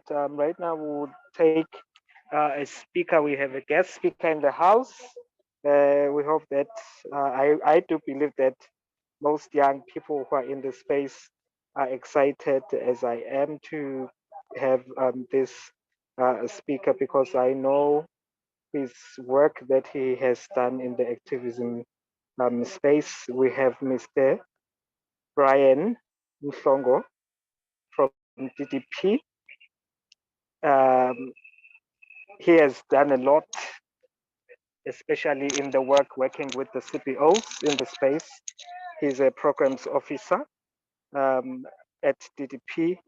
I'll just allow him to introduce himself and share what he has to share today with us activists. Thank you. Mr. Brian Mhlongo, over to you, sir. Thank you very much, Nolosi. And I really appreciate both the platform from the NYRI as well as the partner organizations for having enabled my participation in the space. I'm sorry, one, to have not been able to be a part of the other sessions preceding this, but I hope, based on the fact that this one is being recorded, that we can have at least some access to it. I did see the caliber of speakers that were in the room were quite significant as well. I also want to be grateful to the setup that you've currently convened, where there's an intentional sort of offering of space to young people to be able to speak to each other, but also to speak to the social political dynamics that are faced across the country. And whilst I'm invited as a speaker, I'm also quite interested to see some of the sort of areas of activism, areas of advocacy and lobbying that we can at least start to leverage off and ensure, as one of the messages was communicating, that we have the opportunity to ensure that we are definitely the ones that we've been waiting for, but also that we don't wait to be put into spaces and positions of leadership. As part potentially of my presentation, I'd like to engage with that aspect of youth leadership and how, to a large extent, it has felt as though young people's leadership and active participation in the space of our democracy has been held in abeyance. So when we speak about young people's leadership being held in abeyance, you'll often, as a young person, be told, wait your turn. You'll be told that you're not old enough for this, or that the laws currently don't enable, for instance, a president to be younger than a particular age. I think it's 38 in this country. And you start to ask yourself, but perhaps the laws or things should should require that we actually shift the way in which we think about young people's activism, or rather even their potential for leadership. Surely we don't have to wait to be in a space where we're a particular age to be able to show our capacity. In the past couple of years, in particular, we've seen the role of young people's activism in shifting the policy dynamics of this country. And to the extent that it shifts the policy dynamics, it should also prioritize the active capacity building that civil society has undertaken of young people, and look at ways in which they can start to leverage off of that in government, in other department positions, as well as other official capacity building positions. So I think that's at least part of the conversation that I'd like to have with you today. And in line with that, I do note that there has been a question from one of the organizers talking about whether there's a presentation. And I think for the purposes of this discussion, and I'd like to keep it as light as possible, that it is somewhat of a discussion, and perhaps we can engage the various legislation, the various organizations and institutions that are meant to be serving young people. One, are those organizations and institutions actually serving the interests of young people? To what extent do those institutions and their setup actually enable young people's voice to be heard in the chambers of power? To what extent does our space being held in this space actually echo what happens in Parliament, what happens in our councils, and so forth? And so let's start perhaps with a bit of a description of the past 5 years. We have in this country what's called the National Youth Policy, and it's meant to address issues of young people's capacity, issues of young people's development in terms of the 5-year period. And so in National Youth Policy, one of the things that they talk about is activism and civic education. And a significant moment, at least for our generation of young people, was the 2014, 2015 moment of Fees Must Fall. And to the extent that that moment catapulted young people's voices to a space that it hadn't been for a long time. I think prior to that moment, we had heard from the generation that precedes us, but also from our leaders in the totality, that one, young people are apathetic. So young people are not as engaged in the politics of the day as they ought to be. And one of the comparisons in order to enforce this idea that they wanted to utilize was the 1976 moment, and how every June 16, the call for young people was to try and emulate that example of an active generation of young people. And to a large extent, we also wore it on our shoulders that perhaps we're not as active, we might not be as good. And it brought these doubts creep in the way in which we engage one another and engage the state as young people. But the consensus then from 2015 was that we don't need to take on a struggle that's of the same magnitude, but also this, or that is the same as that of 1976. That our participation as young people and the policy space that we find ourselves in is contextually different from that of 1976. So what we recognize is that job of that generation of young people was good. We recognize the value that is brought to us and our active participation in the spaces that we now find ourselves in. But it generally shouldn't be the space at which we held, or the standard that we held to, because we understand that the differences and the space that they found themselves in was fundamentally different. We're now in around 26, 27 years of democracy, or at least of the South African Constitution. To what extent has that enabled young people's participation And so part of what we then have to talk about in relation to the youth of 1976 is the process of letting go and allowing new leadership and innovative leadership to actually come through. What I appreciate about the 2015 moment in particular is that one, the space, whilst it might have involved some partisan politics to be involved in that in that movement, there was also quite a significant segment of it which was non-partisan. So in its non-partisanship, it meant that it wasn't just belonging to one political party. And that's an important feature because the way in which our democracy is set up is that it needs a plurality of voices. By plurality, it could mean different political parties, but it also means different segments that might not necessarily be represented by the political parties that we have in our space. And at least for me, one of the interesting points on my own personal development that I found in the 2015-2016 moment is I had a 1 foot in, 1 foot out. I was both a student and an employed young person.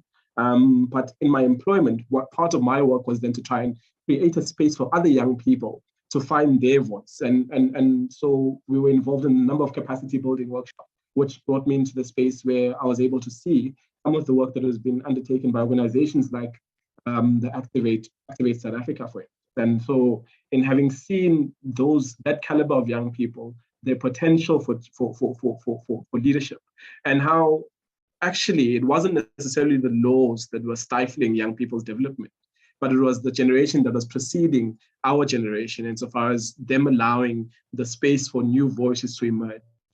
And so when we talk about enabling mechanisms for young people's participation in South Africa, it's not just about the legislation that we put into force, the laws that we enact, but it's also about the cultural and societal attitudes that need to adapt to a new way of thinking and new way of being.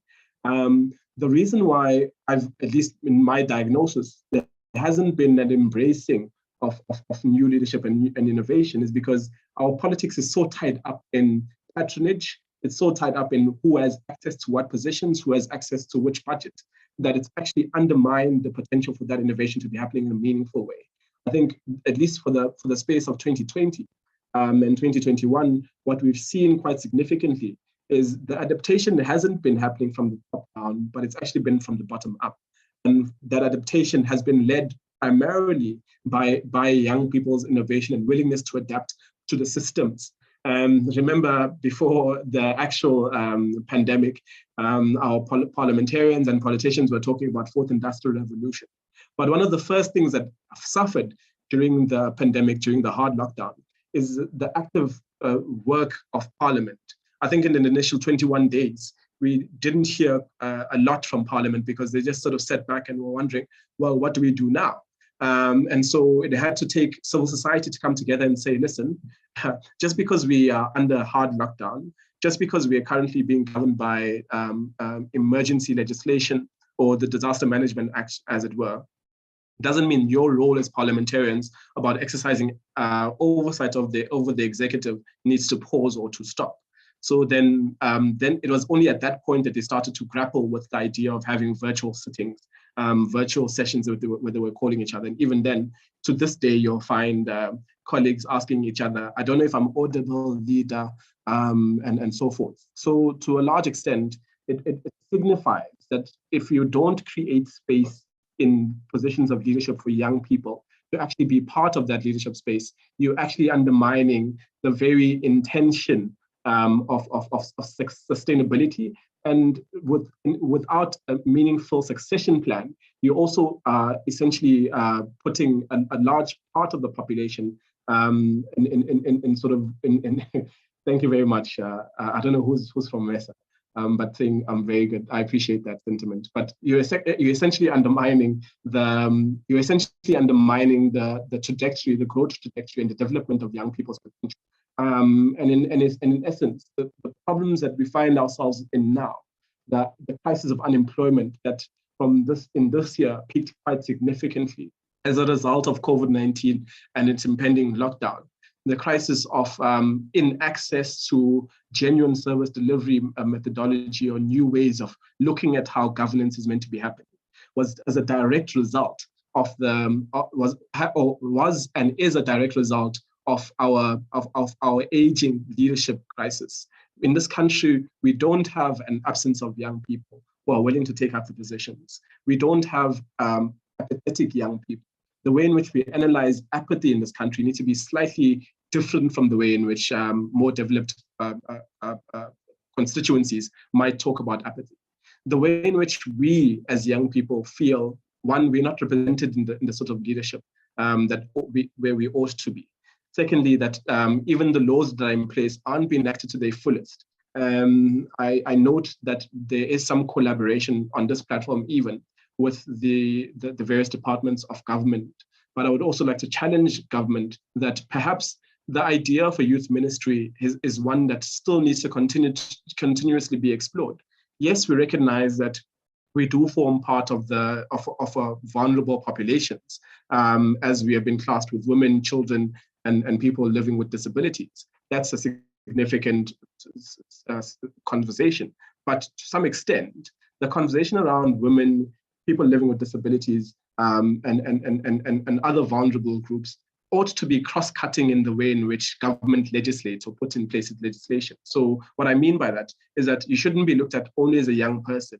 When we talk about intersectionality, that you're confronted with a multitude of different issues as an individual or as a body who is present in the South African dynamic. So we need to be able to be willing to acknowledge all of those types of intersections with the level of care and the level of concern that it requires. So part of my plea to the ambassadors that are in the space is, one, it's important that we recognize that our moment is different from those preceding us. So I might have spoken about 1976, I might have spoken about the 2015 Fears Must Fall movement. Let us not be burdened by, one, the struggles of that group or that population. Let us not be burdened by the popularity that those movements have gained. The work that we do in our communities is as significant, if not more significant, than those that end up trending on the various social media platforms. One way in which we try to leverage support sometimes is by creating a movement which has a lot of people in it. Something that is important, but I also think that of equal importance is the substance that those movements are able to carry forward. So to what extent are you enabling the success of your small work in your community through accessing legislation, through accessing institutions such as the NYDA? To what extent are you enabling it to take ground?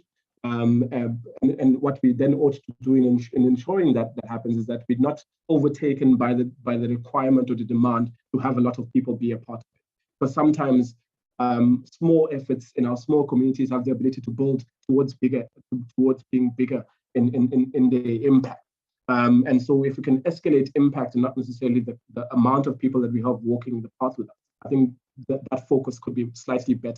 And of course, I think shifting mindsets and shifting the way in which our party political space is set up, as well as the prevailing cultural and societal looking upon young people as perhaps people who need to wait, will likely shift if we start to do more at local level in order to capacitate ourselves and others, but also in order to ensure that the efforts that we put in are being carried to the extent that they ought to. I think when we talk about the access for young people and creating a future that we ourselves can identify with, it's about, one, acknowledging that we aren't the same as the people that have preceded us. We have the capacity to lead in the small communities and spaces that we occupy, and ensuring that once we are in the space of leadership, we also do create a room for other individual institutions to take fold. Because yes, I've walked a journey up until a certain point. I need to recognize when I am needed to then step aside and allow other people to lead. If I may make an example, there's an organization called Youth Lab that exists as well, that has that was started by young people back in 2011, I think. And in the ways in which their leadership structure and role has actually occurred, is you found a space, they were able to find leadership from young people, and they, of course they are female, which is great as well. One of the things that happened was the previous director of that organization, when recognizing that I'm now reaching a point that I can't necessarily speak as a young person anymore, stepped aside and was able to allow another young person to step into the position of leadership. And so if we are courageous to be led by other young people, that's something that I also think is interesting. I was challenged even a couple of days ago when I heard about the Umgeni municipality situation. If you are following local government elections, you might be aware that Umgeni municipality is being led at mayorship level by a 30-year-old. And that 30-year-old has now also enabled the space for a 26-year-old to be the deputy mayor. I don't know if we could have seen that coming as a population in particular, that there could have been that potential, particularly because of how we recognize that our country is so difficult to shift thoughts, is so difficult to shift in terms of the ways in which they look at young people. So it's genuinely a very progressive space. Our time is now. And I think definitely with the ways in which this specific setup of ambassadors, the NYRI, as well as other institutions who are trying to create an opportunity for young people to be at the forefront of leadership, such as Activate as well. I think we are enabling the sort of future that we would like to see. And perhaps having gone, I think, 20 minutes, if that, I'd like to offer up an opportunity for conversation. So colleagues, I don't know how the mic on, mic off situation happens, but I'm more than willing to take any hands that might be up. But of course, there are some questions that I'll go through, questions or comments that I'll go through on the chat section. So just to go through that, we have Tremaine. Tremaine says he never knew that there was an age limitation beyond being an adult for being president. Unfortunately, there are those limitations, and we have to find a way of trying to make sure that in this country it isn't a barrier for our continued growth. I think it really undermines our potential and voices young people that there's it's called a lower cap. They have a lower cap, so a lower age limit, which means that you have to be off a particular age, but they don't seem to have an upper cap, which means they don't have an upper age limit, which is concerning, because is it true that we can be genuinely led as a population of probably more than 50% of the country is considered to be under the category of young people? The continent itself is significantly young or youthful in its representation. How can we allow ourselves to be led by 70 to 80-year-olds in terms of that, both in politics as well as in other leadership spaces? Do they have our genuine concern at heart? They've lived past a particular age, they've lived with certain resources. And so as a result, that might be an impediment to the ways in which they formulate legislation. In large part, many of the people who are in government, who are making decisions, legislating on our behalf, aren't going to be here at a time at which we are facing the issues of the world, or even our children are facing the issues of the world. We know specifically, even with climate change, for instance, a lot of the things that are starting to happen are going to impact us the most. We're the ones that are going to be stuck and are already stuck with the prices of water being an issue. We have energy insecurity in this country. Rollouts of load shedding. I remember some of the pre-briefings for this session, one of the facilitators was talking about having a double backup plans or triple backup plans. And in that respect, we need to start thinking about more carefully. I'll take your hand just now, Rice. Ras Pine Papers, I think. But let me just read. So Lungi Sile says, thanks for that reminder. Couldn't agree more, Brian. Fees Must Fall movement changed the conversation around university access. And then, of course, Tremaine says again, it absolutely undermines us. There should be an upper cap instead. Yes, Ras Hein. Leadership, you mentioned now about energy insecurity and things. And we were at COP the other day, and then COP told us we must do away from coal. And that's going to make us more insecure if our regime of the day decides to do away with coal and then expand with the service providers of the renewable energy sector, and those big guns that provide those type of equipment. My point is that there is ways of using coal that is sustainable And our society has too much resources to claim that we have scarcity or there is instability. I think that we are not in control of our grid and how we are actually distributing free forms of energy. I don't know if you guys know Nikola Tesla. Nikola Tesla, it's our South African patriot who is in America, Elon Musk. He basically called his company Tesla. Tesla was a scientist that came up with various forms on free energy, and then he was basically undermined by the guys that wanted to use cost-based energy because of capitalism. So as activists and as intellectuals and as experts and as facilitators and as influencers, when do we raise the level of idea to a level of understanding ourselves outside of a neoliberal or capitalist paradigm of civil society? You know, yeah, that is basically it. So my point that I want to make, we have the resources here. So for leadership to say that we have instability, how do we solve that as young people? You know, as I'm speaking from my sovereign consciousness now. And yes, I'm an ambassador, but I also have my own knowledge systems that I reflect on. Thank you, my leadership. Thank you very much, Haras. I think that's a very important point to raise. One, South Africa is not an energy insecure country, but the ways and mechanisms for delivery seem to have been unfortunately sabotaged, to use their language, to use the ESCOM's language this week. There is a sense that perhaps the economic and setup of our country isn't enabling for access for all in a way that's truly demographically represented. But of course, whilst I do recognize also that part of what you're saying is that as much as we are energy secure, part of that security relies quite significantly on coal. As someone who hopes that my son, who has, for instance, as asthma, doesn't have to deal with poor quality of oxygen, or the atmosphere itself isn't one that's categorized by the burning of fossil fuels. I would also start to say that part of the conversation ought to be that yes, capitalism is part of the regime that we're confronted with.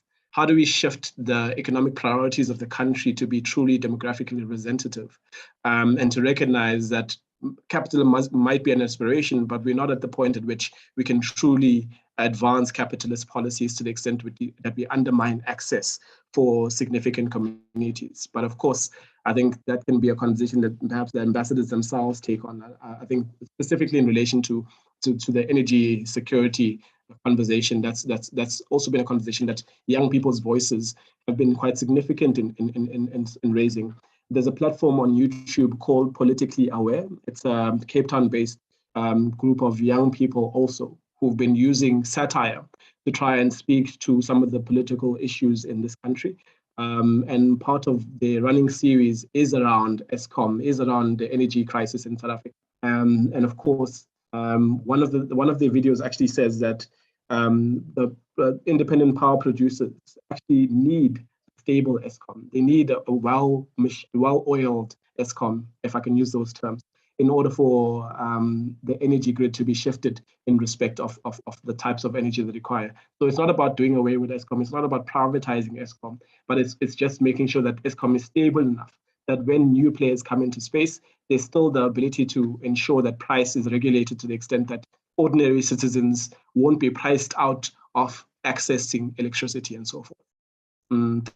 Thank you very much, Ross, for that. Are there any other hands or questions? All right.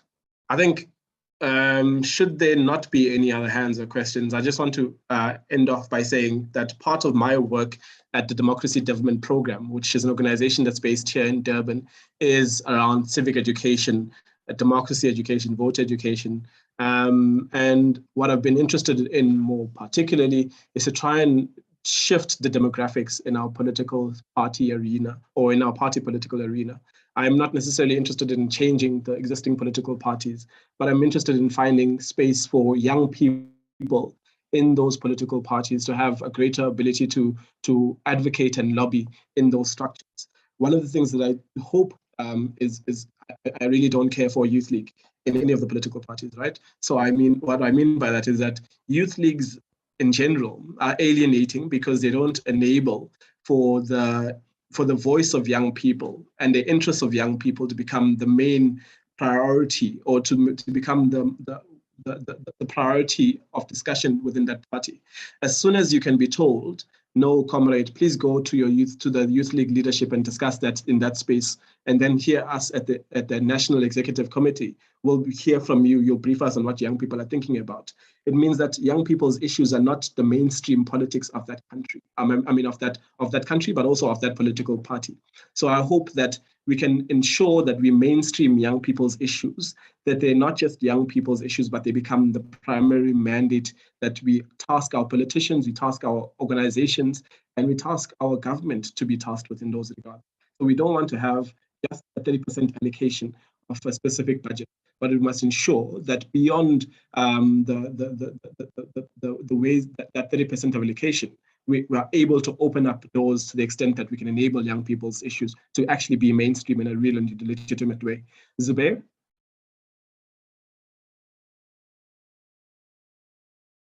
Zubair, you have your hand raised?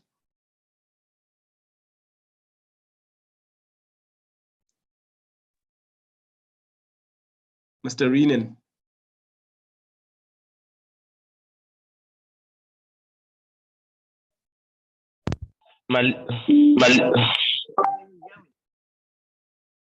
Yes. Leadership now.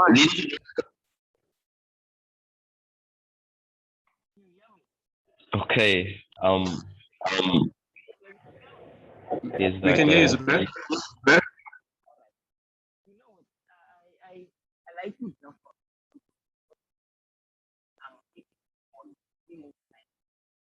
Okay. You know what? You must also change. People don't understand. Colleagues, we can't hear Zubair. I'm not sure if anyone is having trouble. Can you hear me?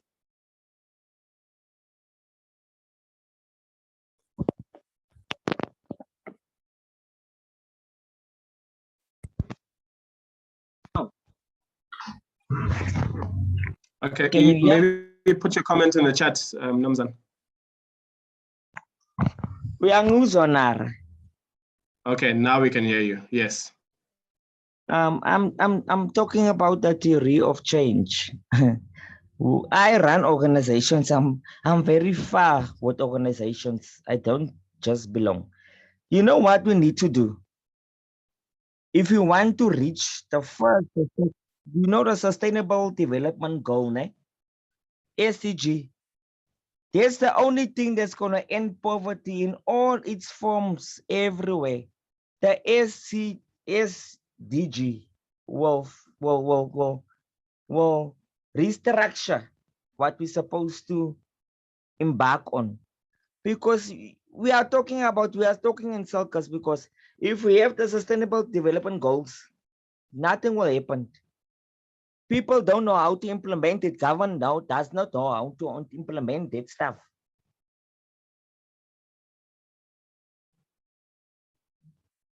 If okay, we know that sorry, carry on. If you know how to implement it, it's gonna cover poverty, it's gonna make this growth. Old and young people will benefit.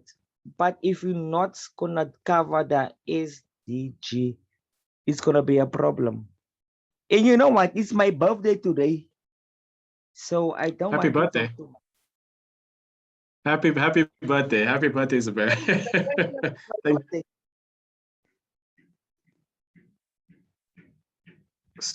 We didn't hear that last part, but thank you so much for you sticking around and being part of this session, particularly as it is your birthday. We do appreciate that. I think They are amazing policies, as you would have said. There are things that we are signatories to that are internationally agreed upon. The unfortunate part is that we haven't mainstreamed all of those policies to the extent that they ought to be prioritizing the needs, in particular, of young people. So if we have institutions such as the United Nations, the African Union in particular, as well as SADC, considering we're in Southern African Democratic countries, we're part of that group of countries as well. To what extent are the discussions that they're having echoing in the policies that are being made by local legislators, and to what extent does that carry through even up until local government? So I think those are some of the things that we need to start to think through, because I think I did go through some of your sessions that you were having yesterday as well as today, and some of those were speaking to that, and it's only about popularizing the existing legislation, popularizing some of the stuff that is already agreed upon internationally, in order to enable young people's active participation. Of course, a very significant part of what I was hoping to get across is that we're not incapable as young people insofar as delivering that stuff. One of the things that we need to start to think through is, as Tremaine was talking about, is removing the limit for the lower limit, at least insofar as access to the roles of leadership, such as presidency. Secondly, it's about ensuring that political parties and other institutions adequately represent the population demographics. So it's not just about young people, it's about poor people, it's about women, it's about people living with disabilities, it's about the LGBTIQ community. To what extent are we being representative of all of the voices that have to be in that space? And then lastly, I think it's also then about how do we ensure that the laws that we have are not counterintuitive. So we shouldn't be promulgating laws which will alienate certain voices in the space. It's important that we ensure that even as we start to advance our desires as young people, we recognize that even the older generation does have some knowledge to offer. So intergenerational dialogues are part of the discussion as well. And I hope that, at least with that, and essentially all of the conversations that you've been able to have here at the NYRI, you would have been you would have been capacitated with the potential to at least start to do more significant work in the spaces that you occupy. That this space is not just a space where you convene to train each other up, but it's also a space where you convene to congratulate each other on the milestones that you're surpassing as young people, various spaces of leadership that you've already started to occupy. Thank you very much for your time.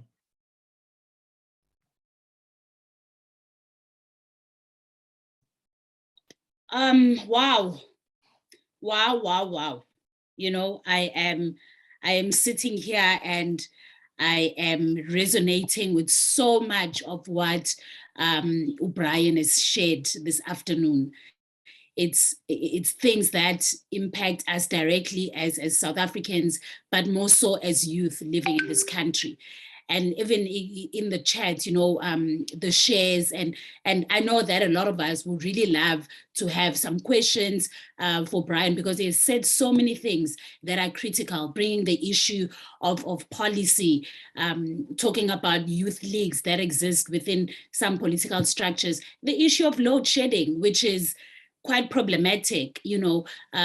So thank you so much, Brian, for sharing your insight, and for, you know, from the way that you speak, it shows that you care and you love the work that you're doing with young people. So people like yourself and many others in the space are quite instrumental within the network that we're building here. So thank you so much for that. And if anyone has questions, please remember that we do have our social media platforms. They are active. We are live on Facebook, NYRI_SA. And yeah, please just follow us so that you also get regular updates of what we are doing. Who knows, maybe Brian will also join us in one of those things. So please do engage on our social media platforms. So moving right along, we have our second speaker, amazing, phenomenal young women. who has been part and parcel of this network from the get-go. So Dambisa Dube from GIZ will be joining us. And I have to emphasize this, that GIZ with other stakeholders, they saw the need for the establishment of this network, and they've been working day and night to make sure that this dialogue does actually take place and it's beneficial to those that will attend now and also moving forward.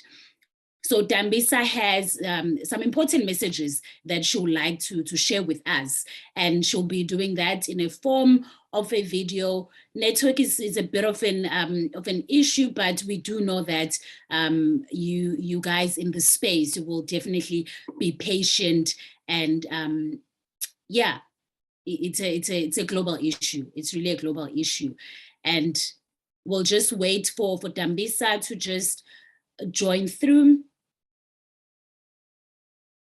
and then share that message of support and other messages that she'll like to share with everyone. And again, thank you so much for staying during this dialogue and interacting. A lot of things have come out. A lot of people are learning and unlearning, which is beautiful. So thank you so much. Dambisa will just jump right in.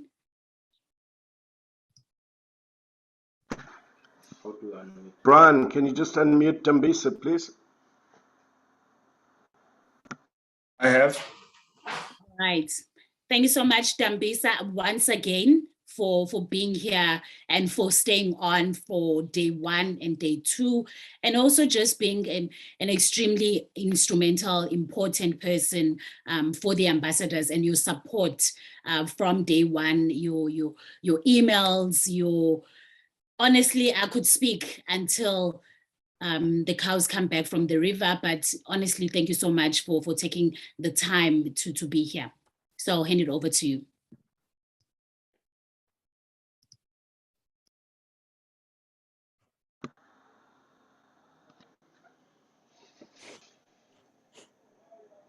Sorry, Brian, it seems that Dambisa might still be struggling to unmute.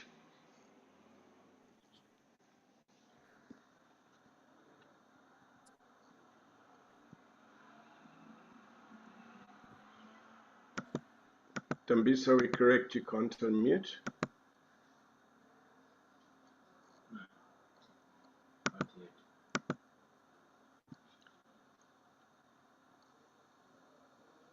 Brian? I've unmuted her on my side, but it still shows as muted on her side. Okay.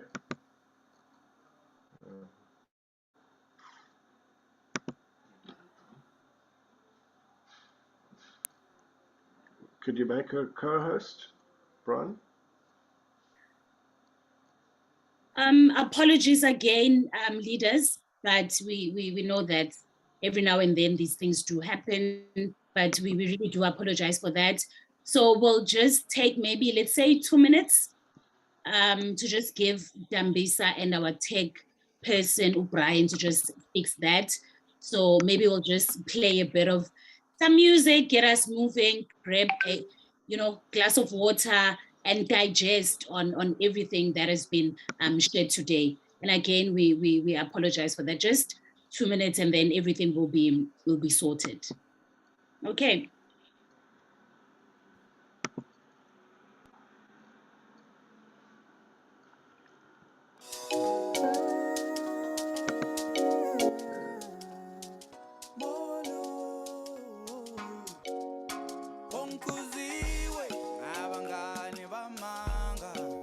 Dambisa, perhaps if you go out and come back in while we have this short break.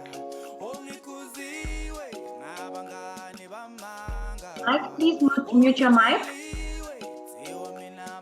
I was saying to Dambisa, if she goes out.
allocated 5 minutes each. And should you go over the 5 minutes, we are going to meet you. I hope that is clear. And the first one to present from the environment group is Jacob. Jacob, the stage is yours. No, I can't be moved. Thank you, Palesa, for the opportunity. All right, it's Jacob from the environmental group. I would like to invite everyone to the space of waste management to say, how would you like to be remembered as an individual, and how would we like to be remembered as a generation? Mona, the next slide. Okay, on a daily basis, we can see this happening. We are drowning in our own waste day in, day out. With that being said, let's be remembered as a generation whom was responsible in managing their waste and protect the environment for the current and future generation in order to cater for their social, recreational, spiritual, health, and food needs. Be the change you want to see, manage your waste. With that being said, I call unto everyone, be the change you want to see, manage your own waste, be responsible for your own waste. Thank you, Palesa. Thank you, Brian. Thank you, Mona. Thank you, team.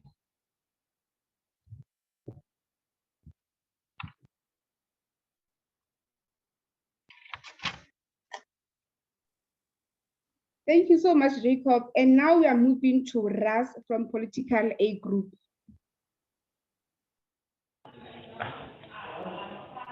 Greetings, everyone. Okay, yeah, so am I audible? Yes, am I audible? Yes, you are. Okay, so Group A politics went into ideas that, like, we basically expanded onto understanding of macroeconomics and fiscal understanding and African political economy. And we realized in the process of the weeks of deliberation that we have ascended the project-based phase of implementing social change and driving change as activists on the grassroots, as individuals, you know, in different locations. So through that, we came to the realization and the understanding of the unequal nature of the South African economy. And hence, we are seeking a society which will become equal through wealth creation, creating more billionaires, which will be mainstreamed through various industrialization of certain subsectors. I would like the person that's controlling the slide to just go on to the subsectors that we mentioned. Brian, can you just move a slide up, please? Okay, so these are the National Youth Policy Framework basically also mentions, one slide back, please.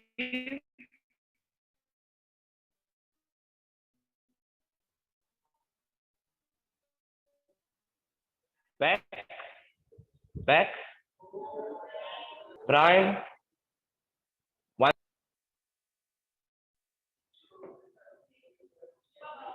To the youth policy, to the gaps in the youth mismatch, etc., etc. And our intervention speaks to NGOs going and upskilling people around these industries that will ensure that there is another class of billionaires, millionaires, and industries that have high intake of unemployed people. We looked into developmental state models. We looked on to how Singapore basically managed their labor market around young people, how they started to emphasize on vocational education through marketing and through using NGOs to emphasize how manufacturing is going to ensure Singapore becomes a developed society. So if we look at global best practices on how to decrease inequality, many people have a lot to say about China, but China reduced poverty through industrialization and the Cultural Revolution. And they were able to catch up with the first world in 2 decades. And now they are leading the world with technology.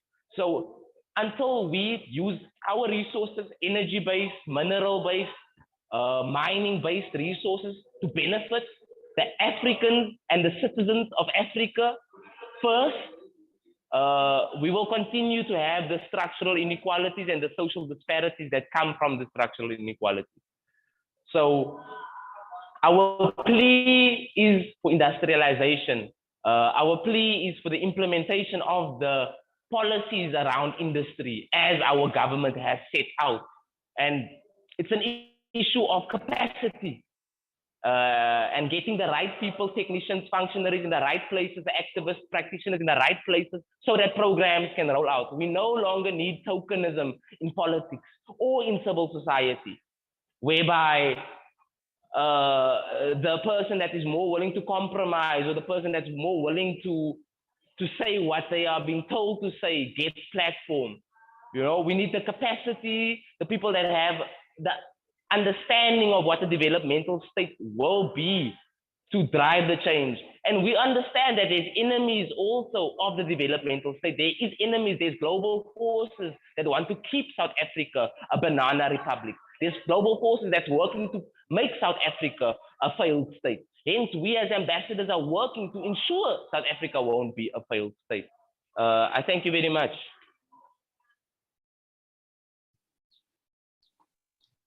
Thank you so much, Ras. The next person to present from Social Aid Group is Lungisile. The stage is yours, Lungisile. Thank you so much, Palisa. I'm just gonna wait for our tech person to just pop up the slides that I'll be speaking to.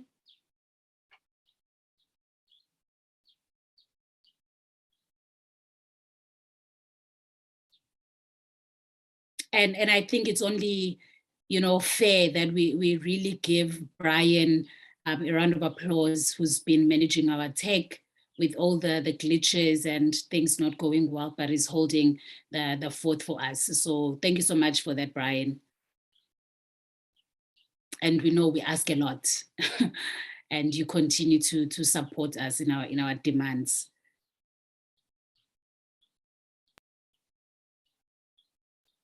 Okay, so mine and my group's, you know, pledge is quite short, and the only reason that I'm going to be, or the slides that will be projected, it's just to jog your memory, especially for those who might not have been here on day one.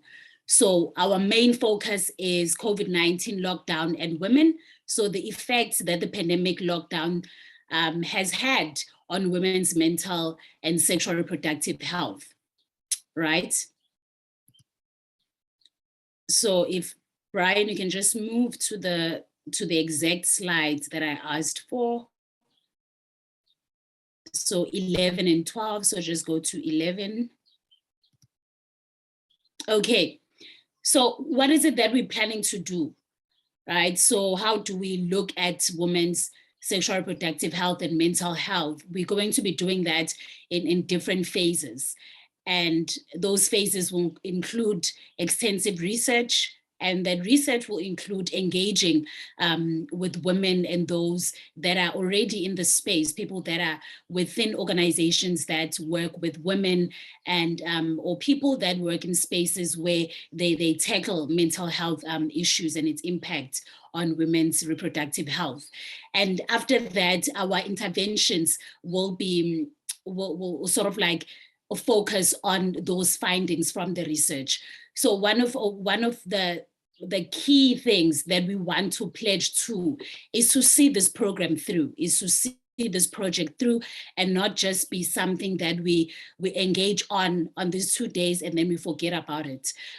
We know that women's mental health has been impacted immensely during lockdown, and it's still going to happen moving forward. Let's say next year, COVID is no longer an issue, but we know that women's mental health and sexual reproductive health and access to different services will still be impacted. So we pledge, and we are taking an oath to make sure that this project is gets off the ground, and we are pleading with everyone that is interested in this particular topic or theme to come on board and work with us, because we also want to learn as much as we can and make sure that the interventions that we're going to be implementing are beneficial to women or anyone that identifies as a woman.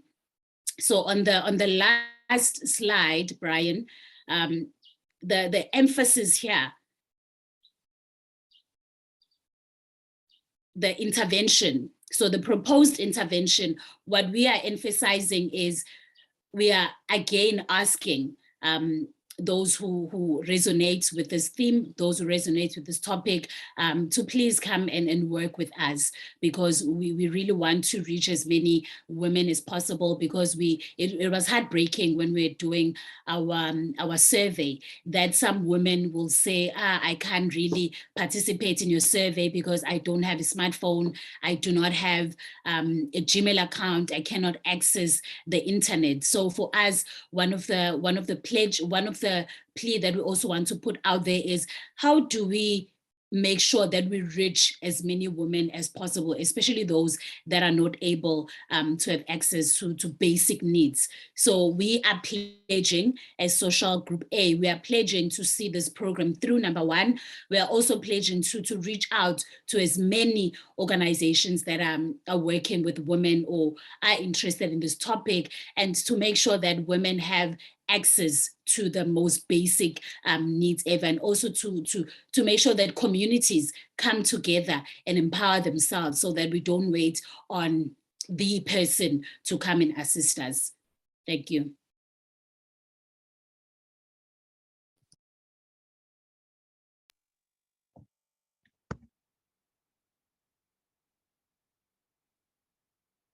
Thank you so much, Lungisile from Social Group A. And now we are moving to Lesedi from Political Group B. We can take the podium, Lesedi. Thank you very much, Palisa. I'm just gonna wait for the producer to display the slide before I begin.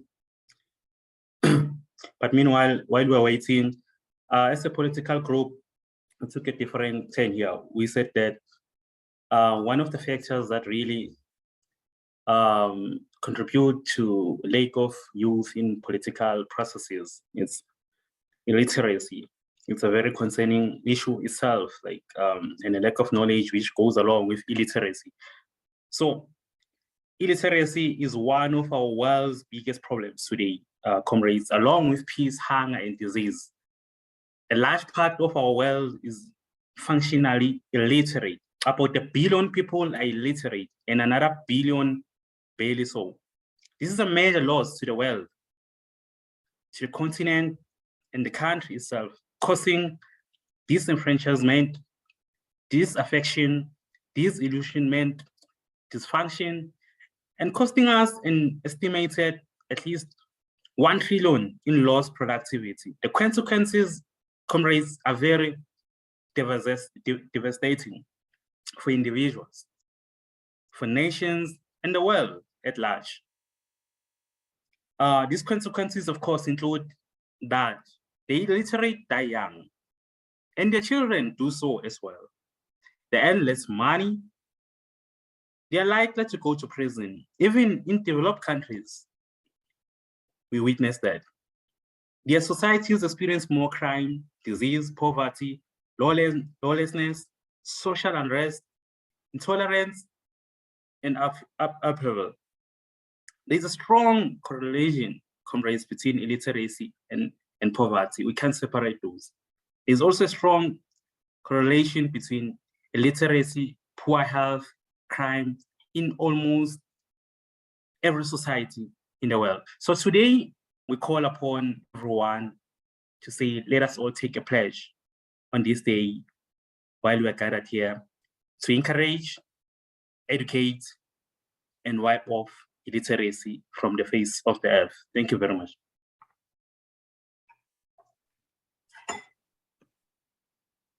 Thank you so much, Lesedi, for that pledge. And now we are going to be moving to social group B.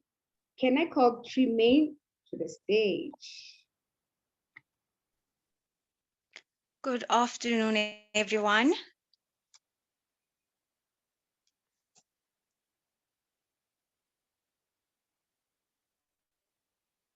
I will now share our pledge while they are sorting that out.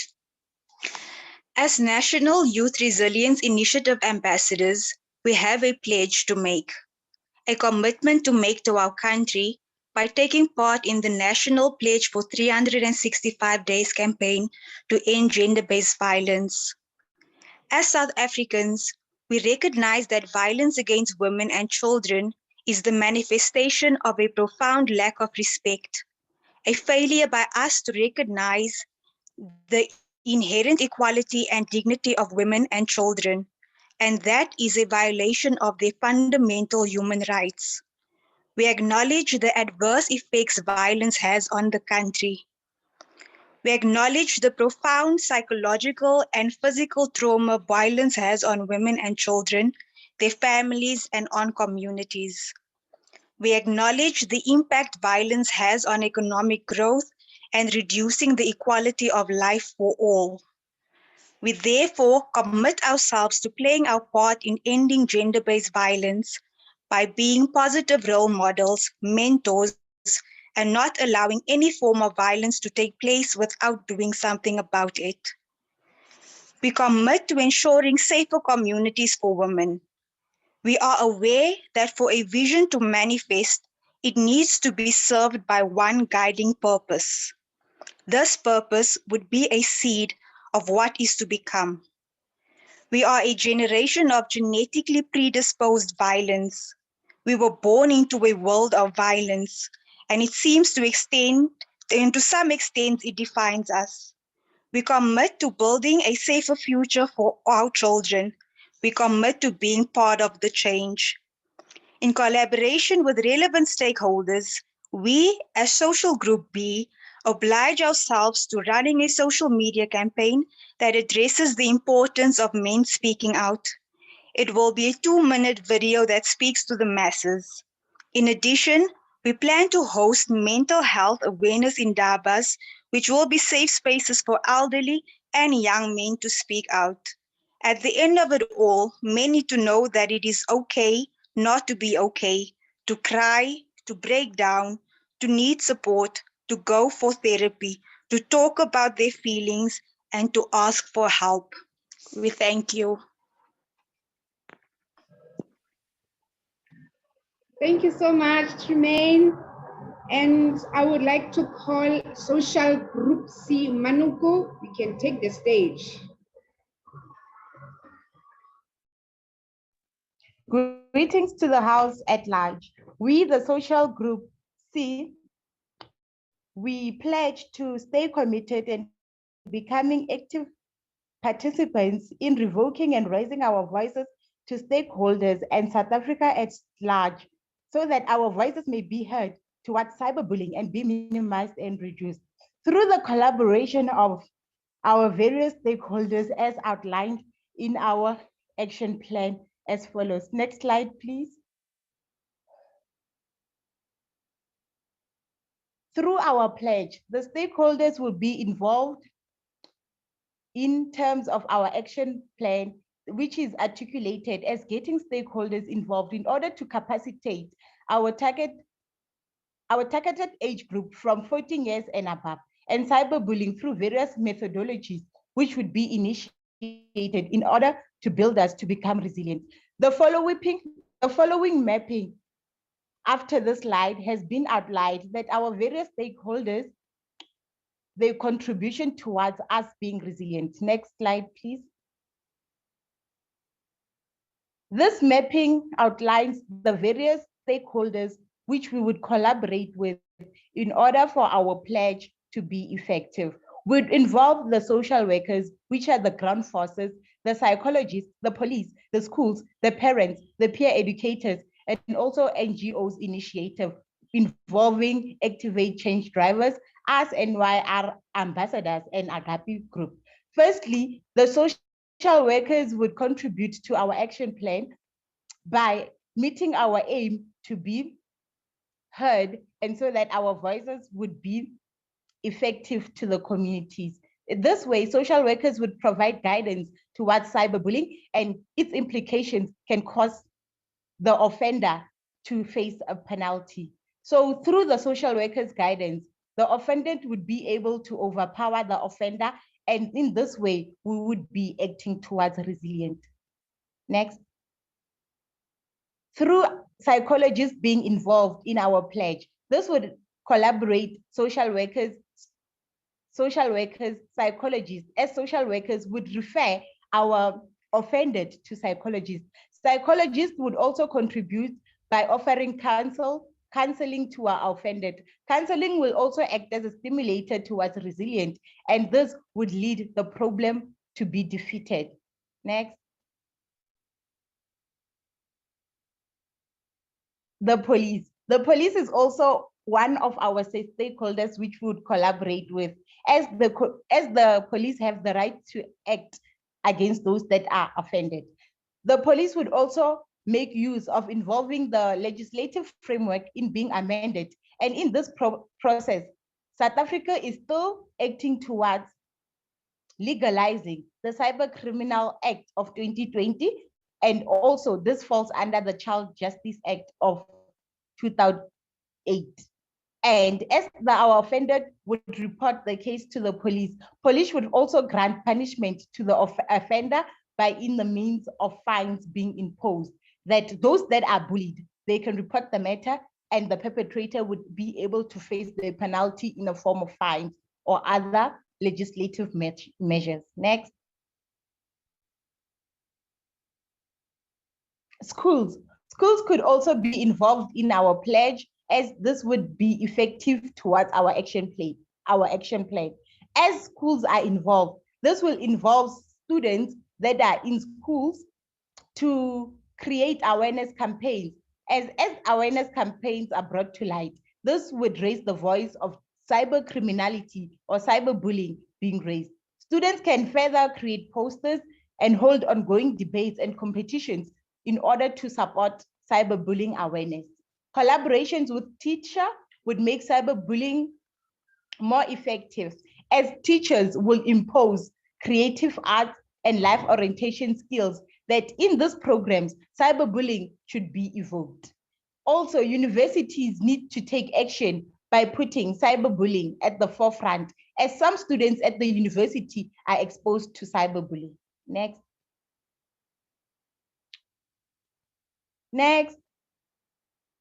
Okay, parents. Slide number 5. Slide number 5, thank you. Parents are also the root core of our stakeholders, as parents spend most of their lives with their children, and the children tend to be the perpetrators or the offenders. So if parents grant supervision towards the online activities their children intake on social media platform, this would be a way to reduce cyberbullying in act. So parents need to take the bulk of responsibilities towards their children. In this way, they can also encounter proper monitoring and establishing boundaries for their children's online activities, creating guidelines and rules for when and how their children should use social media platforms, and also educating them towards how they should use social media. As social media, there are good effects of it and also bad effects of this. So parents granting support to their children would also act as a minimum strategy in order to reduce or minimize cyberbullying. And this way, as parents are involved, our pledge would be meeting its aim that cyberbullying needs to be reduced or minimized. Next. Peer educators. Peer educators are also stakeholders which are involved in meeting our pledge objective. This way, peer educators can also engage in door-to-door activities by community campaigns and also holding focus groups with those that are affected with the matter through initiating the topic of interest, which is cyberbullying.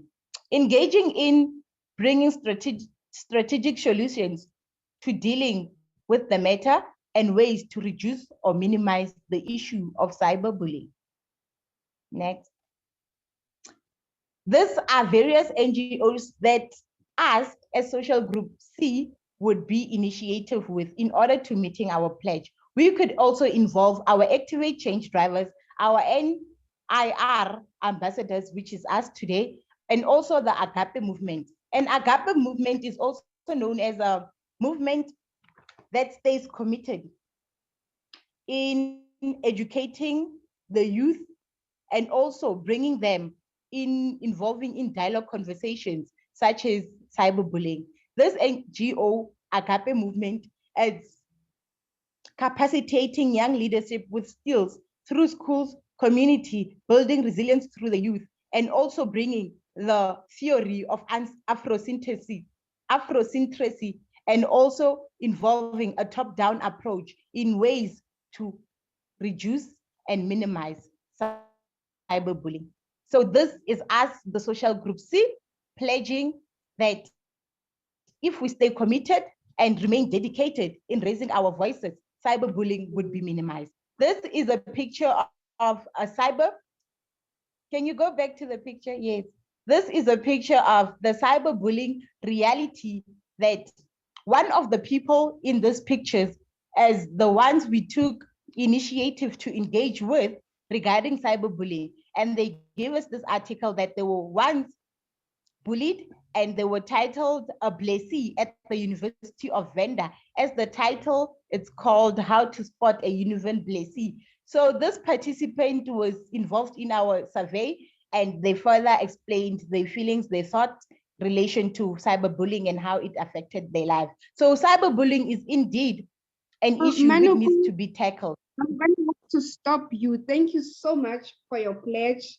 Yes. Time is us. Thank you so much. And the last group to present their pledge is the health group as Can you please come forward?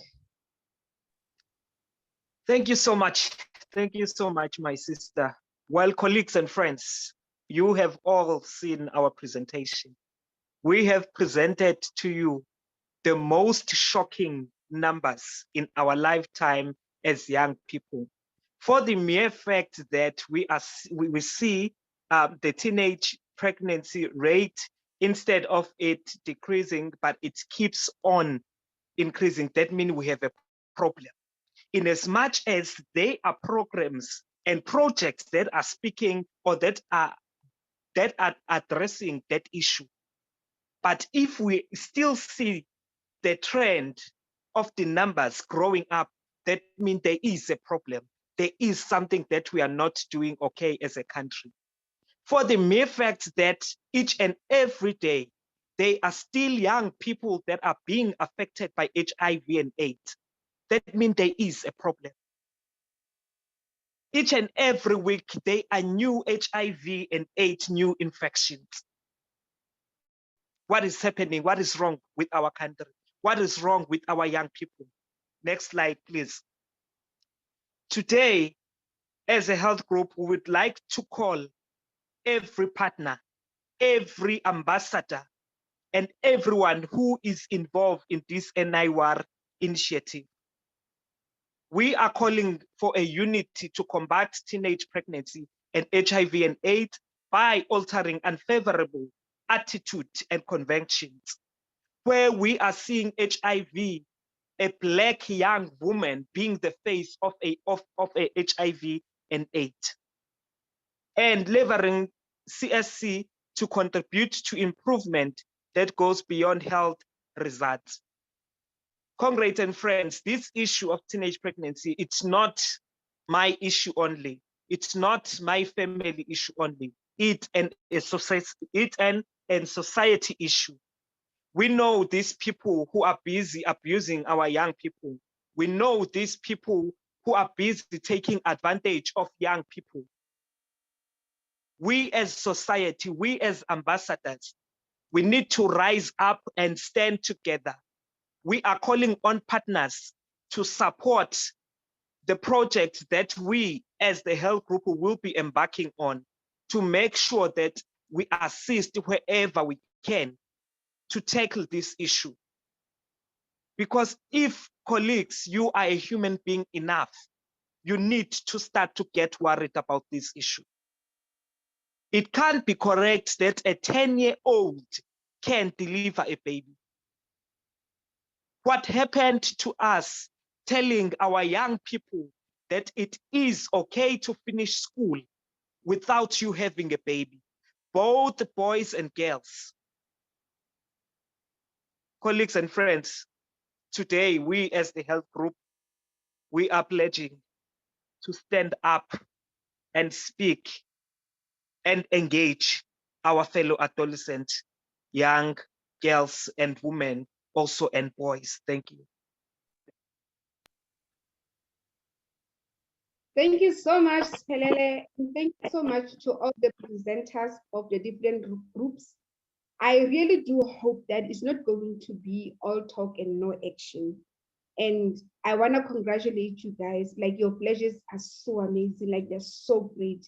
And I hope the work that you're going to be doing in your respective communities are also going to be that great.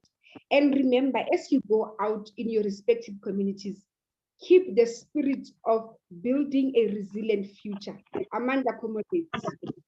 And I will be handing over to my fellow ambassador, Fatima.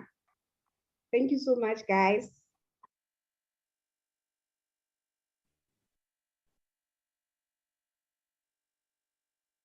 Good day, everyone. I am sitting here and I am truly inspired by my fellow ambassadors. It has been an honor to sit into this space, and with that being said, I would like to begin the close of the last 2 days.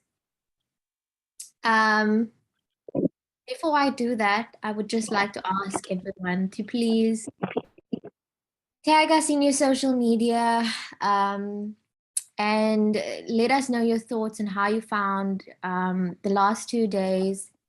Give us as much feedback as you can. We are a network that is constantly growing and constantly building to shape ourselves to be better and to provide the stepping stones to the next generation of ambassadors to create together to create a better South Africa. So please tag us in your social media posts. Let us know your thoughts. And with that being said, I will now begin the closeout.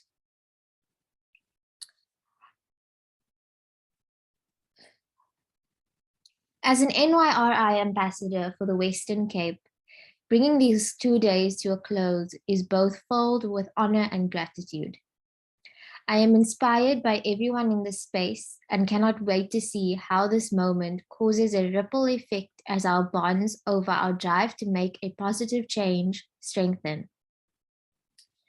I would like to take this moment to commend not only myself, but also my fellow ambassadors for all of their dedication, hard work, and resilience through these last few weeks.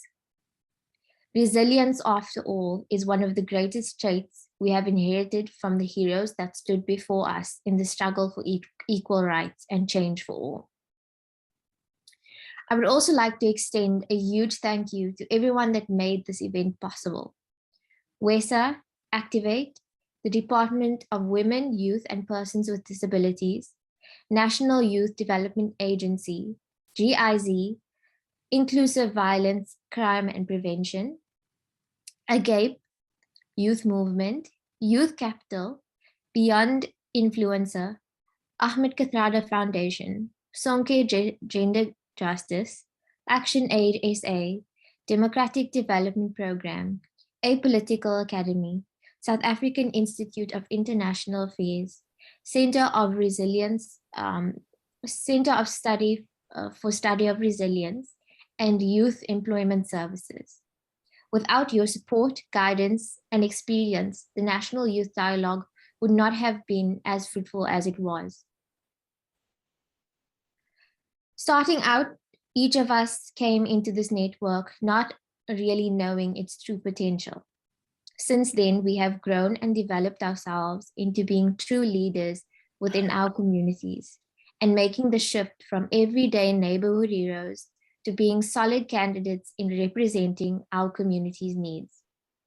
I cannot stress enough how valuable the knowledge extended to us over the last few months is to our journeys in driving change for a better tomorrow.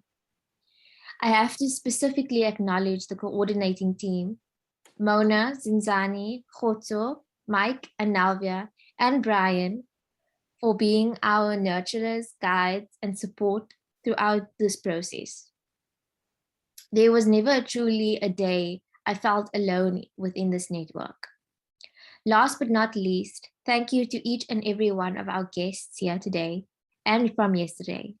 We cannot express enough our gratitude for simply lending us your ears over the past 2 days, and we cannot wait to engage with you further as we continue our journey within this network.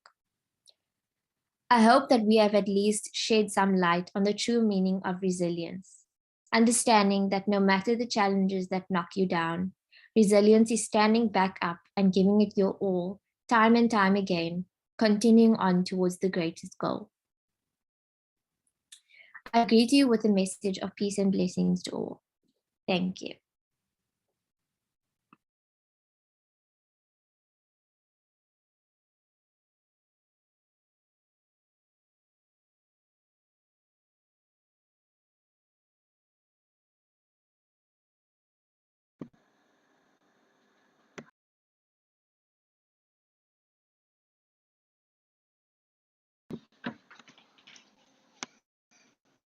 Thank you, ambassadors. Thank you all. Incredible stuff. Thank you. You too. Is it our time to like open our microphones and cameras and show our beautiful faces? Is that the time?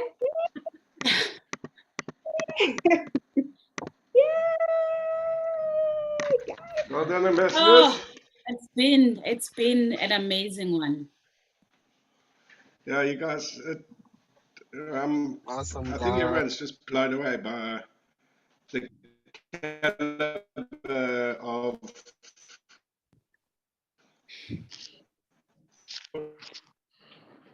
and the way you've carried yourself and what's been shared and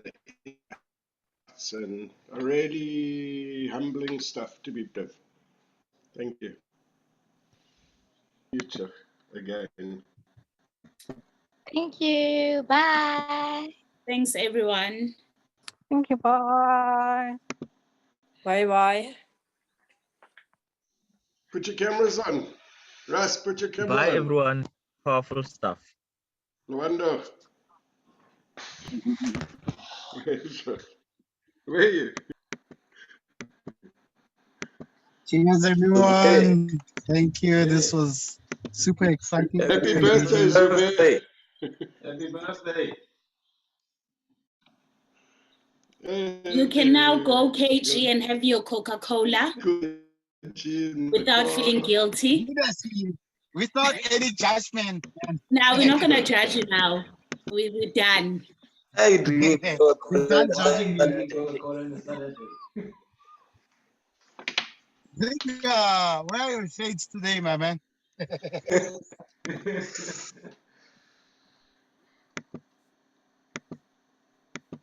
No, nice stuff. Happy birthday, Zubair. Have a good one.